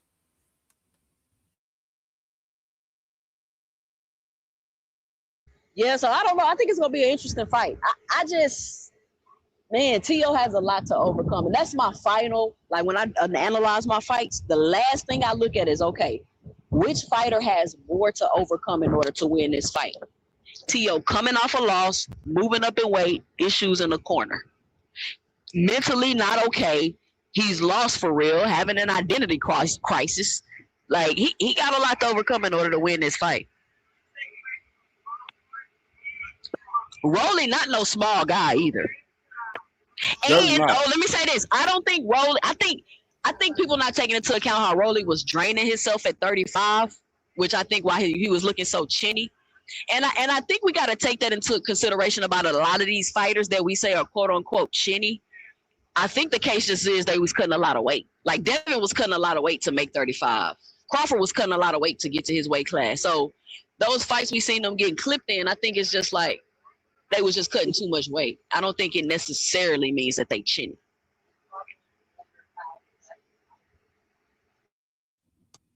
Man.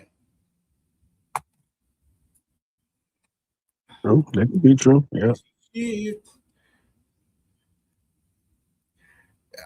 Oh, hold on. Anybody seen the Jackson Martinez fight with Rolly? Yeah, I seen it. Yeah. I was doing it yesterday. What did you think about that fight, D-Free?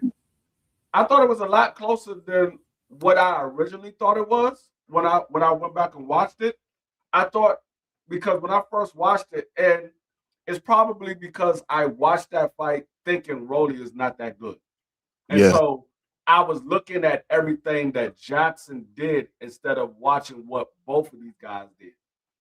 Because there was moments where Rolly was touching Jackson as well. Like when you go back and look at it and just look at it from a open mind state, Rolly did a lot of good things in there. Jackson did a lot of good things in there. That fight was a lot closer. It could have went either way.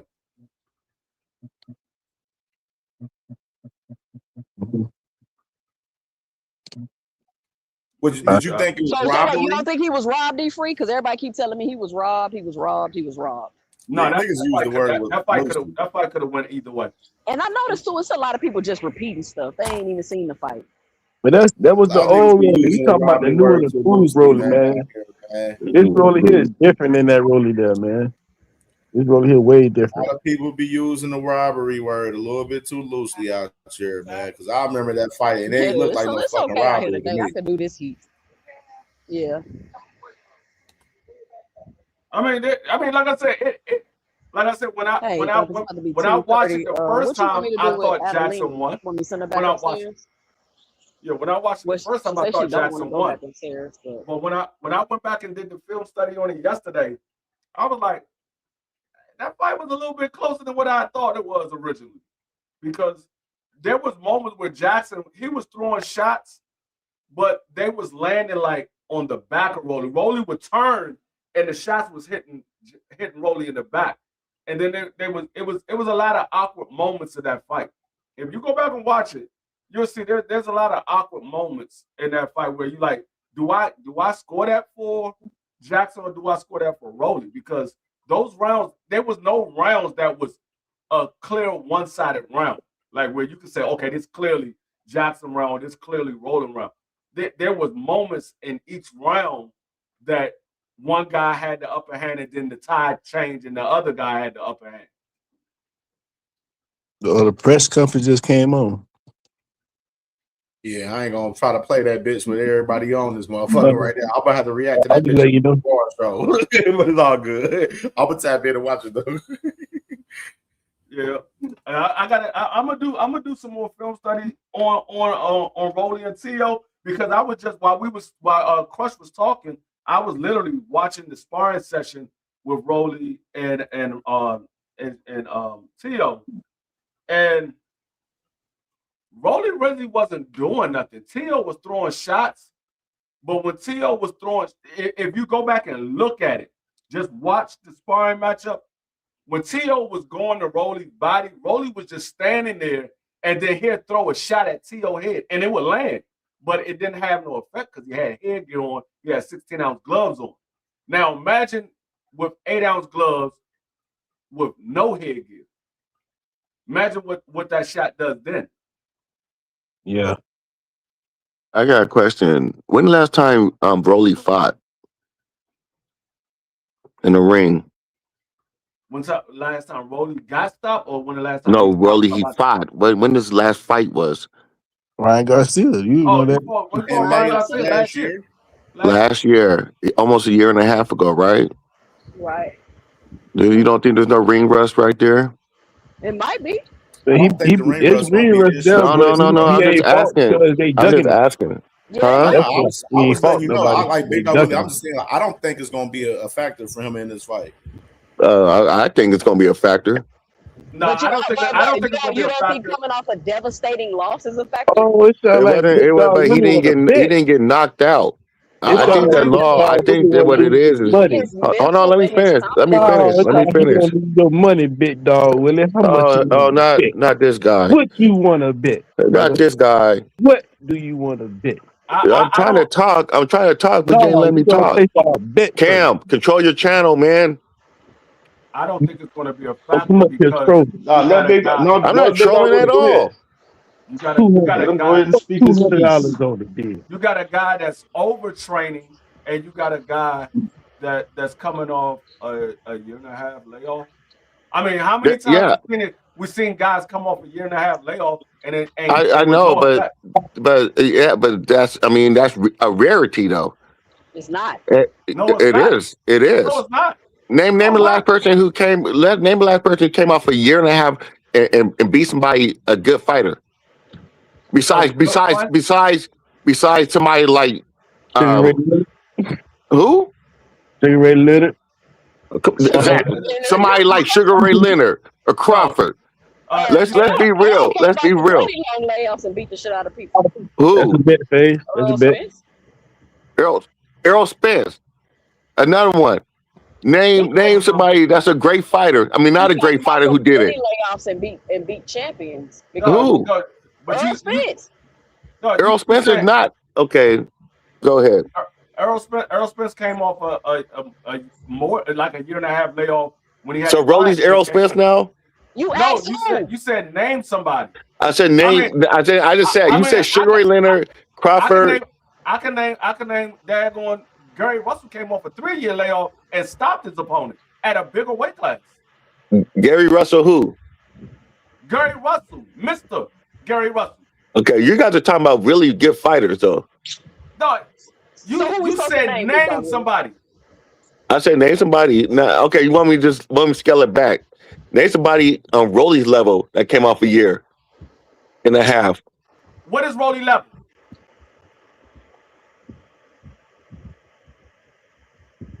What do you think Rolly's level is? No, don't ask me what I think, because I gave you names and you said we're naming really good. Okay, the names that you give me, is Rolly as good as those names?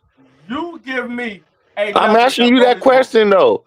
No, I asked you a question. Now you asking me another question. I give him a grade. I give him a grade. He's a C fighter. Okay, a C fighter. So you want me to give you a guy that was a C fighter that came off a layoff? Yes. Alberto Puyo. When? And who did he fight against? Another C-level fighter. Same level as he is. Who was that? You said name somebody. Now you. I'm just saying, name the C-level fighter because I don't think Tio fits in that level right now.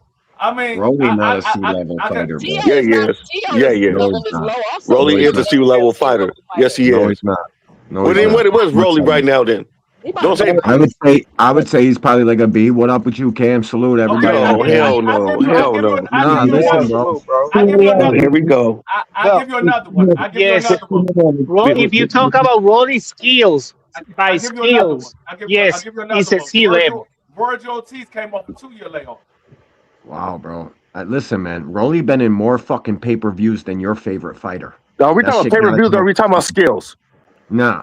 Yeah, let's talk about skills. The name of this fucking game is called No. Don't try to move the goalpost to pay-per-views. You've been moving let's talk about skills. We're talking about skills. You've been moving the goalpost. We are talking about skills, not pay-per-views. Got to be some sort of skill to get these. No, we're not talking about pay-per-view. Jake Paul don't have the same skills. He get more pay-per-views than him. He earns a lot more money. So let's not do that either. Because your guy's. No, don't say my guy. We're talking about no. To try to get some big. No. You're moving the goalposts. Bro, you guys just. D1, you're moving the goalposts. You're moving the goalposts. You're moving the goalposts, dude. You're moving the goalposts. No, I'm not. I'm saying about skills. No, I'm not saying about skills. You put pay-per-views. Who the fuck? You don't. Why are you yelling? Why are you cussing? You don't know what skills are because you raised your voice. I'm asking you why you cussing.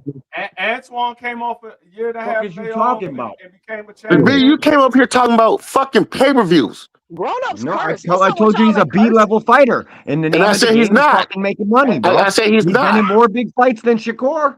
And you said big fights. Doesn't mean pay-per-view. Pay-per-view doesn't mean skills. Listen, bro. You know better than that. He's in a big fight with a guy that your guy just fucking beat up. Yeah, sure. You know better than that. He's gonna knock T.O. out. He's gonna knock him out cold. Okay, I hope so.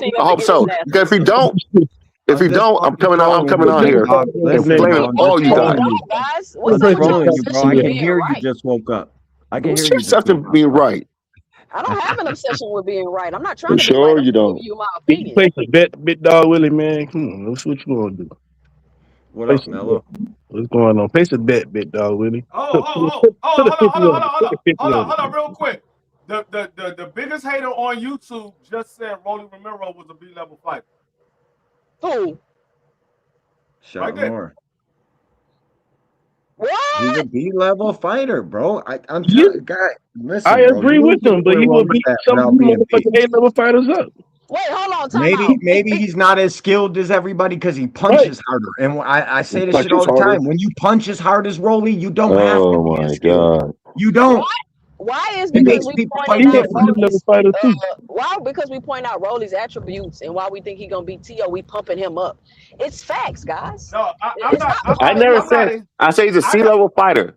That's all I said. And I said C-level fighter, and he started bringing up pay-per-views and act like that has nothing to do with something. You want to hear skills? You want to hear why Rolly's gonna beat T.O.? Because T.O. got glaring. So who's skill fighter? Jake Paul's the best. Is an A-level fighter now. Jake Paul's an A-level fighter. What? Nobody's. Jake Paul's an A-level fighter. That's how we're doing it. Yo, Jake Paul is an A-level fighter. Did you not hear me say what I said to you? No. You came out there and moved the goalposts. I was trolling, idiot. Are you fucking dumb? Oh, now you're trolling? Now you're trolling? That sounds like trolling to me. You didn't hear me before, dipshit? No, I didn't hear you say shit. No. You're too busy talking. Yeah, say what you gotta say. Say what you gotta say. D1. Nah, you. Nah. No. Fucking fight with somebody like Rolly with the glaring. So I'm just gonna say, Jake Paul is the best fighter in the world right now. Shit. You guys think Rolly don't got a chance? Jake Paul is the best fighter in the world right now. Let me say this Rolly real don't got a quick. chance. Y'all always want to throw Jake Paul name up. Jake Paul came to boxing with his own audience, his own following, guys. So no, it's not comparable like that. It don't even make sense. No, it is comparable. According to D1, it is comparable. No, you're making false equivalences in your fucking peanut head for some reason. What the fuck is he talking about? But let me ask Big Dog Willie a question. Big Dog Willie, can you tell me the keys of victory for T.O.? Willie got kicked off the panel. Oh, he left the panel. One of the two. Anybody that think T.O. is gonna beat Rolly, can you tell me how? I told y'all how I think Rolly can beat T.O. How do y'all think T.O. can beat Rolly? T.O. can outbox Rolly. T.O. can definitely outbox. That don't even. Hold on. You asked T.O. Boxer Hatchet, you gotta learn how to speak because that don't even make sense. Rolly has worse weaknesses. That don't even make sense. No, he doesn't. What are Rolly weaknesses? Fucking T.O. has the biggest weakness you can have in going in and fighting a fucking power puncher. Are you slow boxing? T.O. weakness is his mental. So I don't know what bigger weakness you can have than being mentally weak. What? Yeah, mental is the biggest weakness that you can have. Fucking charging in with your head first with zero defense. What worse weakness besides? But what's worse than being mentally weak that T.O. has? Can you tell me? That's the biggest weakness because mental is 90% of boxing. Mental 95, I would say. It's fucking everything, man. I can't let mental is 90% of your boxing is mental. So if you weak mentally, you have the biggest aircraft carrier thinks that T.O. can what do you say, aircraft carrier? Pop shot and counter. He said trap, counter, and pop shot. Is Rolly a better counter puncher than T.O.? Listen, this can end up being a let hack up, yeah. I mean, this can end up like Ryan. When you ask that question, I would say he's better because he has more power. No, when you ask that question, it all depends on what you're looking at as a good counter puncher. Because some people look at how fast you are. Some people look at how strong you are when you land the shot. Some people look at how accurate you are when you land the shot. So it all depends on what you're looking at. So I don't know. What I say is I would say they're probably on the same level as a counter puncher, but one guy is more effective in their counter punching than the other guy. And I think Rolly is more effective than T.O. is in his counter punching because of the power that he has. He's more effective. How about this? This is a tough fight to pick, man. This is a real tough fight. How many, and that's what I'm trying to say, D1. Like, this is a good fight. Y'all keep saying Rolly trash, but we've been up here all week going back and forth because we don't know who's going to win. It don't make sense. No, it's a real good fight. It's a 50-50 fight, which is what everybody been crying that they want to see. But this is what I want to say. Okay, how many punchers, right, has T.O. faced? And I don't think what people take into consideration is once Rolly hit T.O., he might put his hands in his pocket, y'all. I just said that. There's only one puncher. He faced one puncher. Rolly makes you put your hands in your pocket. That was Richard Coleman. Richard Coleman is the only puncher T.O.'s ever faced. Yeah, and he knocked him out cold. You have to take that into consideration. I don't care if T.O. ain't got a knockout. Rolly ain't got a knockout. That's fine. That does not mean he doesn't hit hard, though. No, it definitely doesn't mean that. People are fucking dreaming. They've never been punched in their face. I just feel like I'm missing something because so many people are picking T.O. And I keep analyzing and going over, and I'm like, damn, what is it I'm missing? Like, people really picking T.O. At first, I was like, oh, T.O. got a shot. But then it's like the more and more I talk and think about this fight, I'm like, what can T.O. really do? It's the Shakur fans picking T.O. and the Tank fans picking Rolly, and they're all coming up with, you're not missing nothing. However you originally felt about this fight is probably the way it's going to go. This is the same thing that we was going through when it was the daggone O'Shaquie Foster versus Raymond Ford. What are we missing? Because we see it one way, but what are we missing? Everybody was like, oh no, Raymond Ford, this, and that. I'm like, are y'all watching the same Raymond Ford I'm watching? All this stuff y'all saying, I have never seen him do. I really don't. That defense, boy. And then he coming up a weight class. He's coming from 40 to 47. Yeah. Rolly's already acclimated, and Rolly looked huge at 47. I didn't even know Rolly was that fucking big. And like I said, I'm keeping it 100. I haven't. Teal looks bigger. Teal got a bigger head. I haven't made my pick on who wins this fight yet. I'm still going through it. I got until tomorrow to put my pick in. Me too, dog. I can't pick. I'm going with Rolly, man. T.O. got too much to overcome. I can't. It's a very close fight. That's why I haven't made a pick yet. I got a question for the panel. How is Rolly a B- fighter when he didn't fought? You could arguably say he didn't fought more comp than the whole Shane playing. Like it's just his skill level. It's a lot of things. Even though he's getting better. Yeah, because he started boxing at 17. I would say his skill level's high as shit to be in all these big level fights, learning, looking better, and fucking different. He got to be higher than a B-, bro. He didn't been in more 50-50 fights than Devin and Shakur. Y'all got to stop. I get on the internet and argue with people. It's because most people don't know what the fuck they're talking about. I know Rolly got skills for days, bro. People don't know what the fuck they're talking about. This is the thing. It doesn't matter how many 50-50 fights you were in.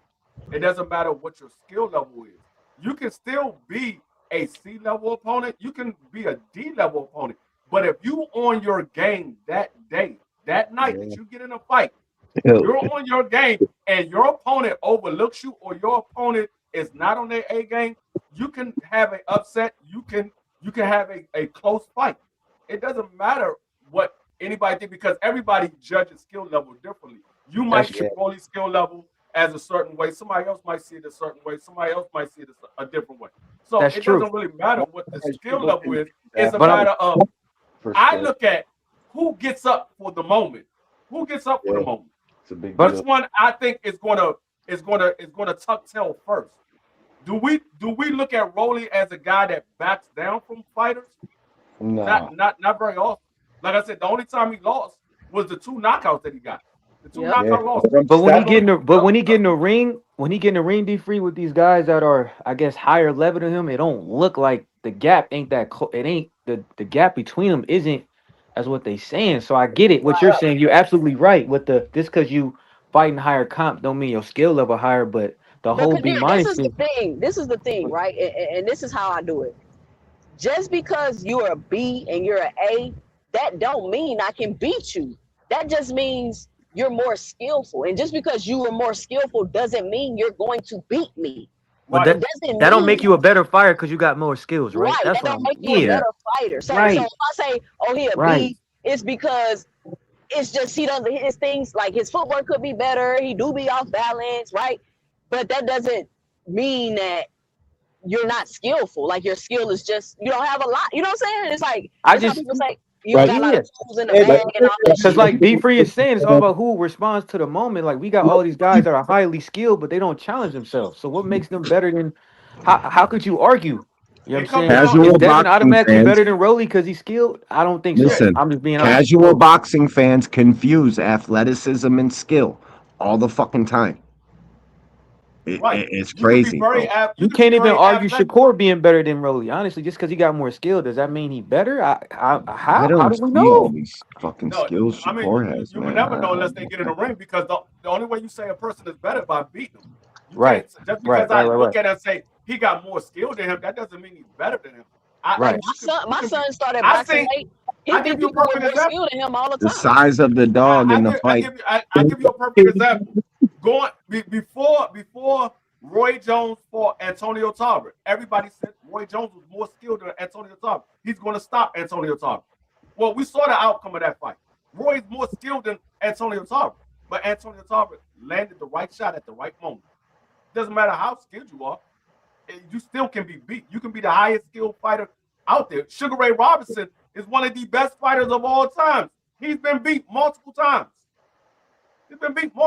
Muhammad Ali been beat multiple times. So you're saying there's more than skill, there's intangibles and everything like that. But people don't talk about that though. Are you a dog? How much fight you got in you? Against guys that was nowhere near as skilled as Floyd. And he had 2 close fights with those guys. Right. Let me ask y'all a question. How many 50-50 fights do you need to win before you're no longer trash? Wow. Man, 2 cents. How many do you have? I mean, you got to take. That's a good point. One. Like, Just one. nah, I don't know Depends because on the level When of is the fight, Rolly no though. longer trash, guys? Like he's a he grown didn't have He more than never one. was trash, never been But he's trash, had. But that's what I'm never saying. been. That's my point. That's my point. He's had more 50-50 fights. So why are we not giving him more respect for that? Like he's. That's what I'm asking, Kabir. What the problem is, Rolly really hasn't been in 50-50 fights. Rolly was more in 60-40 40 fights. They was better than Cuz. Yep. They were more skilled than Rolly. Ryan Garcia more skilled than Rolly. Tank Davis more skilled than Rolly. Uh-huh. Pitbull Cruz, I would say probably a 50-50 fight. Pitbull better than Jackson Marina was more skilled than Rolly. Jackson Marina was more skilled than Rolly. Yes. There's a lot of guys that was more skilled than Rolly, but he was able to beat them or he fought them to a tough fight. But in all those more skill doesn't mean you're a better fighter. Rolly ain't Because it comes down to the heart and the mentality of a fight. I know plenty of guys on the street that you looked at them and they look like a sucker, but you get them mad enough, they probably beat the biggest dude in the neighborhood. Heart mentality, man, skill set. I guess what I'm saying is that in those fights that you just named, G3, and those fights that you just named, the majority did not have Rolly winning them fights. Facts. So he took those fights, but our favorite fighters, or your favorite fighter, not yours, D3, but in general, right? Devin and Shakur, they don't take fights that they're not favorable. They're not favored in. So how is it that Rolly is not getting the respect of? That's the real Debo of 147. Hey, you roll the ball out, we're gonna fight. Put the glove on. Like I don't get it. I think a lot of people look at Rolly. I think a lot of people look at Rolly right now the same way we used to look at Mayorga. Mayorga was a tough opponent, but Rolly a better fighter than Mayorga, though. No, but what I'm saying is, I'm saying the way we looked at him. I'm not saying I look at him exactly like Mayorga, but he got more skills than Mayorga. The way we looked at Mayorga, going into that Vernon Force fight. Man, Vernon Force watched Mayorga. He's going to watch Mayorga. But we saw what happened in that fight. Not even close. Beat him twice. So it's the same way with Rolly. We're looking at Rolly the same way we used to look at Mayorga back in the day. We look at him, okay, this dude, he got skills, but he's not as skilled as this guy. He's a puncher, but can he land the shot? Yeah. The same way we looked at Mayorga, it's the same way with Rolly right now. Rolly got them fucking rocks in his gloves, bro. That shit makes people fight different. Soon as T.O. feels one of them shits, he knows he can be put out by it. It all right then and there changes the fucking game plan. It's just crazy. It's just crazy how we don't give Rolly that respect because we. Kadir, how long I've been talking about Rolly for how long? Rolly deserve more respect. You want to know why the Shakur fans are fighting so bad about why T.O.'s going to win this fight? Because if T.O. loses this fight, they know it's probably going to be by knockout. And then how does that look? It looks fine because if people were more honest, this is why people gotta stop doing this. If people were more honest, then these fighters can get credit. Now Rolly can't get credit for Ryan because everybody's saying he wasn't on PEDs. Like that's dumb. Right. I'm gonna tell you why the Shakur fans that's rooting for T.O. over Rolly, it's not because they don't want Rolly to win. It's because nobody's really giving Shakur full credit for the T.O. fight. They were like, man, Shakur was They're giving him fucking number 3 pound for pound. I'm not saying y'all not. I'm saying there's a lot of people that looked at T.O. like, man, T.O. don't have a shot with Shakur. He ain't got no shot. I actually thought T.O. was gonna put up a good competitive fight. I was shocked. Me too. I was super shocked. They was looking at T.O. like, man, Shakur's gonna beat T.O. That's what what's about Mr. Shelton. T.O. wouldn't throw punches in that fight. There's a lot of Shakur fans in the daggone chat that was saying T.O. didn't have a shot with Shakur. D3, that's facts. A lot of people care about this Rolly T.O. fight. This is a big fight, y'all. It is a big fight. This is a big fight. That's what I'm saying. Like, I don't understand why y'all can't be. How nobody care about this fight? We've been talking about it all fucking week. Because their favorite fighter not fighting. He can't even get a Liam whatever fight. That dude fighting somebody else. So it just. And let me ask y'all a question, right? Because I'm not sure how everybody else fandom is set up. But I'm a fan of fighters individually. I'm not a fan of Rolly because Rolly fought Tank. Like, Is that how people fandom is set up? Because I don't do that. Hold on. I don't think about Tank when I think about Rolly because I'm a fan of Rolly, and maybe it was because I was a fan of Rolly before I fought Tank. I don't know. I'm glad. I'm not even a that. fan of Rolly, I'm but I glad you respect said him. that, Tim, Not a because fan. that's exactly what I just said. I'm glad you said it. You said y'all bugging. I said Shakur would beat T.O. easy. That's what I'm saying. Y'all was saying T.O. get beat by Shakur easy. That's what I just said. You just proved what I just said. Thank you. I'm not a fan of Rolly 2 Cents, but I respect him. Like I respect Rolly, man. you know what I'm saying?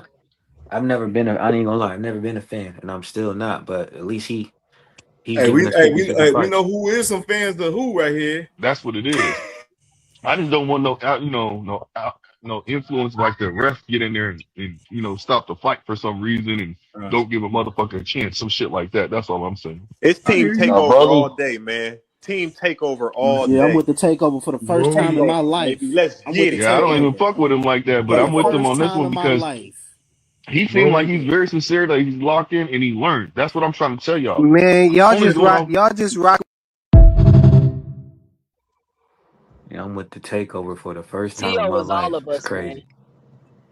Shit. Shout out to Flyer Panel, baby. Sound like Shout out to somebody that panel. think it is a big fight. How they say it's team takeover. I know if I really wanted that Rolly Devin fight though. I really wanted He seems sincere. He seems like he learned, but he just told you he not over the mentally he not over it, but that's sincere though. And you see him and his daddy arguing in the Crazy interview. word, yo.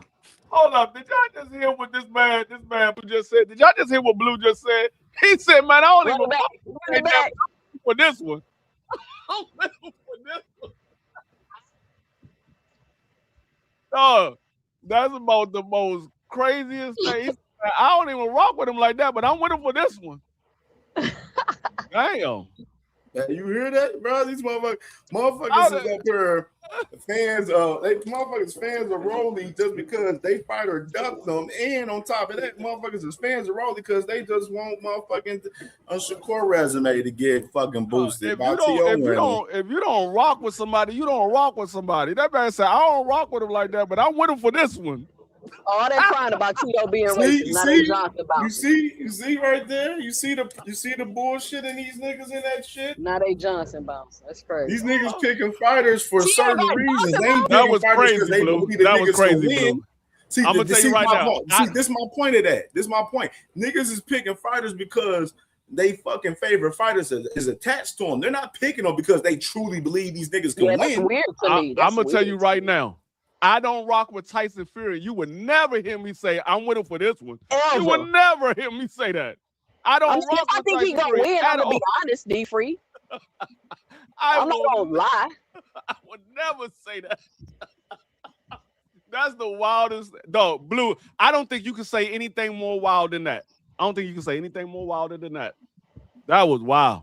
That man said, I don't even rock with him like that, but I'm with him for this one. That wasn't Blue. No, that was Andre Bishop. That was Andre Bishop. Oh, I thought that was Blue that said that. No, it was Blue was talking in the midst of that, but it was Andre Bishop and FaZe. Okay, man. my bad, Blue. Take My bad, over Blue. all day. My bad, Blue. But that's wild. That nigga said I don't even rock with him like that, but I'm with him for this one. Hey, Rolly last fight was jumping too. When I did the fight party, everybody was in my live for the fight party. Like, I don't get it. People y'all like watching Rolly. Like, I don't know why y'all want to admit it to yourself. I don't get it. When he has a fight, it's highly anticipated because everybody think he gonna lose all the time, and he doesn't. So at what point do we acknowledge? Because the fights y'all keep talking about is so long ago. He got beat up by the old man. Oh, he got to give decision. And I keep telling people that fight when he fought the old man, he had Bullet in his corner. He was not with Silas. He said that was Blue. That said that. That was Blue. Whoever it was, that was wild. That was crazy. But at the end of the day, you got to understand what you're looking at, because with the whole Rolly fight, when he fought Ryan, I said I had Ryan winning that fight. I said I got Ryan winning that fight. I don't think Rolly can beat Ryan on the scorecards. I said the only way I see Rolly winning is by knockout. I was shocked to see Rolly outbox Ryan. I was shocked. And I said, I got to give it to him because I did not expect him to outbox him. I mean, the man. I mean, like I Me said, too. if he goes in here and he does what he did to Ryan to Tio, there's no doubt about it. Y'all got to give that man credit because people say, okay, he outboxed Ryan, but Ryan ain't got good footwork. Well, Tio got decent footwork. I wouldn't say it's the greatest, but he got decent footwork. He knows how to move around the ring. He's more athletic than Rolly. If he goes in there and he outboxed Tio, you got to give that man credit. You got to say, oh, you know what? He might have got better. I might have been looking at Rolly wrong. I think he can do it. I think he can knock out Tio. I think he can outbox him For too. real. Because no boxer, I think he can because he's what he said in that how you say first was the interview with his father. Second is the lie detector. You know, it's so many things that is telling me that Tio is not ready for this fight. He's taking the fight maybe because he's sour or it's good money or whatever, or he was bad advice. But bro, he's not. His mind is not in this fight, and Rolly gonna capitalize. And I think with his hard hitting, he can knock out Tio in 147. You know, because we're in 147. So Rolly IQ not higher than Devin's? What? Rolly IQ not higher than Devin's IQ? Because Devin can't make adjustments. There are two different fighters. There are two different fighters, two different styles. We're talking about IQ though, and they have a common opponent in Ryan Garcia. And in Ryan Garcia fight, you clearly see that Devin's IQ was non-existent. Yeah, but the IQ is different. It's like male IQ and female IQ. You know, they're different. We see the world different. How is IQ different? You either have IQ or you don't. What you mean by different? No. Different. What is the word of different that you don't understand? I think you can have good IQ and make a. I think different. I know what different means, Malaz. I'm asking you to explain how they can be different. The IQs. You just prove it. I don't need to explain it. Everybody knows it. Everybody who have a wife know how the IQs are different and how make a poor decision. Okay, you don't have an answer. Okay. No, see, I think you can have good IQ, but then make a poor decision. $15 who wants to use me, put it in Cash App, CamG Cash App. Don't forget about that. The reason why Devin's IQ is in question because if you watch Devin, he don't make adjustment. Anybody that fights Devin that's gonna make him have to constantly adjust, he's going to lose that fight. No, hey, Aircraft, I gotta disagree with you that you can't say Rolly doesn't have an IQ. You can't say he's not an IQ. Rolly has. No, I'm gonna tell you how you know. He has good IQ against Ryan. But he's winning 50-50 fights. Okay, mira. The Venezuelan guy, when he fought that Venezuelan guy, that he felt his power and he felt it. So he started moving around, waiting the right moment, and he finally hit him and knocked him out of the ropes. You know? So that's his IQ. He know how to wait. He know how to capitalize. Sometimes he wins, sometimes people lose. He lost that fight. People surprised him. He piece of he bothered people, call him Chihuahua and telling shit like that, insulting him and stuff, and people came that night like 3 levels up. You know? And hammer his ass up. Oh shit. Man, that's what I'm saying. I don't believe Devin stops anybody at this point in time in his career. Y'all been saying this for the last 6 years that Devin stop he don't want to. Stop. I'm not stopping nobody. Hold up. I'm not saying he wants to or not. I'm tired of hearing the Devin fans keep saying he's going to stop somebody. I don't. The last time Devin said he was going to stop somebody, it was against Ryan, and you see how that turned out.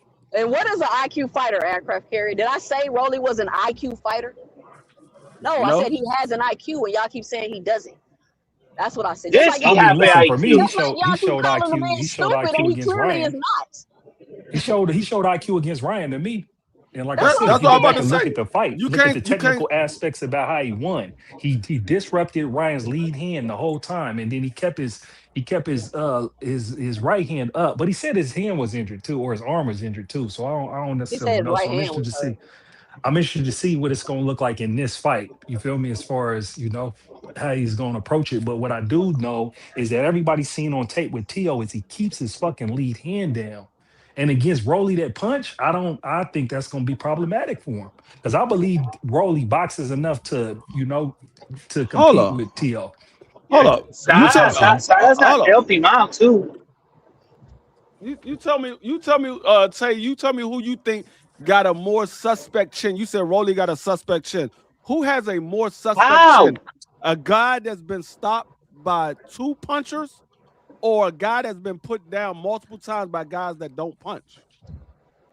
But it's like Rolly never touched the canvas. Like with Pitbull Cruz, yes, he got smacked, but he don't touch the canvas. I'm not asking you.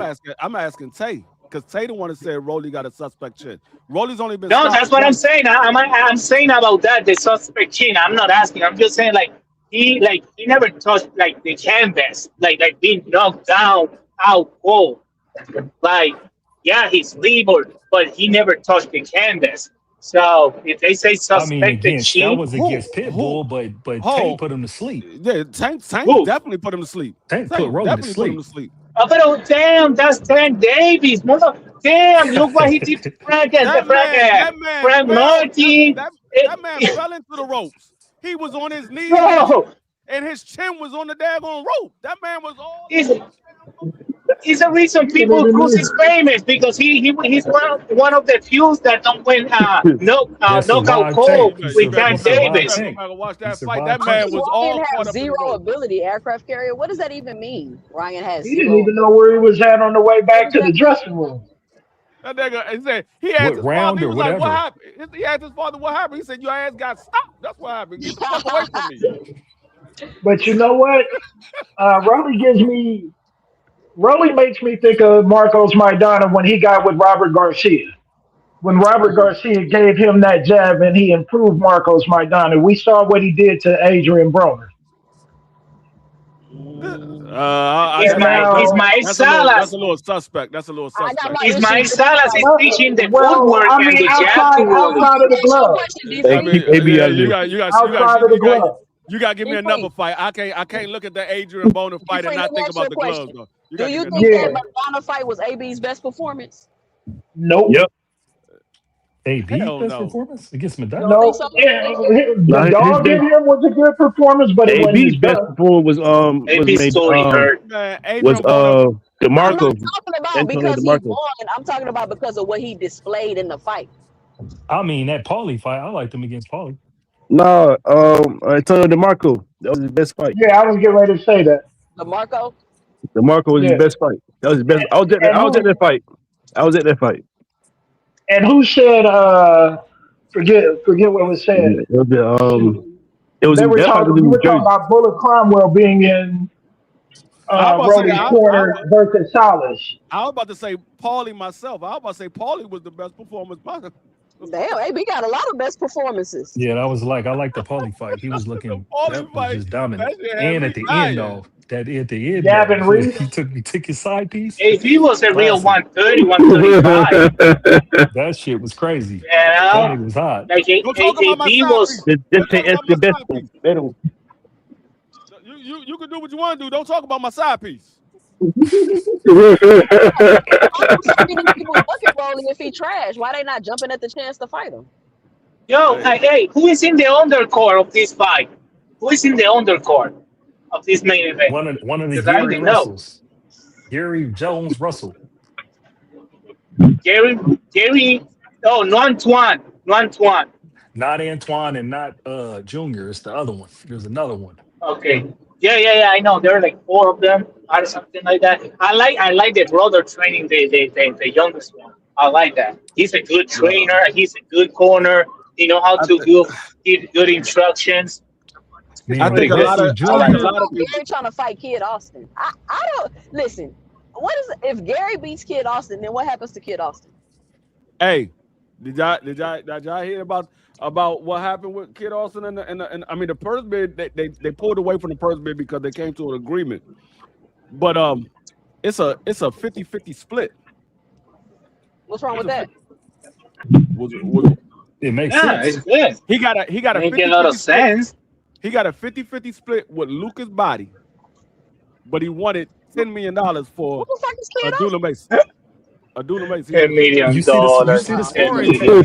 tape, D. You see that sparring tape again? That one round against Mason and against Mason, he don't want no parts of that. Of course, he want 10 million. Cabrón. Yeah. Mason is his same age. Actually, Mason is so fast. Bro, he knows what's Another word say putting a price range on getting that ass kicked. That's what it is. He won 10 million. It's a price range on that O. But he told everybody he beat I'm not trying to prove nothing, FaZe. I think what I think, and people can think what they think. I think it was one of his best performances, the Maidana fight. He showed real hard and dog in that fight. But he didn't listen to the corner. That was his problem. He thought that he knew it all. Hold on. Let's do this. What's T.O.'s best performances? Tampoco. No, Loma, perdón, I confused the name. Loma. That jump round was good. That nigga was digging deep. Josh Taylor was his best. Josh Taylor, he watched him. Yeah, they don't be giving him credit. They be see Josh Taylor. Right on time. Josh Taylor was good fight, but I don't think was his best performance. Josh Taylor is his best performance. We gotta be honest about Josh Taylor. Actually, Josh Taylor even broke his nose and everything. You know. Like, that was a good fight and was very intense fight, but I don't think that was his best fight. Hold on, Melissa, hold on. Y'all be praising motherfucking Josh Taylor like he a fucking elite fighter or something. Josh Taylor was ass. Bro. No. We didn't say that was the best. Not you. Not you. Other people. I ain't talking about you. No, well, I'm that's what I'm saying. I'm talking like people say he 12-0 Barbosa. You can 12-0 somebody, but that doesn't mean that's your best performance. Like a D+ fighter type shit. He did look good against Barbosa though. He looked sharp against Barbosa, bro. He ain't doing that now. Barbosa. Let me say this. Like that.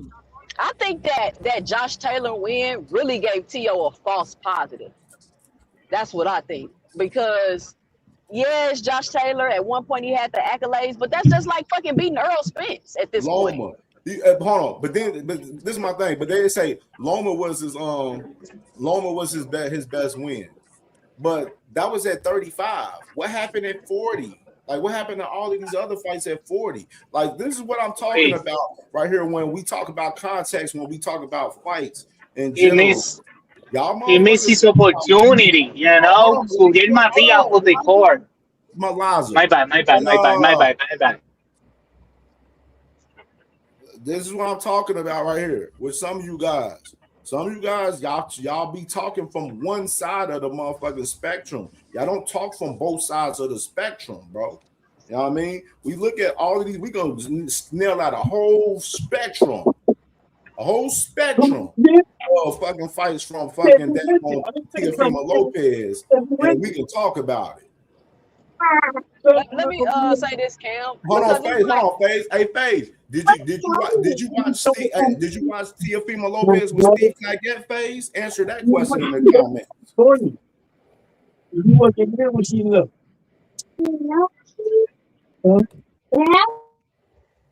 Yeah, answer that question, FaZe. Did you watch Teofimo Lopez and Steve Claggett? Did you watch Teofimo Lopez with Sandor Martin? Those are questions I gotta ask. I see doing homework and watching fights. They never bring up the fights that T.O. arguably lost. How come y'all don't bring that Sandor Martin fight up? How come y'all don't bring that Jermaine Ortiz fight up? You said Loma. Yes, FaZe. You said Loma. I don't. Hold on, y'all. You said Loma, FaZe, and I said okay. That was at 135. Tell me another fight.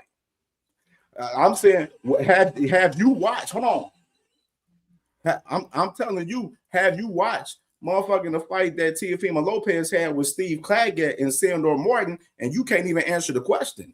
Hold up. You're just missing my question, FaZe. They're not comprehending the question because you said what was his best performance, not his biggest win. What was his best performance? Y'all giving up the biggest win. Like Loma wasn't his best performance. Loma made that a his best performance in my opinion either. Loma made that a very close. Loma didn't throw punches the first 6 rounds and made it a very close fight on the second half of that fight. Just that wasn't his best performance. I mean, D. If we go back and talk about best performances, then I can go back to one of Tio's fights when he fought a Ken and a Stalin in the small I little arena know in niggas Madison ain't Square really Garden. watching Back to boxing like like that, I'm doesn't gonna bro. be that. honest with you. Now You that feel me? now Like, that now that I think about it, now that I think about it, I'm gonna be honest with you. His best performance, now that I think about it, it wasn't Josh Taylor, it wasn't Loma, it was Richard Coleman. That was his best performance. Facts. Yep. Facts. Now that I think about it, that was his best performance. And I'm asking FaZe, I did mean, you man, watch? I Hold on. mean, Then I'm asking FaZe in the comments, did you watch Teofimo Lopez with Sandor Morton and Steve Claggett? That's Probably my not. question to you. Go watch those fights, FaZe. I mean, You my know, thing is FaZe over here with that Tio fuck look. You nigga only just started energy. watching boxing 6 You months know ago. How that's they what it Yeah, is. nah, he cool. He cool. It's cool. We just talking Hey, boxing. We good. Tio looked nice in the Hulu arena when he was over there watching them guys and styling and knocking motherfuckers out. Like, you feel me? Like Tio coming up look good, very, very good when his athleticism is totally dominating, inferior opponents. That's why when we say his best performance, it's like we go with best Hold on. I want to performances. say this. I want to say this, Blaze. You can This fight my thing. Shane as a This my thing, prospect. FaZe. How the fuck you watch Rolly with fucking Jackson Morandez, but you ain't watched Tio and Sandor Martin or Tio with fucking Steve Claggett? This is shit I be talking about with y'all niggas. This is shit I be talking about y'all niggas, bro. Rolly I'm wasn't working even right known here. like I'm that working back right then. here. Rolly wasn't No, even that's really why I said known I'm like that. always 10 steps ahead of you niggas every time, bro. Every time. And I mean, Rolly that'd be my wasn't thing even where it'd really be known like, like that back I'm then. having Rolly in this fight. I got Rolly in this fight because I do take into consideration how he performed against Claggett, how he performed against Sandor Martin, how he totally got washed with a fundamental flaw with Shakur. It's like, I'm not just knocking T.O. in his athleticism, but that shit ain't been having him dominating his career. He's been having trouble. You know what I'm saying, in particular fights. And even when he washed Barboza, he got caught clean in like the 6th round. And if Rolly catches him clean like Barboza caught him, he'll fuck around and be on the canvas. Do y'all think Rolly? I mean, I'm Tio sorry. been declining since the Loma fight. T.O. Do y'all think T.O. has improved since the Kambosos fight? No. No. He's been on the decline. Now, do y'all think Rolly has improved since the Tank Davis fight? Tremendously. I mean, but then you got to go up and down. You Leaps have and to say bounds. he done improved since the Pit Bull fight because he had fought Tank. He struggled with the old man. You see what I'm saying? He gets stopped by Pit Bull. You feel me? And then he comes and beats Ryan. So it's not I like wouldn't say. it ain't been a straight trajectory of him improving. I wouldn't say he struggled with the old man. He got caught with a shot. I wouldn't say he He was struggled. struggling with that old man. Do y'all know that Early. old That man stoppage knocked out was an up and hella coming early. prospect his next fight? Why do y'all keep saying that like the old man wasn't a Man, good the fighter? old man. No, I'm not saying No, nothing. I'm not taking nothing away Barossa from was the a old man. big I'm just puncher. calling it like I see it. Rolly was in trouble with that old man. Barossa was a big puncher, and he caught he caught Rolly with a big shot. And it took Rolly a couple of rounds to get his his cobwebs cleaned out. It took him a couple of rounds to get the cobwebs cleaned out. The controversy with it was just the early stoppage. Rolly could have made the adjustment and won that fight. Who knows? But what I'm saying is what we seen is that old man hurt Rolly, and then Rolly had to make those adjustments, and then the ref stopped it early. It is what it is, bro. Okay. No, so what I'm saying is, once again, we saw him make adjustments. He made the adjustments. He caught the old man, got the old man rocked, and then the referee stepped in and stopped the fight. That's not on Rolly. That's not on me. That's on the referee. Hold on, y'all. Hold on, stop the presses real quick, y'all. Hold on, stop the press. FaZe, you still ain't answering my questions as far as Sandor Martin and Steve Claggett.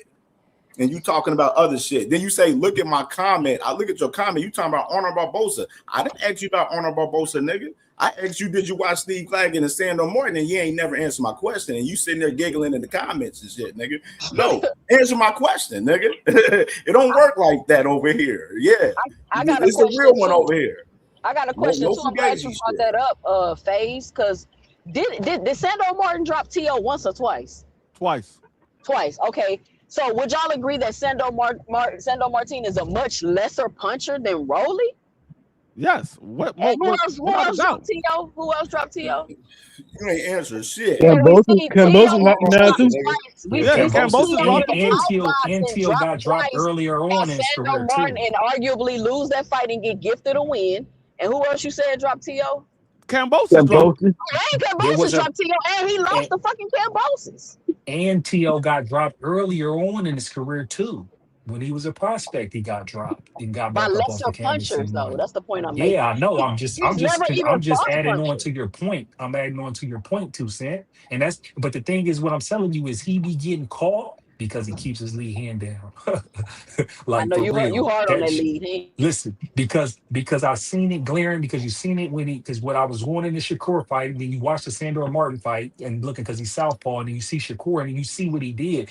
My thing with T.O. is I got to see how he performs in this because when you take losses like that, it's like you know how fighters be good and they be champions, and then they take that one loss, and then after that they just fall off a cliff. This might be T.O.'s moment where he fall off a cliff. He ain't giving me no indication that he ain't, especially when he's arguing with his dad in interviews about how the fuck he lost the Hey, worst fight that he lost, and they ain't talking about making adjustments for that shit. if he didn't fall off a cliff, if he go out here and he lose or get stopped by Rolly, he will jump off the cliff. I can tell That's you what I'm that. saying. And so it's like, But it listen, shouldn't man, be my like thing is that, he's though, y'all. flawed. No, He's flawed, though. it's not the fact because he lost to Rolly or anything like that. It's because for one, how he's talking, what the fans' perception of Rolly is. Not so much what T.O. perception of Rolly is, what the fans' perception of Rolly is, and how T.O. is talking like Rolly's not on his level. So if he goes out there, he gets beat or gets stopped by Rolly, he's gonna jump off the cliff. Man, Rolly's saving grace or silver lining in this fight is that Rolly is his fucking friend. And so that might play into as far as how them guys perform against each other. You feel me? Real talk. But what I'm telling you two, Sen, is like, look, from what I've seen with that Shakur fight and from what I've seen with the earlier tapes, whether motherfuckers is southpaw or orthodox, T.O. gets punched. And Rolly is a puncher. You know what I'm saying? And we talk about Rolly done improved in his skills. So it's like if Rolly done improved in his skills as a puncher, that means he's more likely to punch people, right? So T.O.'s there to be punched, right? That's why I'd be like, hey, I got Rolly in this fight, especially when you, like you said, we coming in with his corner. Seniors is T.O. been getting away with his athleticism because Senior ain't been doing nothing in the corner for him. He been getting away with being super talented and more athletic than his opponents. He's not necessarily more athletic than Rolly. Rolly can go 12. Rolly can do what he needs to do as far as box, and Rolly got power and can punch. So my thing is, this is a very, and people think it's a close fight. My thing is, I don't have no faith in Teal unless he shows me how he makes the adjustment from his fundamental habit that he got, and that's keeping that lead hand down. Like it's a puncher, bro. I can't see it, and I'm trying to. I'm not a hater on Teal. You feel me? He looked very good against Barbosa. And when I watched it, I'm like, damn, he looked sharp. He was looking good. But I was like, damn, he keep his lead hand down, and Barbosa didn't take advantage of it because he wouldn't let his hands go. Yeah. So it's like that's where I'm like, this is a turning point. I gotta see it now because everybody's like, Teal's gonna outbox Rolly. How? What does it look like? He gonna stand in front of him with his hand down. He gonna bounce in and out. What? He gonna counter with his right? Like, what is he? How is he gonna outbox? Who y'all think got faster hands, Rolly or Teal? Who got faster hands? Rolly.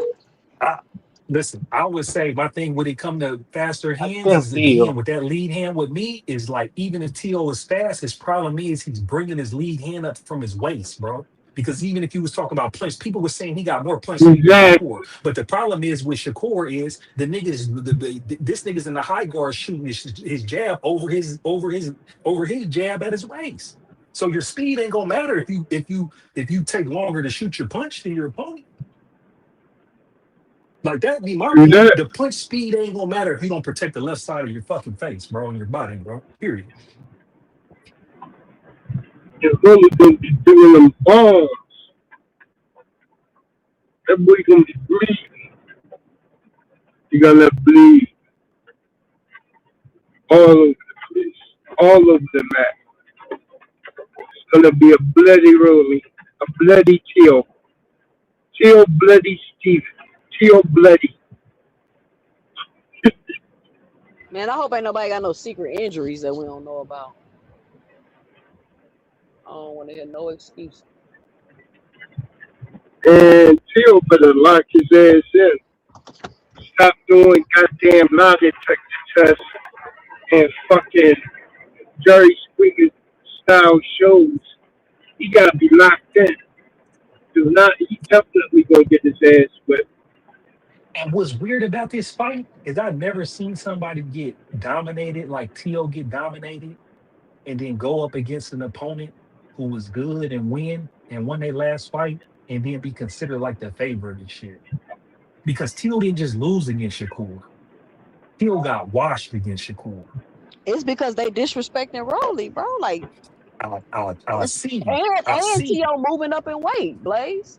Exactly. Then that's why I'd be like, this is shit's very interesting. But lucky the odds ain't too far where you can't really say too much about it because it's like what Rolly's plus 200, Toyo's like minus 120. So it ain't that bad of a gap, but it is though. They're gonna tell you the tape, y'all. T.O. got him by a half inch on the reach, and he got him by an inch on the height. Yeah. Ooh, T.O. got the reach? Yep. That's interesting. I thought Rolly had the reach. I thought Rolly had the reach too. I thought Rolly had. I mean, He got T.O. taller than Rolly. Remember, I have remember too. But I told you a couple weeks ago. I said T.O. he like an inch taller than him. He got like a half or a whole inch reach over T.O. in the fight too, which is interesting. You know what I mean? That's why I told y'all that a few weeks ago. No, T.O. is not Rolly only got T.O. is not keep taller in than mind Rolly. that this is only Rolly. Rolly only got 19 fights. Too. Yeah, Rolly he accomplished on that 19 fights. Rolly, I think Rolly ain't got that many fights. Yeah, 19. He ain't boxing that long. But he accomplished what he accomplished in 19 fights. That's good. That's exactly. No, but T.O. trash. If they saying T.O. was 5'9", then I'm 6 foot because T.O. is not 5'9". T.O. look short, bro. T.O. short. T.O. is not 5'9". T.O.'s like 5'7". T.O.'s not 5'9", bro. Yeah, he like 5'7". He is not they say 5'9". They say Shakur was 5'9". He was taller. He taller than T.O. Right. That's what I'm trying to say. He's not 5'9". Yeah, T.O. ain't tied 5'9". That's off. Yeah, Rolly only got 19 fights. How come Keyshawn ain't talking about fighting Rolly? Keyshawn ain't talking about fighting nobody, man. Blaze is disgusting. Yeah. Keyshawn said he got an announcement this week. That's what he said. Keyshawn was about to fight Kambosos. Man, he ain't fighting Kambosos because Kambosos about to fight Liam Powell. Oh, that's who Kambosos in the fight. Yeah, Leon Powell and 2 cents. Real? Say that earlier. For real? Earlier, I was like, Leon, we said Leon Powell. He in negotiations with Kambosos right now. Oh, shout out to Paro, bro. That's what I'm saying. Shout out to Paro. Yo, I thought that he was gonna do the rematch. Rematch with who? I like that fight for real. It is over there in Australia too. It makes sense. I thought a rematch with Juliet Matias in 1-7. That will sell. That shit will sell over here, with us and stuff in New York, Florida, whatever. Who's the rematch? Fucking Australia. Who's the for real? Camboso. Who are you talking about? Who's the rematch? Keyshawn would not beat the fuck out of Rolly. Matter of fact, Rolly will stop Keyshawn because Keyshawn eat every straight right. Mm-hmm. That would be a good fight right there. That would be a good fight. Listen, man, like I said, with that way they say Keyshawn forward, that nigga, I ain't got no opinion on Keyshawn until after he fights somebody. I don't got no opinion on that nigga, man. For real. I don't care to see Keyshawn. I don't care to see Keyshawn right now either. But I would like to know who he's fighting because from the discussion that I had with his manager or trainer, whoever he is, he said Keyshawn gonna get more money by outside of Devin Haney. I mean, more like I money. I'm said, like, man, them guys is be based off of capping in what? some bullshit. I care about Keyshawn fighting. It's just that I don't care until he fight. I don't want to hear He shit from him, said no D talking Freaks. or nothing. I'm Get in the tripping ring about and beat what? somebody up. I'm tripping about what? Because I said Keyshawn and Rolly will be a good fight. That is a good fight. Keyshawn and What Rolly is a is a good good fight? fight. I ain't said it was a big fight. I said it's a good fight. That's straight Listen, man, right. if Keyshawn didn't duck Devin, I would have Keyshawn. I don't got Keyshawn doing nothing. He got to get in the ring and show me something. Real talk. He's fucking up his career. We got to figure out what he gonna get in the ring for, how much money he's gonna accept, and then is he gonna fight high level competition, and is he gonna shoot to put himself in position to make the money that he want to make? Because right now, what he's talking about, that shit don't make sense. You turn down Devin for $3 million, nigga. Who you gonna get $1 million? Who you gonna get $1 million from fighting right now? These niggas think that they can talk to a big check instead of just going in there and making a big check. The niggas never headlined a pay-per-view, bro. So he's never showed that he can And bring nigga money in like that. never headline a big card, period. That's what I'm trying to tell you. So it'd be like, how the fuck you gonna turn down $3 million? And we got niggas that's been on pay-per-views, multiple pay-per-views, and then got paid less than that. And you ain't had no title, and you jumped the fucking line. This is the same It thing don't I make said about sense to me, bro. same thing I said about Brian Norman. How you turn down 1.5 when you the last paycheck you had was what, 275,000? You turn down Yeah, but the 1.5. thing is it's obvious why they turned it down because they knew what they was dealing with Boots. Like that's obvious. This No, nigga but Keyshawn act like it's the same thing that it's not. Keyshawn was doing. It's I'm not telling you, because Devin ain't Boots. no, but the thing is that this is what they were saying. They were saying they beat up Boots in sparring. They already know what Boots is all about. He ain't got nothing on Brian Norman. This is what they were saying. I'm not saying And that we know that they we were all telling the knew that truth. was cap, though. We all know that Like was I said, cap. I'm It's not saying that obvious, they were though. saying was what was true, but this is what they All was I'm, telling everybody else. So if you I'm out here telling everybody that, then you got to go show that. You got to go prove that. The same way Keyshawn was out here telling that he want Devin, he's looking for Devin, and he's here stop Devin. He want to fight Devin because Devin been tricking the game all this time. He make it okay, seem Devin. easier than what it is. Okay, D. Let me put it another way. We seen Brian Norman talk all that shit about Boots and then turn down the fight for the money and then went and fought Devin, right? So now Yeah. we need to see Keyshawn and turn down all this money against Devin. Then who the fuck he gonna turn around and fight and think he got something that's gonna be a competitive fight? Who Keyshawn fight next that's competitive? Right now, he ain't fighting nobody because everybody's occupied. Man, he Everybody's said, hey, occupied. D Free, he said he making an announcement this week, man. He said he got an announcement coming. His announcement, he going do Shakur. He gonna try to do Shakur's work and go fight daggone Antoine or somebody. Hey, what he gonna do? He gonna announce what he gonna I don't be? even think so, D. Because I don't what think he he's gonna do? going back down He to gonna 140, announce. D. Free. He gonna announce Shakur's backup dancer. That's what the fuck he gonna announce him. This man. Oh, I know what he gonna do. He gonna fight. Shakur's He gonna fight. and shit. He gonna fight Raymond Ford. He gonna fight Raymond Ford. But think about this, y'all. Who the fuck? How the fuck is he headlining anything after this? Like, if he makes an announcement, like, is he headlining a fucking card? No, who is he? What is he head? Who's he? That Is nigga he top about to rank punch? retire and go to the Man, that's funny why I farm. said it's just like it's some bullshit, bro. You No, look at the this only shit, and there ain't no way you can look and see that this the nigga only just turned time down he this bag right here, and he's gonna be headlining a fucking no, card. the only time he ever headlined a car was in his hometown. He ain't headlined Exactly, nothing. and it was for free and like with like 7,000 people. That's the point that I'm trying to make. So it's like if he got a big fucking announcement, it's like what is he announcing, bro? He can't be a headliner. He Top rank ain't announced put no money in him that he ain't headlining fighting shit. until May. That's what his announcement. My big announcement. I'm not fighting until May. Yeah, it's because it's like you look at the business aspect and all that. It's like, dog, there ain't nothing that this nigga's talking about because this nigga ain't headlining shit. This nigga's gonna be on an undercard I'm somewhere trying to if he think can of a get a fight fight. that he can possibly get, and right now I can't think of one. Man. I can't think of a fight that he could possibly get right now. Shit, the only fight for real. I mean, we're gonna fight Tiger Johnson. I'm trying to. I mean, you know what? It'll be the best bet if I realistically look at it. Maybe he fight Africa. Maybe he fight Africa. Exactly what they're gonna do, and I know my brother Ohio. I know he could confirm. They'll probably do this. They'll put Keyshawn on the top rank card with a bum and put him at the bottom of the card, starting the night off like they did Big Baby Anderson after he lost to Martin Bacola. Maybe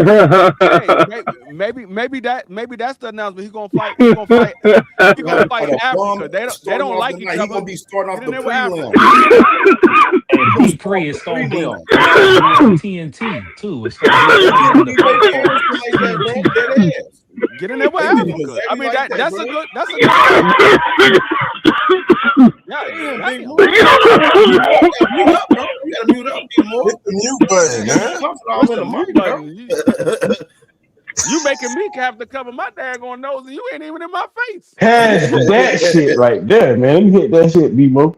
Yeah, you coughing like that, you gotta mute up and be more. That nigga coughed his whole insides out. But no, that's what I'm saying. Make an announcement that you fight in Africa. Y'all don't like each other. That would be a good fight. Him and Africa. That'd be a good fight.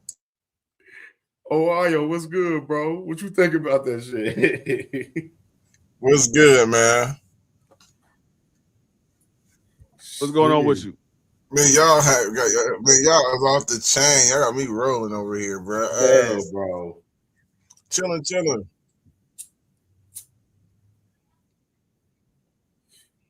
Can you hear me? Yeah, we can hear you good. Yeah, we hear you good. Yeah, we hear you. No, I'm gonna address this Amanda Serrano situation, man, with her record. Go ahead, do your thing, bro. I'm not too happy about this, man. I think it's a lot of I think they playing my girl Alicia, man. You know, I talked about the manipulation tactics, man.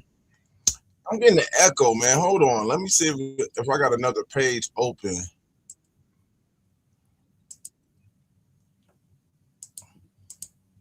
Can you hear me? Yeah, you hear good. Yeah, you okay. That's what it was. It was another page open. You sound good. But yeah, go ahead, bro. It bothered me when I see her and Alicia together on Remy's small little post trying to go at the Claressa, right? And the only reason why it bothered me because I'm like, Alicia should be fighting you, but you got time enough to give her a little promo with Remy because y'all going as a Claressa, but you can't give her a fight. Like, really? Like, you gonna promote a KO record when you are part of MVP promotions where you can actually, y'all can profit off that. It's part of the business deal. I think that would be great for MVP promotions to you fight her. See, I'm big on passing the torch in boxing, right? I'm real big on that. I actually like the fact that Miguel Cotto gave Saddam Ali, you know, a world title shot.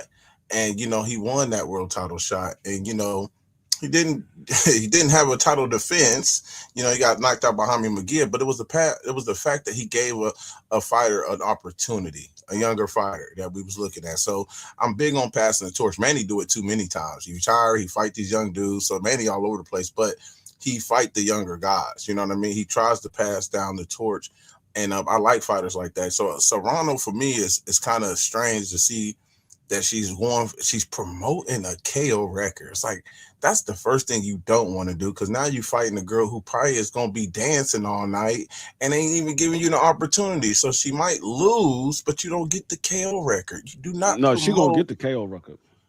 I just don't know. Is she going for it? Hopefully. But my point is, you just don't promote a KO record. You just don't. Going into a fight is just, it's crazy to me. So no, the reason why they promoting it, because I don't know if you've seen her opponent. Her opponent is a female that comes straight forward, has no footwork, has no defense, and already been stopped twice. Yeah, Amanda Serrano is going to stop this girl easy. I was trying to figure out which round that she's going to stop her in, because there's not a doubt that she's going to stop her. I'm just trying to figure out which round. I picked the 4th round, but it might even be before then. This girl is easy work for Amanda Serrano. She's easy work for anybody on MVP roster. So they did a great job matchmaking then. But yeah, no, that's the reason why they promoted it, because they know she's going to get it. It's not a doubt in their mind that she's going to get it. Ohio runs boxing. I mentioned that, what you just said, I mentioned that on my live. I mentioned it briefly because people don't listen when I talk about Claressa Shields because they feel like I can't be objective because I'm a fan. But I said, why? I was like, okay, so it's cool for them to be linked up trying to, I don't know, take shots at Claressa, but nobody got a problem with them not fighting each other. Yeah. So they both can try to mess with Claressa, who's nowhere near their weight class, but nobody got no issue with them not fighting each other. They're not saying not one thing. Nope, I What? addressed that. Alicia, she commented on my post yesterday. She commented on my post because I put her and Keyshawn together, and I talked about the manipulation tactics. She took it as though I told her she was a victim. I was like, I feel like you're a victim because she been wanting to fight Serrano. She used to talk nasty about Serrano on Twitter. Go look it up. She used to talk nasty about Amanda that. Serrano tried to make that fight years ago. Amanda Serrano tried to make that fight years ago. Alicia Baumgartner didn't want to make the fight. That just show how fake they are for real. But now that's when it comes to the promotional company and trying to make these big fights, they don't have a big stable. I got a problem with that because y'all got to make this women boxing stay on, at least stay on fire. That is a matchup. That's realistic. If you're not gonna fight Caroline, Alicia talking about she ain't going to 135. Fight at least Katie Taylor when you don't have that, or Serrano. That's what you signed there for. Say she a rematcher too. She said Alicia don't want to fight nobody. She's just trying to be famous. And that's going to be hard for her to carry that. See, Alicia what's going to happen is if Alicia thinks she can just pick any opponent and keep going, they're going to be forcing her to fight somebody because she's not going to be able to carry the torch just on her alone, and she ain't getting no knockouts. That's going to be hard. Ohio. You remember I told you though, bro. I don't think Amanda's going to give Alicia the fight. No. I don't think she's going to give her the fight. I don't think she has the interest in giving Alicia the fight for real right now. No, she's not gonna give it to her because, like I said, Amanda Serrano wanted that fight years ago. Alicia Baumgartner didn't want to make the fight, so Amanda Serrano got tired of trying to make the fight. So now it's like, okay, I'm about to end my career. I'm not giving you this opportunity when I tried to give you this opportunity years ago. When was this, D? When was this was about 4 years ago.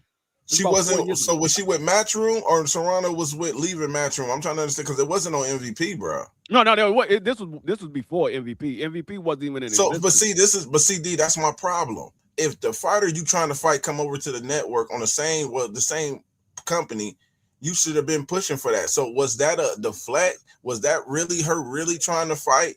And then when the fight gets close where you're on the same side, now all of a sudden I don't want to fight you no more because I tried to. Come on, bro. No, I mean, like I said, I know that they was trying to make. I know this for a fact that they were trying to make this fight with Amanda Serrano. I mean, with Alicia Baumgartner. I know this for a fact that they were trying to make that fight, but Alicia wouldn't take the fight.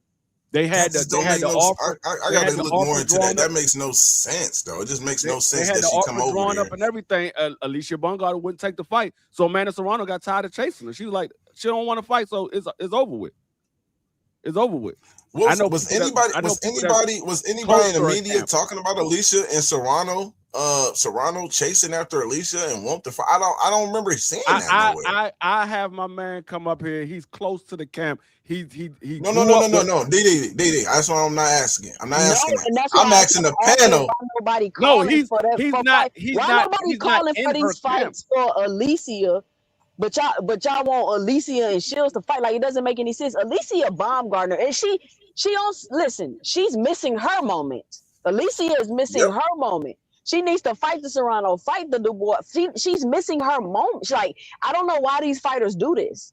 Like, you got the attention. You beefing with Shields. You got the attention. Everybody looking at you. Why aren't you making these big fights? This is your moment. Yep. The internet. And she fight another Korean or somebody else is not going to move her knee. It's not going to move the needle. She has to do it. The only way if she wins a unanimous decision, it's not going to move the needle. I see this happen to plenty of boxers, the Demetrius Andrades, and plenty of them where they win in fights, but no one cares. That's exactly what it is. She gonna keep on just showing sexy pictures. That can only take you so far, man. That can only take you so far. But I was looking. I was asking the panel. D might be right. I just didn't see nobody pushing. Serrano wants Alicia. Why Alicia ain't? I know now. I know. That's what I said. I don't remember that in particular. You know what I mean? But I know if that was the case, I know in the past, Alicia been calling for that fight for a long fucking time, bro. Between both of them. That's why I'm confused on it because I know Amanda was on that trilogy shit with Katie Taylor and shit. You know what I'm saying? So I don't know. Amanda, I've never heard Amanda in a press conference or even in in an interview say she wanted Alicia. I'm hitting my man up now. I'm gonna see if he could pull up. Yeah, I want to see Alicia fight these fights because it's the thing. Like, they all can be big names. Like, they all can raise the tide with the women's boxing. The eyes are on the sport. The eyes are on them now. Absolutely. The eyes are on y'all now. Like what y'all gonna do with it? 2 Cent, let me ask you something. Ain't Serrano part of the MVP promotion? Ain't she's like part of management or like she's in charge of the female. Yeah, like the females. Okay, that's what you in charge. You want big fights. I mean, I don't see here's my thing. Who is Alicia fighting next? And she ain't fighting Caroline. I don't know why she won't leave 130 though. The only fight I can think of is Tierra Brown, possibly her moving up because she called for that fight after she just won her fight. You know what I mean? But other than that, like I said, I've been telling everyone, it ain't much work at 130 for Alicia. It's time for 35, man. Like it's really time. It's really time for big fights, though. They can't waste their career, man. They gotta get big fights. If you're not getting Serrano, then you have to go to 35 and go get those fights up there. I don't get this. They think if you going for undisputed, cool, but you already became undisputed there. It's time to try to get and do bigger things. They don't get it, man. Some of them they don't get it. But I called that out 2 Cent, and she commented on my post. Talking about my narrative was crazy. She'll fight anybody. I wasn't talking directly about her. I felt like Serrano was manipulating tactic by playing the friend role. Girl, I got your back. We against Claressa. Yep. No, you ain't got my back. How about you give me a fight? Exactly. What we talking about? You got my back and we cahoots and we friends. No, give me that fight. Right. Now, I don't even think Alicia trying to be that friendly with Amanda like that. That's a big fight for women's boxing, actually. It is. It's big. It's a big fight for them names. And then you still got the cross promotion with Claressa. Claressa don't like none of them. So that's going to even be something. Who you picking out of those two to fight? I would love to hear her response. She already said they too small. No. I'm talking about them fighting each other. What would be Claressa's response? Who she picking? I heard her say she got Amanda beating Alicia already. Baumgartner. No, you know what? To be honest, I think the stamina will be my problem with Alicia. I think if Serrano and her activity, she would give Alicia problems on the stamina side because she's a volume puncher. She just come boom, boom, boom. Alicia like to pick her shots, and in Midwest we have problems with a lot of those styles sometimes. Those styles give us problems because we want to be pretty, we want to be accurate. You know what I'm saying? When it's time to get down and dirty, can you get down and dirty? That's how Alicia, if you go back and watch her first fight, that's how she lost. Volume puncher. Girl kept coming to her. Pop, pop, pop, pop, pop. Christina, she's from Greece. Kept coming. Boom, boom, boom, boom. Forcing her to dig deep. She couldn't be able to pivot. She couldn't be pretty. She had to fight. And then that wasn't Alicia, that wasn't her arsenal to go back and forth like that. You got to take them out of their rhythm. That's what happened. That's why she was a beat the brakes off. You think her gas can improve a little bit with the 12 rounds? Because I think she fought she 2 fights in on the 12 round joint. Yeah, but the people she fighting, she got more time. She ain't getting pressed like that. You know, she started when you look around the 8th and 9th, that's where you got to start looking. But yeah, I think she when she's fighting a girl that's really pressing and trying to come at her and force it, yeah, her punch volume is down. Her punch output is low anyway. That's who she is. She gonna pick her shots. You watch her rounds. I mean, you can literally count how many punches Alicia throw. So do y'all think that her power has looked different since she popped? She wasn't popping that hard. She ain't really got no crazy. I don't really think of Alicia really power puncher ever though. Honestly, but I felt like she was more powerful though, and her stamina I felt like was a little bit better. Y'all don't think so? I don't know. You got to have me go back and look because I think she hit what's her name with a good shot. You know when she came back she knocked out what's her name for the world title? She might be cutting too much weight though. She probably need to move up. Yeah, she probably is. I'm just good. I don't even like to address this guy, but I'm just entertaining for 1 minute. Radio hacker. You talk about Alicia ain't fighting nobody when you defending a guy in Devin Haney, which is we don't even know who the fuck he's going to fucking fight right now. Leon Pyro is not about to fucking fight him because he's about to fucking fight George Kambosos. And then Jack Catterall's looking to fight the winner of Rolly and motherfucking T.O. this Saturday, which he's going to be in attendance Saturday. So right now, who is Debbie Case going to fucking fight, Radio Hacker, after he done been in fucking 10,000 fucking negotiations in 2026? Yeah. You want to enter? I'm going to bring you to the Summer Jam screen and really embarrass you. Don't play with me. Continue, y'all.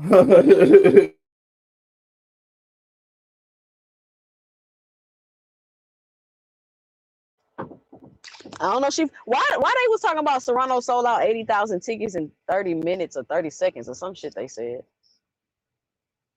Yeah, she got they said it's sold out up there. Sold out tonight. 80,000 tickets. I don't know about 80,000 because I don't hear about no 80,000. I don't even think that venue ain't even that big. I don't know who said that. That shit was on nobody say that. They talking about she sold out 80,000 tickets in a minute or some shit they were saying.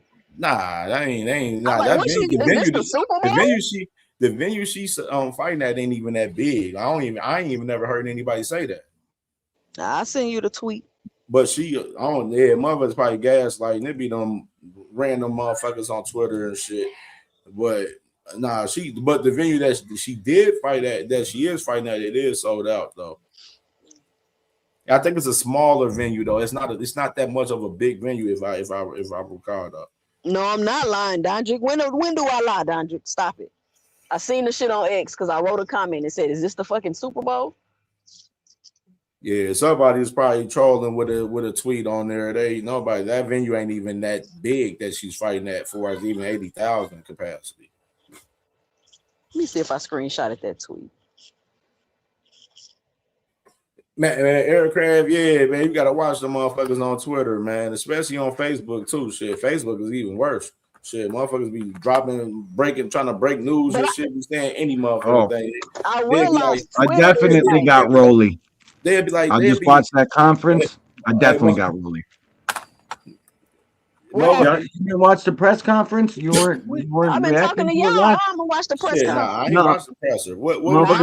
I'm driving. Two things at once all the time on this joint. I got fucking the TV playing in the background, but I'm literally still doing shit. So I was in and out. I didn't know if you reacted to it or not. But yeah, I definitely got Rolly. What happened? Just the way the TOs are talking, they're fucking mad at all of boxing. They didn't give TO pound for pound recognition when he beat Lomachenko or Josh Taylor. It's like, bro, in the back half of that Loma fight, you were getting the fucking beats by Dre put on your ass, bro. Loma was tatting his ass up in the back half of that fight. He just started around too late. Why they keep pressing upon that bullshit with this pound for pound shit, bro? That's another thing they've been pressing upon too in this fucking build up on this fight.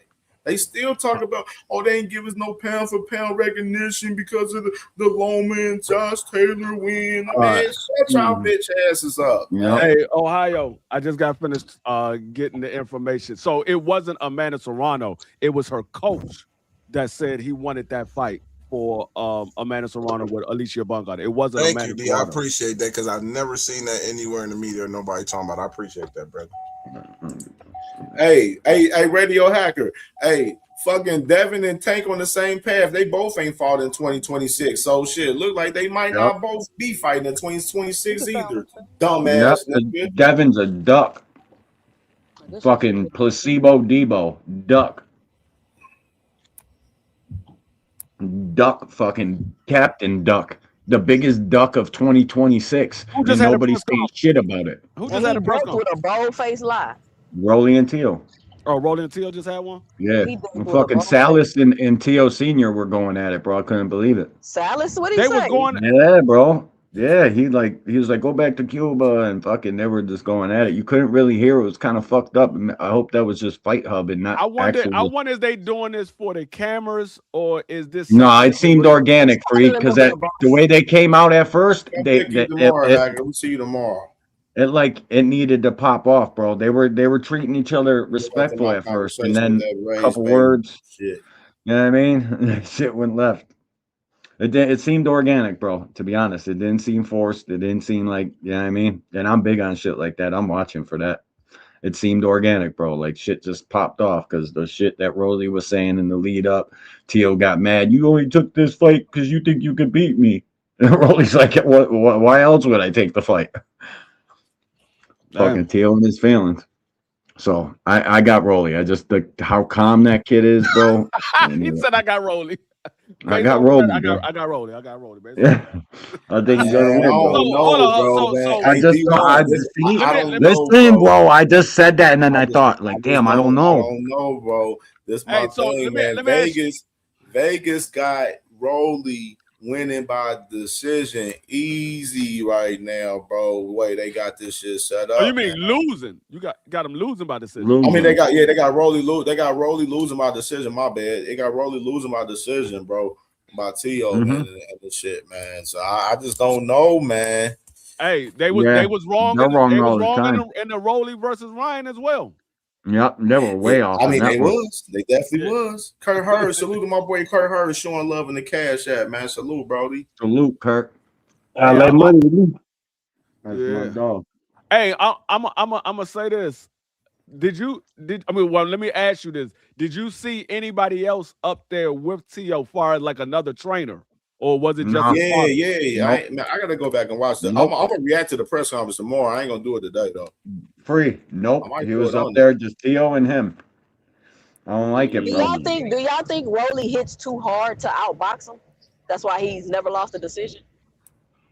Could be. I mean, guys could have been they was too scared to get hit again. Punch against him, man. Everybody that's been in the ring with him, they said Rolly is really cracking like that.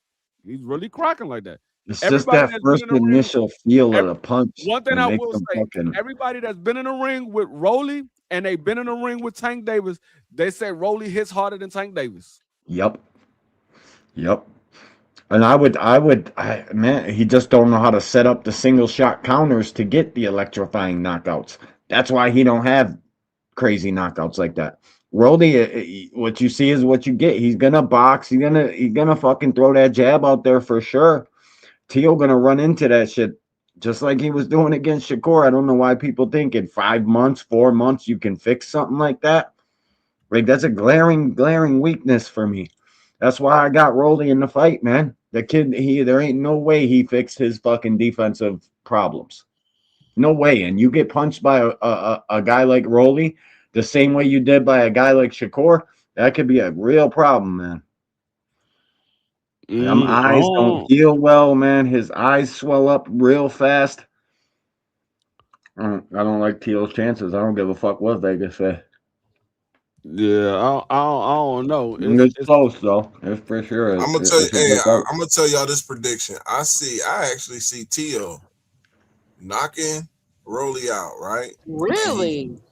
Tio knocking Rolly out, and he falls on his knees. It's almost the same sequence with American. Remember American went down and Canelo just fell on his knees and prayed over him?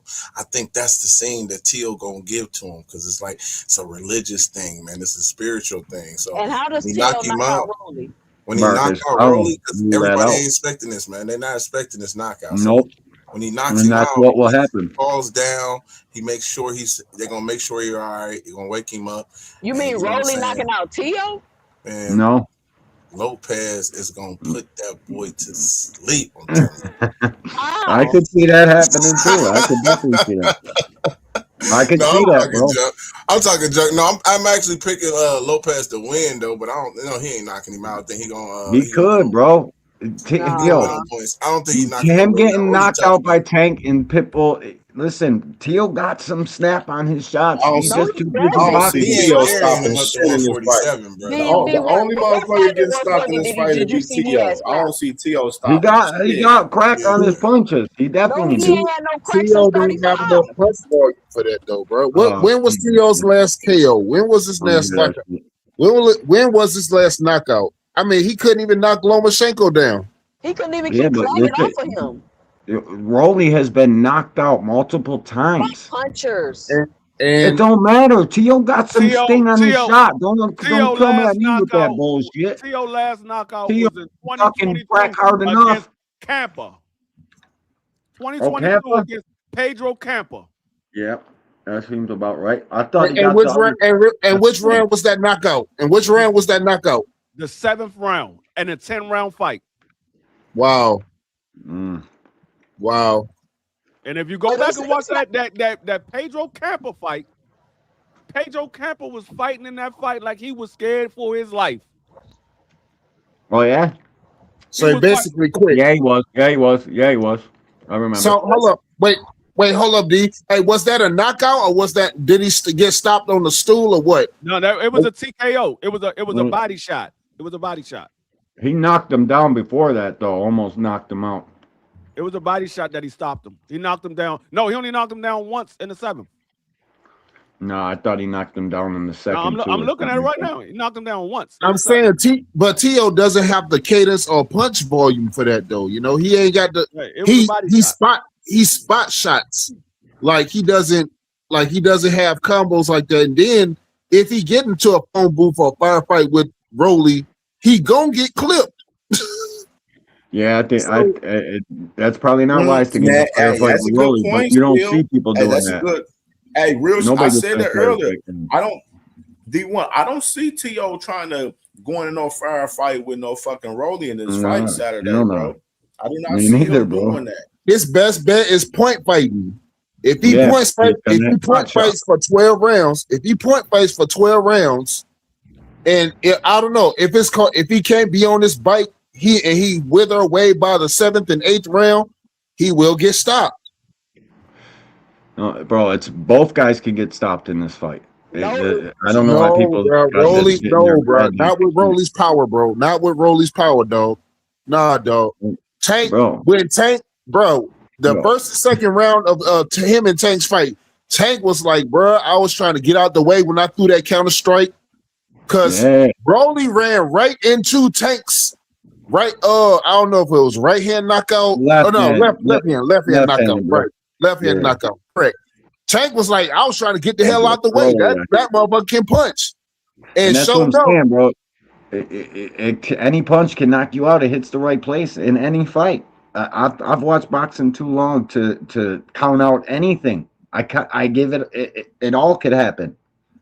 But anything can and will happen in fighting, bro.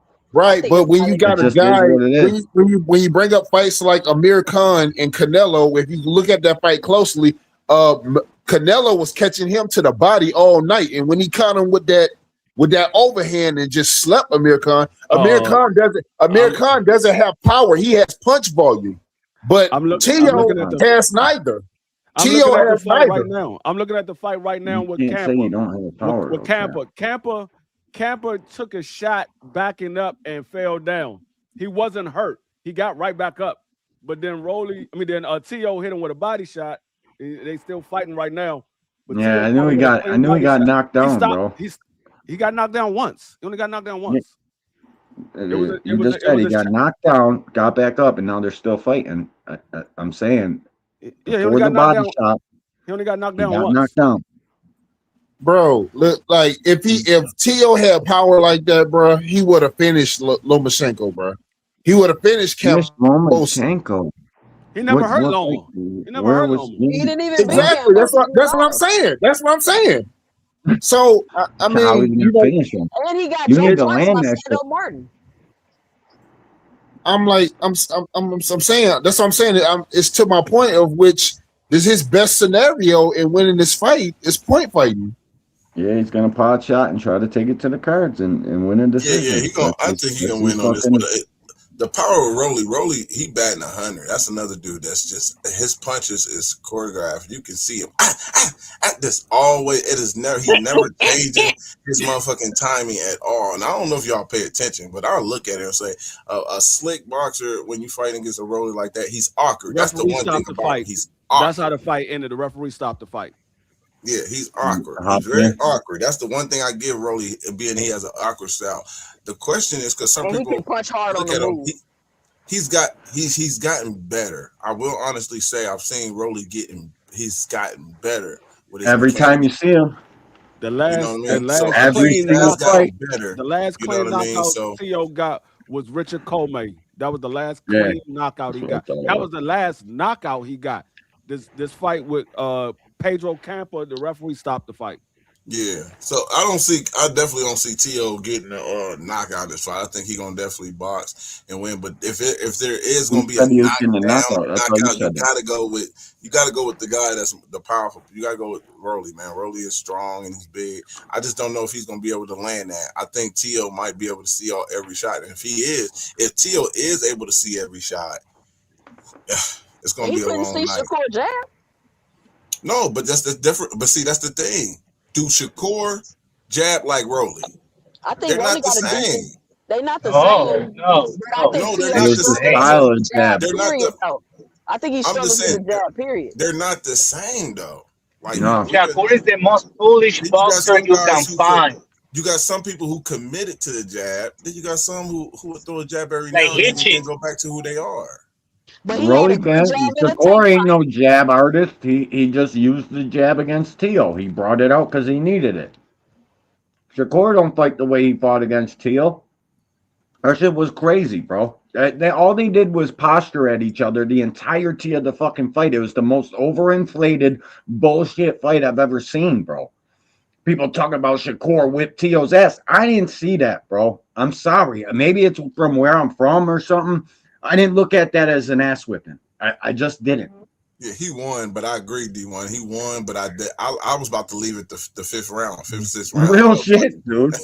I was watching it at BW3s down here. Like, and I was about to leave around the fifth and sixth. And they're just posturing and posturing. And the fucking announcers gobbling Shakur up. Like, god damn, I can't even fuck with this shit. But yeah, I think Rolly is definitely gotten better, but I don't know. Hold on? I know you're a Rolly fan too, Sam. I've been saying you capping for, saving Rolly in a lot of situations. You got him knocking T.O. out. Does T.O. up and down? 1 minute we go by his performances, he don't look this good, and then all of a sudden he look amazing in one fight. I don't think he's been going up and down. I think T.O.'s been on. I think T.O.'s been on the decline. I think that Josh Taylor fight gave him a false positive because Josh Taylor should have been out of 140 years ago. He's drained, washed, whatever. I think T.O.'s father alcoholism is dragging T.O. down. Now, I think Rolly can stop T.O., but I could see Rolly winning by decision. So you just think Rolly's a better boxer overall? I think it's not that I think Rolly's a better boxer. I think T.O. has a lot to overcome in order to win this fight. Now, I did hear he do have a new trainer. It's not just his father. So that may play a little difference. But I think he peaked. And he hasn't gotten any better. Let me ask you this then. If he beats Rolly, who you favoring Rolly, do he elevate now? Do you look at him totally different because you already said he declined, and then you don't give him credit for Josh Taylor? I don't agree with that, but you don't give him. So you already seeing some of his wins is questionable. If he beat Rolly, no, I'm not saying his wins are questionable. I'm not saying he can't overcome all of that and beat Rolly and been like, oh, I overcame all of that. Cool, I got a better trainer in my corner. I've got my mental together, and me and my dad have worked out. Whatever we worked out in the corner is better. So if T.O. beats Rolly, T.O. beats Rolly. I think it's a good win for T.O. because it says a lot about T.O. Hold on, Malaza. If T.O. beats Rolly, it's a good win for T.O. and it says a lot about T.O. as a fighter. And it will change my perspective about him. Gotcha. Mine too. His game gave up. Yeah, if he beat Rolly, that I don't think so. Yeah, he's not gonna go back up, but he's gonna get his ass knocked down for sure. I'm gonna bet on that one. Knocked down after the 6th round. I'm gonna bet on that. I'm gonna go Saturday. I don't know if you should be careful on those betting with these friends fighting each other, man. Just be real careful. Shit. That's all I'm Turn saying. into a fucking. I just bet $20. I only put $20. And I split it sometimes 5 or 10 and 10. I'm not those guys that bet his rent. No, or car payment or shit. No, this is a fight I wouldn't bet. I wouldn't bet on this fight at all. I would not. I would not. And let me ask y'all. Let me bring this question to the panel. What up, OTB? What's up? What's up with the Brody? What's up with the family? Let me ask y'all this. Do y'all think this friendship can play a factor in this fight where some guys are holding back or not letting go like they used to, I don't think especially it No, will, I don't with think TB. it will, Rolly. bro. I I don't don't think it think it will. will. Okay. I I don't think think they're gonna Rolly come like in. that. I think they're gonna come in and try to motherfucking put in work and put some pain. I don't think they friendship is I'm gonna that say I close I, like hope. other I'm gonna niggas. say I hope because I felt like Adrian Broner and Sean Porter had a real good relationship, and you see how that fight looked, and he knocked him down in the 12th round, but Broner didn't let his hands go. It was a lot of bit Well, Broner respect. didn't let Brody, his hands go period, bro. the difference yeah, in but I that, don't think so. Like, I the don't think difference in they're that is friends. they Friends, fight you know, they styles. they know each other. It's not like I dislike you, but we're gonna fight and we need to make money. And this is our I'm a profession, hold you on. know. I'm gonna give So you I another. Hold think on, I'm they're gonna give you another professional. one. Don't neither one of them niggas punish nobody. I think T.O. and Rolly, this is too big of a moment for them to be on some friendship shit. It's Okay, too big of a moment for them. I hope y'all right because I seen what I feel Malik Scott terrible. and Deontay Wilder did when they was in the ring. I You seen what should have Danny accepted Green that. and his friend did when Just they was in the ring. It was so talk to him. disgusting. He had to tell Talk the to people he was sorry to the crowd. Go watch that Danny Oh, Green. no. Like Yup. Yeah, it's a story. Some of Well, these Brody, fights, ain't neither one of them got active as punch, you know what but I mean, Rolly volumes. Yeah, They nah, not this gonna looks turn punish into a you. chess Like match. both of them gotta land a big punch. So for me, it come down to who gonna go first. Cause we No, know Rolly T.O. can trash beat on up the on front foot. T.O. Rolly Yeah. ain't no damn better on the front foot. So shit, we might be looking at 4-5 rounds of 6 punch landed rounds. Yeah. Damn, OTB. He Hey, ain't you gonna get real. his Hey, hands that's on real Six shit. You ain't punches. lying, And I bro. broke this fight down too for everybody that want to go check it out. Get to the Bro, page, six man. yeah. six punches. That's an Who you AB got fight. winning, but OTB?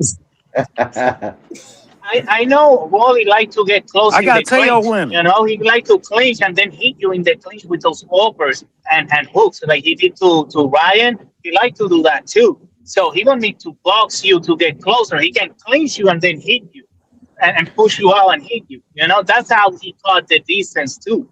So Well, Oh, that's wow, Wally he got because got some he Theo. backwards movement. that's because he changed his style. He changed his style. He started holding the phone and using that jab more. Yeah, But if that's what if I see Teo in He's can fight. my Salas. His new But if trainer is Tio my can get him to Salas. go first, that jab is going to be easy to counter because it's not very orchestrated. It ain't very fundamental or technical. He got to step with Oh, it so he can be countered. Like shit, we done seen Rolly get countered plenty of times, and he opened up on more than 2 or 3 punches. So when you talk about him going in the clinch, shit, them opportunities actually benefit Tiafimo, who has faster hands, who goddamn it has some head movement on the back foot when he can be instinctive. But on the OTB. Let front me ask He you foot, he something. definitely is trash. faster than y'all Let me giving ask him you credit something. for. Let me ask you something, OTB. I know. I think that too, Go Jay. ahead, shoot, Brody. You think do you when you look at Rolly, is his punches wide? Do you think he throw wide punches? Well, the wide punches is what allow him to open up because the jab ain't consistent enough for him to set these hooks up that he like to land. So when you get him on toe-to-toe situations, which is in the pocket, then he's gonna open up, which is how Pitbull caught him a lot. But can Tio keep the pressure on him and be the bully on the front foot? Because we just seen him against Shakur walk in and use no head movement on the front foot and allow himself to get picked apart. That's And right. I here's see another the thing: same, bro. can But this fight be?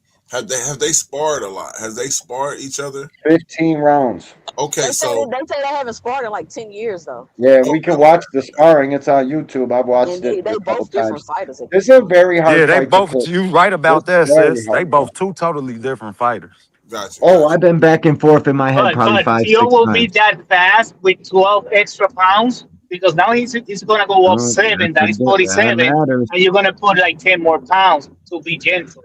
You Is he know, gonna be? it's like Is you're the gonna have lack more of weight weight now. cut gonna fucking slow him down? Is he gonna be lethargic? How's he gonna? How fast he gonna be with that extra weight on him? We don't know, bro. This is a really good fight. It's hard to pick. That's how I judge whether it's a good fight or not. Whether they come out and stare at each other and posture to death, or come out and slug it out. Either way, it's a very hard fucking fight to pick. That's how I judge whether it's a good fight or not. So I think this shit's gonna be And fucking T.O. really good. is in. If he get in a firefight with Rolly, T.O. done. No, and I've never seen He anybody don't get need in to a get in no firefight with firefight with Rolly. Rolly. And y'all go check out that breakdown, man. I'm telling you, it's some jewels in there for y'all. I ain't gonna say too much, man. I'm gonna Cam check it J, out. you want to share it? Go ahead, bro. But I'm telling y'all, man, there's some jewels in there, man.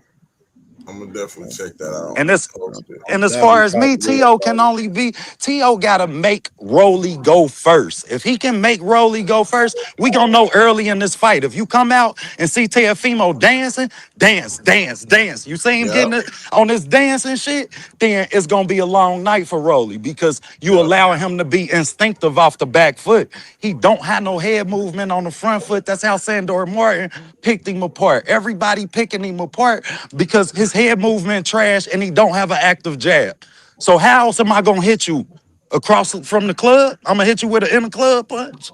Like you ain't walking down on nobody across the ring like that.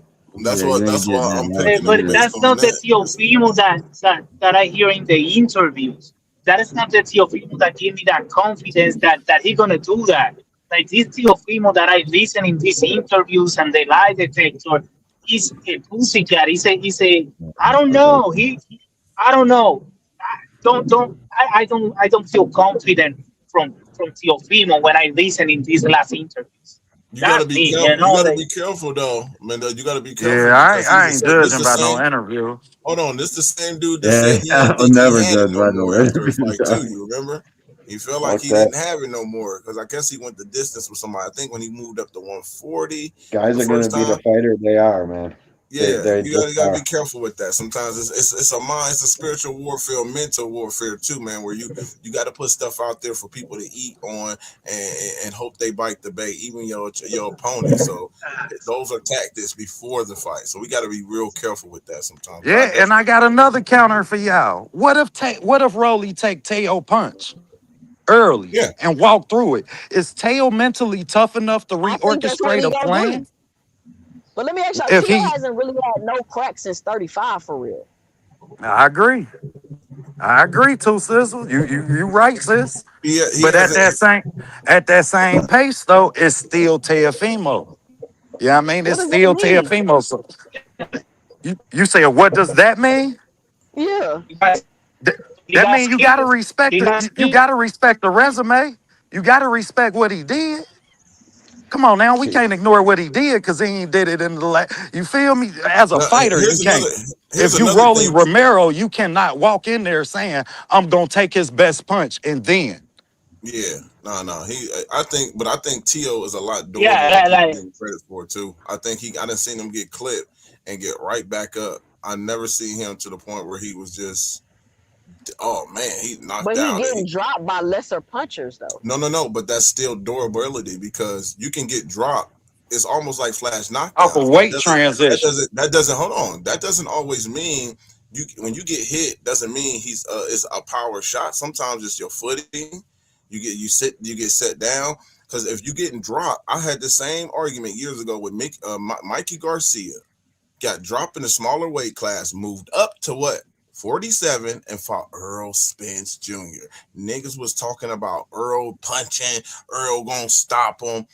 He had a great he was getting touched, but he didn't get stopped, right?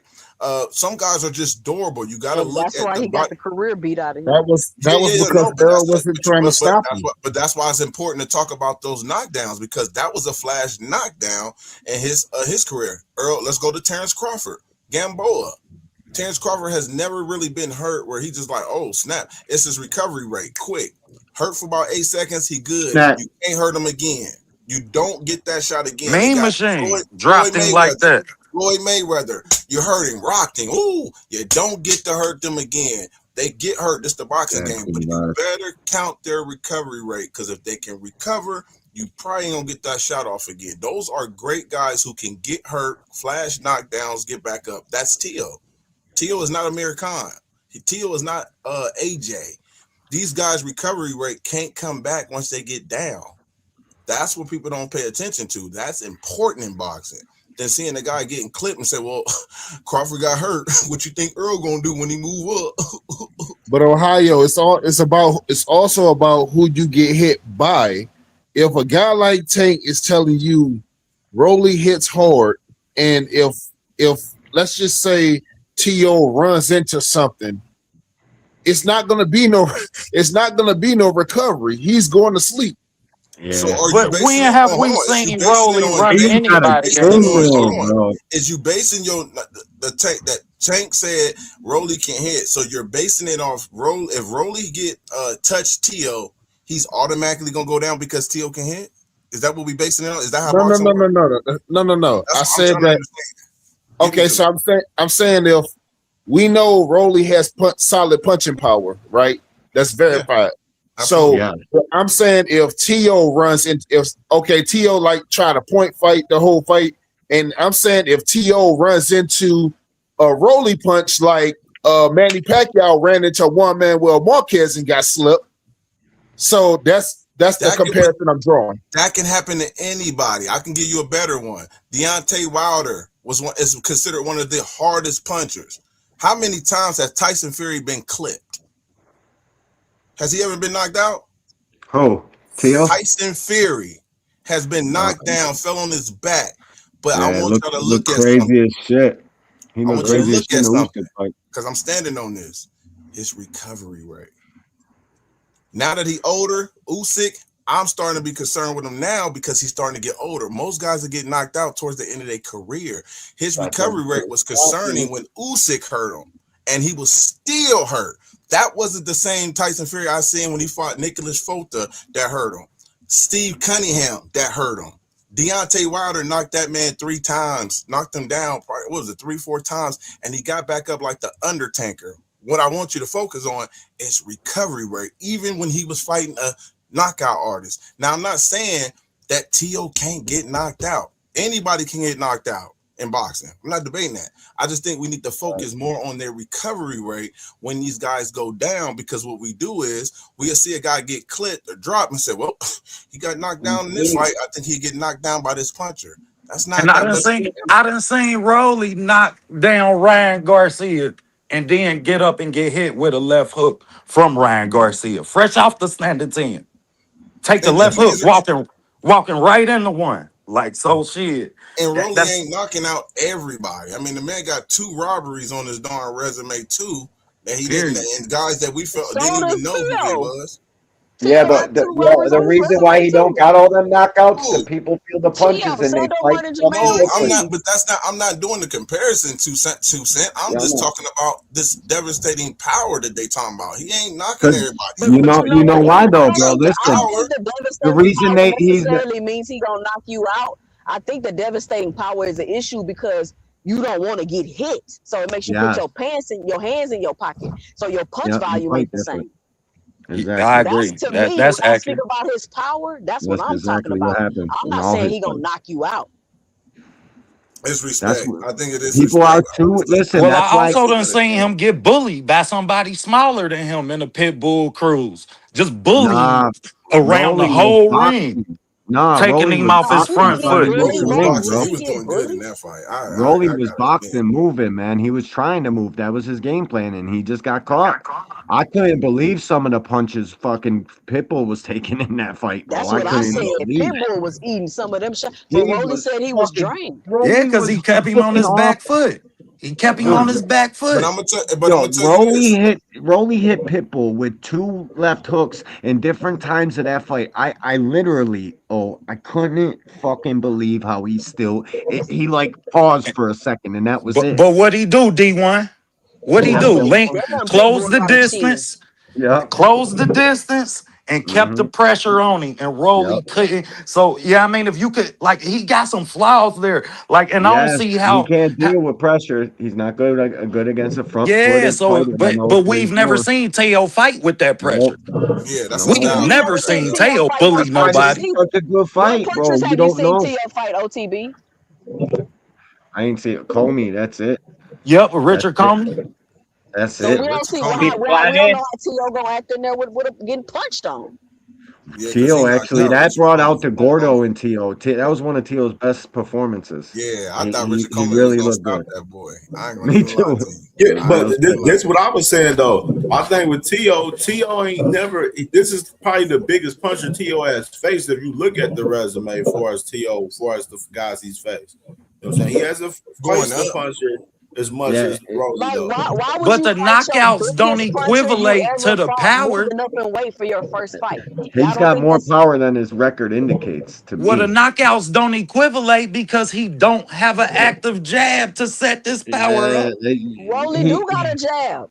he got a jab, but We he's just seen not we active seen it. enough. We seen it in the Ryan Garcia fight. We We seen it in the But seen he, Tank it. fight too. But he see, got But to that's if why you use it to create a but see, that's why hostile destroy. styles make environment, what is fights. he gonna do?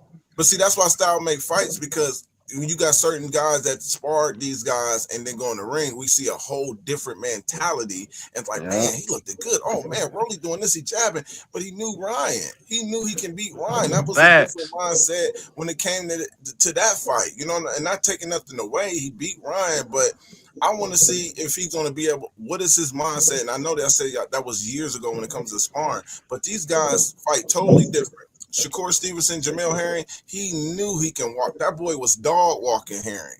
Like, And oh he yeah, ain't I had know he can that. And punch. if you But peep, when it my came to bad, hold on, Ohio, when it my comes to bad, somebody, Marcus. But Shakur ain't had that fucking energy every no, since. that's my point though. When it comes to somebody who was going to punch or a threat, Shakur was jumping back, and people used to think, "Oh, that's Shakur jump back." No, he doesn't jump back in a lot of his fights. He jumped when he got a person who got a threat. That's when he's doing that to certain people. But again, I Edwin think this De is Los going to be an interesting Santos. fight when it comes to Teal and Rolly. I think it's just going to be an interesting fight, and it's going. I just think he has to bring more to the table than power. I heard the same debate with Devin Haney when I was picking Devin. Everybody was talking about, well, he looked bad against Ramirez, and you see what Ryan took him. He ain't the same. Brian is gonna knock him out. They was talking about was power, power, power. That's all I heard about the Brian Norman and Devin fight. And I said, give me Devin, because everybody ain't telling me how Brian gonna get to the target. They just How do you talking land this power. power? So that's how that fight was to me. It was power versus skill. And 9 times out of 10, the skill gonna override the power if they ain't got the skill set to pull it. And I'm not saying Rolly don't, but I like when this fights like this, I like the slick guy. I like the boxers. But that fight with that you're talking, Norman Jr., that was a bad advice from a bad corner. A dad filled up with feelings, told him go and attack too early, and look what happened. So that can happen with Rolly fight. His dad Well, give him I a seen bad Ryan advice. Garcia ignore his advice and get knocked down, and we're giving Rolly supreme credit for this knockdown as if Derek fucking James ain't tell him step to your left, he stepped to his right, went first, and he rocked his ass. So that's a double Well, edged sword too. no, but he don't listen to his corner. You know, like he's about Derek James. So who You're has the talking best about corner in Norman this fight? Father. Right now, I think Rolly with I gotta Ismael go with Rolly. Salas. Ismael Salas is way better corner than Lopez Senior. Way better. Yeah. You know, he's gonna have a lot of luck with the Cuban boxers, but with Rolly, damn, he have foolish that guy. He foolish him. Because Rolly's dad. It's because Rolly's dad and Salas are close friends, and so is Tio's dad was close with Rolly's dad and shit. That's why they're, you know what I I mean? don't know.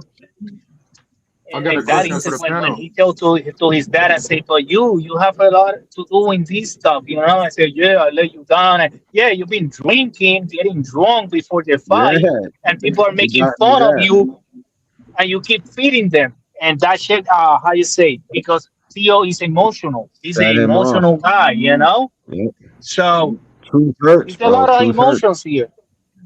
The truth It's a lot hurts, of man. Adjustments. emotions. And they're gonna listen. Tio definitely coming to fight. He knows what the fuck's on the line. So does Yeah. Rolly. Rolly was just calmer in that fucking press conference, bro. And And this is it's one of like those back of the astonishing line to me. That fights kid's for got a sure. new faith in God.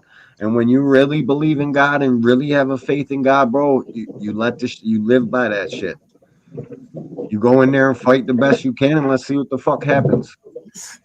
I mean, Can somebody just answer right. this question though? Like, when the last time Broly had a knockout and who was it? Rolly's full of confidence, you know. When's the He last time believe he Rolly can had a beat him knockout? up, and Yeah, and Shit. who was it?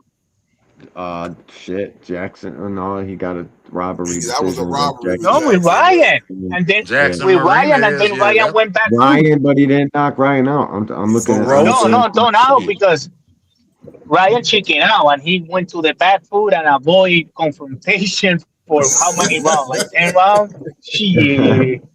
Motherfucker. Hey, you still got a Nah, good knockout. Rolly just Hey, took his punch. hey, that's not fair, man. Because Manny Pacquiao went on a what? How many times they say after that steroid allegation, Manny didn't get a knockout for a very long time. Yeah, nah, bro. And He it's was just still that popping, shit but probably got to be in their heads and shit, bro. Like, damn, bro, I Yeah, ain't getting a Because you knockout. Then they stupid go as out there fuck. chasing that shit. hey, I Go out remember there Pacquiao that. in trying to get something to 47, fuck out. 54. That's Shit. those are weight class way out of his league, you know? Like His Pacquiao last in those weight classes. Shit. his last knockout was Ismael Barroso. That was a TKO bullshit stoppage. And the one before that, he got Anthony. He got the what the fuck's his name? Hold up, But the pop up bad. I will No, but Anthony Imai Pettis. Barroso went outside the ropes. Anthony Yiggit. He Damn, punched I'm him. about to tell you and tell Man, you, man. Barroso was beating his ass in that No, fight. buddy was on Yes, dancing. and he has, and he knew what to do. He went in the back foot, and then he That's punched him, dancing. and Ismail Barroso went outside the ropes. I watched the whole fight. I will say this Anthony though, he Yiggit got knocked power. Barroso him was out. Listen, beating his ass. Did you see that part, bro? Nah, yeah, Yeah, but in the bro, nah, beginning he and wasn't early beating too. his ass like All that. I right, I went was back gonna and watched wonder that if shit you. last night. Bro, Pero Tony League papi, stepped in. We don't know what the fuck would have happened in that fight. The fans make papi, it way worse than it actually was or is. that The further we get away that from this fight, Inca, the stories get fucking grand. People yeah. are like exaggerating, adding shit to it, and YouTubers fucking do the most. It's like it's like a fishtail. The further you get away from catching the fish, the bigger it fucking gets, bro. Talk your Yeah, shit, How these but fights that D1. go, Barroso bro. got Oh, he power. washed Brian Norman. Like, what the fuck? They say that shit about Devin, like trying to act like he washed Brian Norman. To me, it's the craziest thing I've ever fucking heard. Hey, and I heard you say earlier that when you watch the Shakur fight, you just don't see that. No, I, I don't see an ass whipping, I bro. second that I don't. motion though, because I just watched, and if y'all getting that breakdown, y'all see I I just show watched it. y'all an opportunity where he is inches away, literally, from putting Shakur on his ass. Like, I'm talking about Yeah. would have changed the whole trajectory of that fight. Had him on Yep. the weight transition, on the front foot, Yep. coming That in. the left that went off Shakur's shoulder and like missed by like a Ooh. fucking. Oh, it was very close. And the only exchange I remember of that fight is Tio hurting Shakur with a body shot. Just to be honest about it, but. Shakur whipped Tio's ass. I gotta be told that. The fucking Chris Mannix scorecard said it. The announcers were saying it. They just lie to people, bro. And it pisses me off. I get on this bitch all the time, ranting and raving about that shit. Well, I mean, So that's our let your job boy and y'all job who JP, carry the sport every day to make sure that y'all put out the right narratives no and the doubt, right, no get to doubt, make sure y'all keep giving the people, shout out to all of the content creators up no here doubt. that help carry the sport, man, and make sure that it's not narratively based. You understand? Because you listen to the wrong people and that's what you're gonna get. I will Aircraft say carrier. this. That's a I think damn we all. shame. I think 9-3 Devin is crazy work, bro. It was 7-5 Devin. It was a clear 7-5. Devin ain't do shit in that fight after that fucking knockdown, and they were gobbling. They were eating Devin balls, bro. That was on the menu. They were passing his dick around like a D1. fucking peace pipe, bro. Let me ask you a question, D1, because I'll go back. I felt the same way. 7-5, that same score. I felt the same way about Jeff Horn and Manny Pacquiao. That's crazy you Real said that. shit. I thought Manny Pacquiao lost that fight, and then when I started seeing Deion Sanders and Oprah Winfrey talking about robberies, that's when I knew the narrative was going to get lost because the hardcores, I'm going to say this, the hardcores, not the casuals, the hardcores wasn't even scoring that fight for Jeff Horn. They wasn't even looking to score the fight. They was just waiting on when Manny was going to knock this man out. Who is this guy? Ohio, what He about that bullied first? Manny in that fight too. Yeah. Bullied him. What about that first the first fight between Pacquiao and Bradley? You think Bradley won that fight? No, you know what? That's a very good question because I had to go back and watch that, and I think I did have him winning that fight. And the same thing, I thought Broner versus Manny Pacquiao was way closer than what the media had it, bro. When I went back and seen that, define that when you say way closer, because Broner only threw 8 punches around. I had it 7-5. I had it a draw, bro. Man, what fight? We skipping. What fight you had to draw? Pacquiao, bro. Okay, so all right, Hold on. Slow down. D1, I didn't hear you. Pacquiao and I had it Broner. a draw. Okay. I had it a draw, bro. I had it a draw, 6-6. But I'm a Broner fan. I love Adrian Broner, so Oh, that's I could biased, probably go bro. getting That's them biased, fucking. dog. Oh yeah, you're just gonna jump down my shit and say I'm biased and I'm trying to tell you No, something. that is God biased. damn Because it, I'm I'm saying, biased. Shit, if and he I'm beat, biased if Well, he for a beat I can reason. admit it, motherfucker. if he I if he had that did, shit What you a 7-5 Start Shakur the fan in press. your AB fucking way. feelings? Start the bro, press. Hey, bro, who you talking about? Shit. Don't you know I want you to say the name who you're talking about. Shout out, man. You know, but Cam even if J you, like What to say, I narratives? want Who you to makes say narratives? the name. Say the name, Faze, because you like to do this Phase, subliminal they shit. Yeah. great. Like, come on, Let's bro. go, Man, baby. Cam J don't watch everything. Come on now. No, let him go back and cook his point, man. Because D1 had it a draw. I had to go back and watch that fight, and my I had that And fight. I'll be honest, if anybody won the fight, That's what man, it is.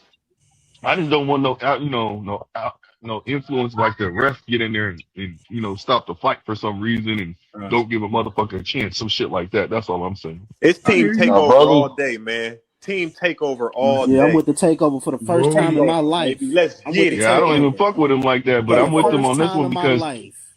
he seemed like he's very sincere, that he's locked in and he learned. That's what I'm trying to tell y'all. Man, y'all Only just going rock. off. Y'all just rock. Give it up, all that me hugging. they're just saying that because they rock with Shakur Stevenson and they want Shakur's resume to look better. That's what this is all about. That's why people are picking T.O. or picking Rolly. And people fucking don't know when they're being biased and ain't man enough to fucking admit this shit. If anybody won the Broner Pack fight, it was probably Pack because Broner was not throwing enough fucking punches. yeah. If he threw more, he would have but how we easily say beat probably Pacquiao. how we say probably Pacquiao when Broner's only throwing 8 punches around? How is it probably? Bro, That's I like just saying it's a said, split bro, decision. That's like bro. saying Because it's a do we reward Listen, Greg, activity or precision? Hold on. Do we reward activity or precision? precision. Which one? Precision. Exactly. That's how you reward him for landing Fucking 8 punches in a round. effective punches is what wins a fucking fight. I don't care about no, none of bro. that else. We gotta Give say a If his yes, fuck because you G Honey. punches, active. I'm trying to tell you, Activity bro. don't mean shit. Yeah, that bro. don't mean I a think But we he was motherfucking reward clipping thing. too them with many his guys. activity though. He was clipping them with those punches though. No, Yeah, bro. Well, hold on, okay. G Honey. What did you score that fight? Did you remember? I ain't gonna tell you because it's a fight. It's an older fight. But how did you score it? I had Manny Pacquiao unanimous decision, bro. So it could be 7-5, unanimous 8-4, decision. It could something be like that. 15-13, 115-113 could be a unanimous decision across the board with Yeah, 3 judges, brother. no doubt. That's Okay, a but if 7-5. you averaging 8 to 12 punches around and you only connecting with like on average 5 of the counter strikes, how are you in the fight? Because my But problem you with know your them, argument, Because them you're not numbers getting aren't hit. always right, here's my bro. problem with your argument. You talking like you the copy box. I do not go off copy box, brother. And yeah, They because do not. Copy They Box lied will to take the people. punch What did stats. you see? If you're telling me Marcus, you saw that and don't tell me the yo, numbers, bro, because copy box do not help us. yep, they'll go A side heavy, bro. They'll fucking somebody like I'm Adrian telling you. Broner, who's literally fucking known for going low punch output. They'll mark his punches 10 punches Absolutely, less. bro. I do not. They If you got fuck to with tell me, shit like that if all you the bring that time, to the bro. table and tell me this fight went this way, look at the copy box, bro, it's gonna Yeah, be I hard ain't for me to hearing that. listen because I And it didn't set there discredits your ringside and seen validation for the fights. claim. I didn't seen fights where the copy box was so far off. It almost made me question my 131 whole punches ability in of the boxing. Shakur Zapata fight. They shorted Zapata 131. I counted them myself. It's crazy. So all I'm saying, Gianna, you Jamal might have, Charlo, you Brian could be right. Castano. I'm not trying to change your opinion, but Fucking I was crazy. talking about when I went back to, I was talking about the Jeff Horn fight. I had Jeff Horn winning at 7-5, or it could have been a draw, but I had Jeff Horn winning it. So to me, it wasn't crazy in the early rounds too. And I start to see when you listen to that fight, I had that fight a Timothy draw too, Bradley man. started talking about how close this fight was. But the point is, the narrative can get changed when the trend of the masses push this narrative that's just what that fight was. Yeah, and you Say know where that the shit trend of again. the Say that masses shit comes from? again. Hold up. Okay, listen. You know where that trend from the masses comes from the fucking fake unofficial scorecard and the fucking guys telling you what's going on in the fight. Yep, absolutely. Yep, That's where it you're comes from. 100% All right. the bullshit. Yep. And I so just I'm gonna tell y'all. I'm gonna tell y'all what to do if y'all don't know what the fuck y'all should be looking at. Sub to OTB Boxing School, man. Facts. Check out all the videos, man. We gonna get you together. Don't even worry about it. Facts.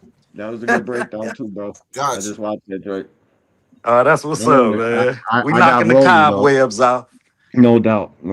I see you though, bro. You I got got some Rolly. knowledge on you too, I still got D1, Rolly, man. though. I was like, it's not a lot of people who call that Broner and Manny Pacquiao a draw. I still had Manny winning, but and you know Hell no, that wasn't no damn draw. I'm gonna say this, Jesse Vargas and Honda Manny fought Pacquiao. about that shit. Jesse Vargas and Adrian Broner. I had Jesse winning or draw, but I did not have Broner winning that fight. I had Jesse. Man, I ain't seen AB fight a fight that I had him losing. Even when he lost to Sean Porter, he put him on his ass. Me neither, dog. Hold on, OTV. Now I'm gonna hold you to the fire. Fucking... You mean to tell? Hold on. So you don't think that Broner versus Santiago? You playing with me, bro? You playing? You playing with me? Let me stop. I had to calm myself down. I forgot who I was talking to. Like, no, that nigga playing with me. You know I'm gonna start some shit. We Ohioans, but we keep it a buck, man. We keep it a buck. That's one thing about me, bro. I'm unbiased when it comes to my criteria. I just gotta tell it like it is. But yeah, that was Broner was winning fights razor thin when he was supposed to be separating himself for the talent. That was some of my fights. That was some of his problems. I know that I'm biased in some of these scorings, and I know it. Like, and I'll tell the people, yo, I got this person winning, but I'm probably biased because that's a guy of mine, or whatever the reason for the biasness is. People ain't man enough to admit that shit. I don't understand. And then I was holding Broner to a higher standard, to be honest, man, because I'm like, if they call you the second coming to Floyd Mayweather, bro, you gotta do a lot more than what you're doing, bro. Yeah. Real talk. That was a lot of pressure. Floyd is unfair for any of these kids to even want to try to be like. You can't live up to that. You're not going to be Floyd. You're not the second coming of Floyd. Nobody is. Nobody ever will be. But I will say this, D1. Man, Floyd moved him in the house. But I will say this. Hold on now. AB was good in Cincinnati. Floyd moved him in his house. But OTB, I will say this. This is why I respect the Adrian Broner, though, because you silly. But I will say this. This is why I respect the AB, because when he was under Floyd, he still didn't move like Floyd. He fought everybody that was in front of him, and he never mentioned how much you was making in your crowd and who you bring in. Broner fought everybody that was. He never played politics in the media. That's one thing you cannot attach him to, which I'm grateful that he comes from my state, because we have a reputation of guys that just want the smoke. Albert Bale. That was my favorite thing about Adrian. The list goes on. Those guys do not play.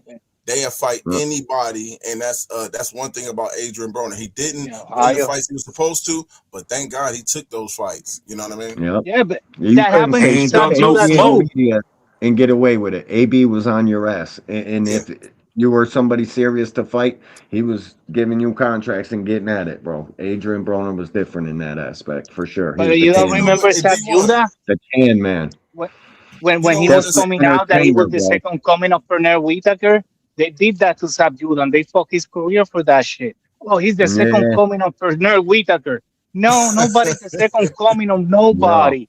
He's Sabuda. He's the second comer of Pernell Whitaker. But you know what? That comes with the territory of promoting too, because every Puerto Rican they gonna put. It seems like every great Puerto Rican they gonna bring up Felix Trinidad. I mean, no, and it's not gonna happen. To that expectations, bro. How can you live up to that? You can't be. You cannot be Miguel Cotto. You cannot be Trinidad. You cannot with. No. God bless Ali Wash. Golly. Yeah. Second coming of Mike Tyson. No, he's not a mini Mike Tyson neither. Nico got the fucking the fucking biggest shoes you ever seen to fill, and that kid can't fight a fucking lick. No, man. He got his grandfather. Man, so now he's driving onto the joint, the bill. Go do that. What is he doing? Fight. What are you doing now? He's trying to fight the bill and shit. The Ali. Oh, so is he no longer signed with Top Rank? He's boxing's He's spokesperson got the now. power. He's got the power of attorney over his Well, grandpa's he shit. still turned down the biggest fight of his career. I don't know why he turned down Jake Paul. The boy should have fought Yeah, Jake what Paul. the That fuck? would've He been could have amazing. probably beat Jake. He could beat Jake. He might Jake be versus allowed. who? No, I don't know. Man, I don't know. Jake Jake Paul and Ali Watts. Jake would have put that boy to sleep, man. Man, Jake would Real have knocked shit. him the Jake fuck out. Shit. I want to watch I Berlanga want to versus give him Jake Paul. some credit, but yo, I do give him credit because he wanted to stay in regular boxing when he could have went over there to that Misfits shit and cleaned up and made a fucking fortune. Ali Walsh. He could have went over there to that Misfits and they would have ticketed him up, fucking Ali's grandson, and he would have fucking did his thing, bro. He would have been beating the shit out of people over there. Yeah. Misfits fucking Mostly boxing. Junior too have it tough. And he stayed with regular boxing, so I give him some credit. He wanted to try to. Oh yeah, absolutely, man. I still give him credit. He It's went the over there hardest to fight. sport in the world. That, man. That's definitely when you got legends, man. I said it's hard to. Yeah. OTB. Having a last name. It's hard to live up, name. Hard to fill them. Let me go, y'all fellas. I gotta go ahead and shut this thing down. Cabrón, you know how bullshit. Mostly. All right, man. I'm hollering. You know what I mean? So let me shut this thing out because Dad Queen Box, I gotta go tap in between, man. Salute, man. Appreciate y'all, man. Appreciate y'all. You already know the vibes. We're gonna be back at it tomorrow, 11:30 tomorrow.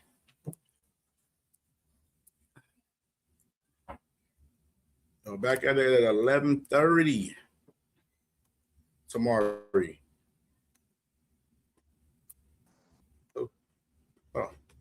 Let's go.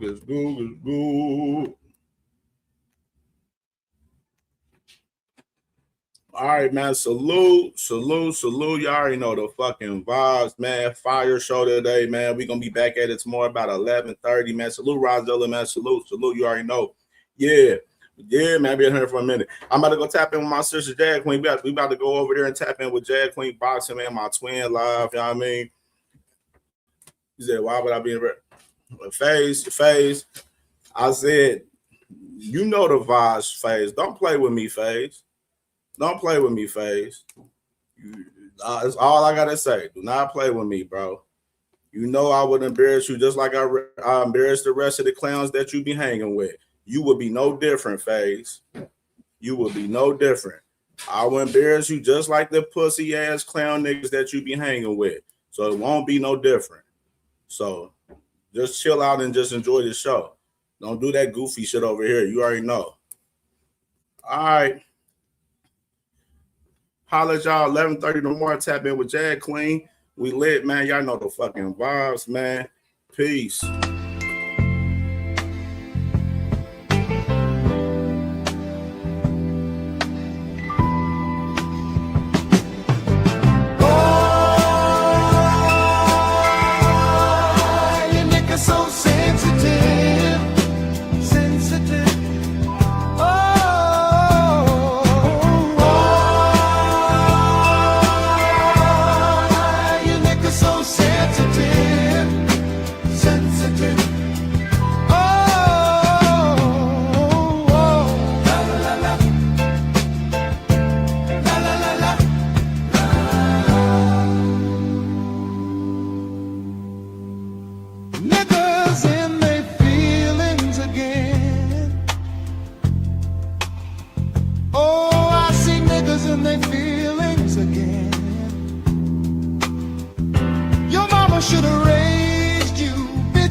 Suckers to have thicker skin.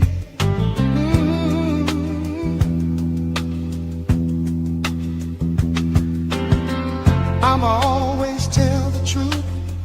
I'ma always tell the truth. If the truth hurts your feelings, that's a problem that's on you. Brittle heart motherfuckers.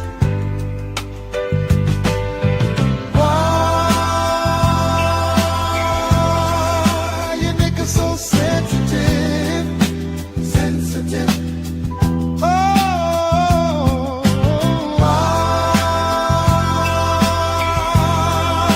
you niggas so sensitive? Oh,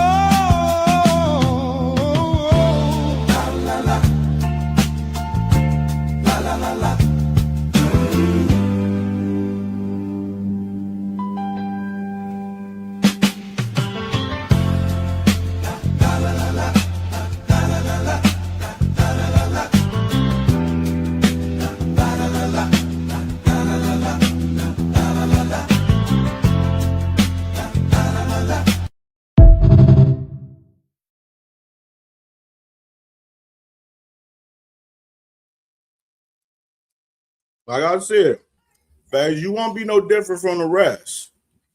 Your little subliminal, little cute shit you be trying to do in the comments and shit, it'll get you fucking fucked up out here. So chill the fuck out and tread the fuck lightly over here. Because I will embarrass you and put you on the Summer Jam screen. And you got my number, so if you got an issue with it, call me. If you really want to talk about it. Yeah. I suggest you shut the fuck up. All right, we out. Jag Queen Boxing, we in the building.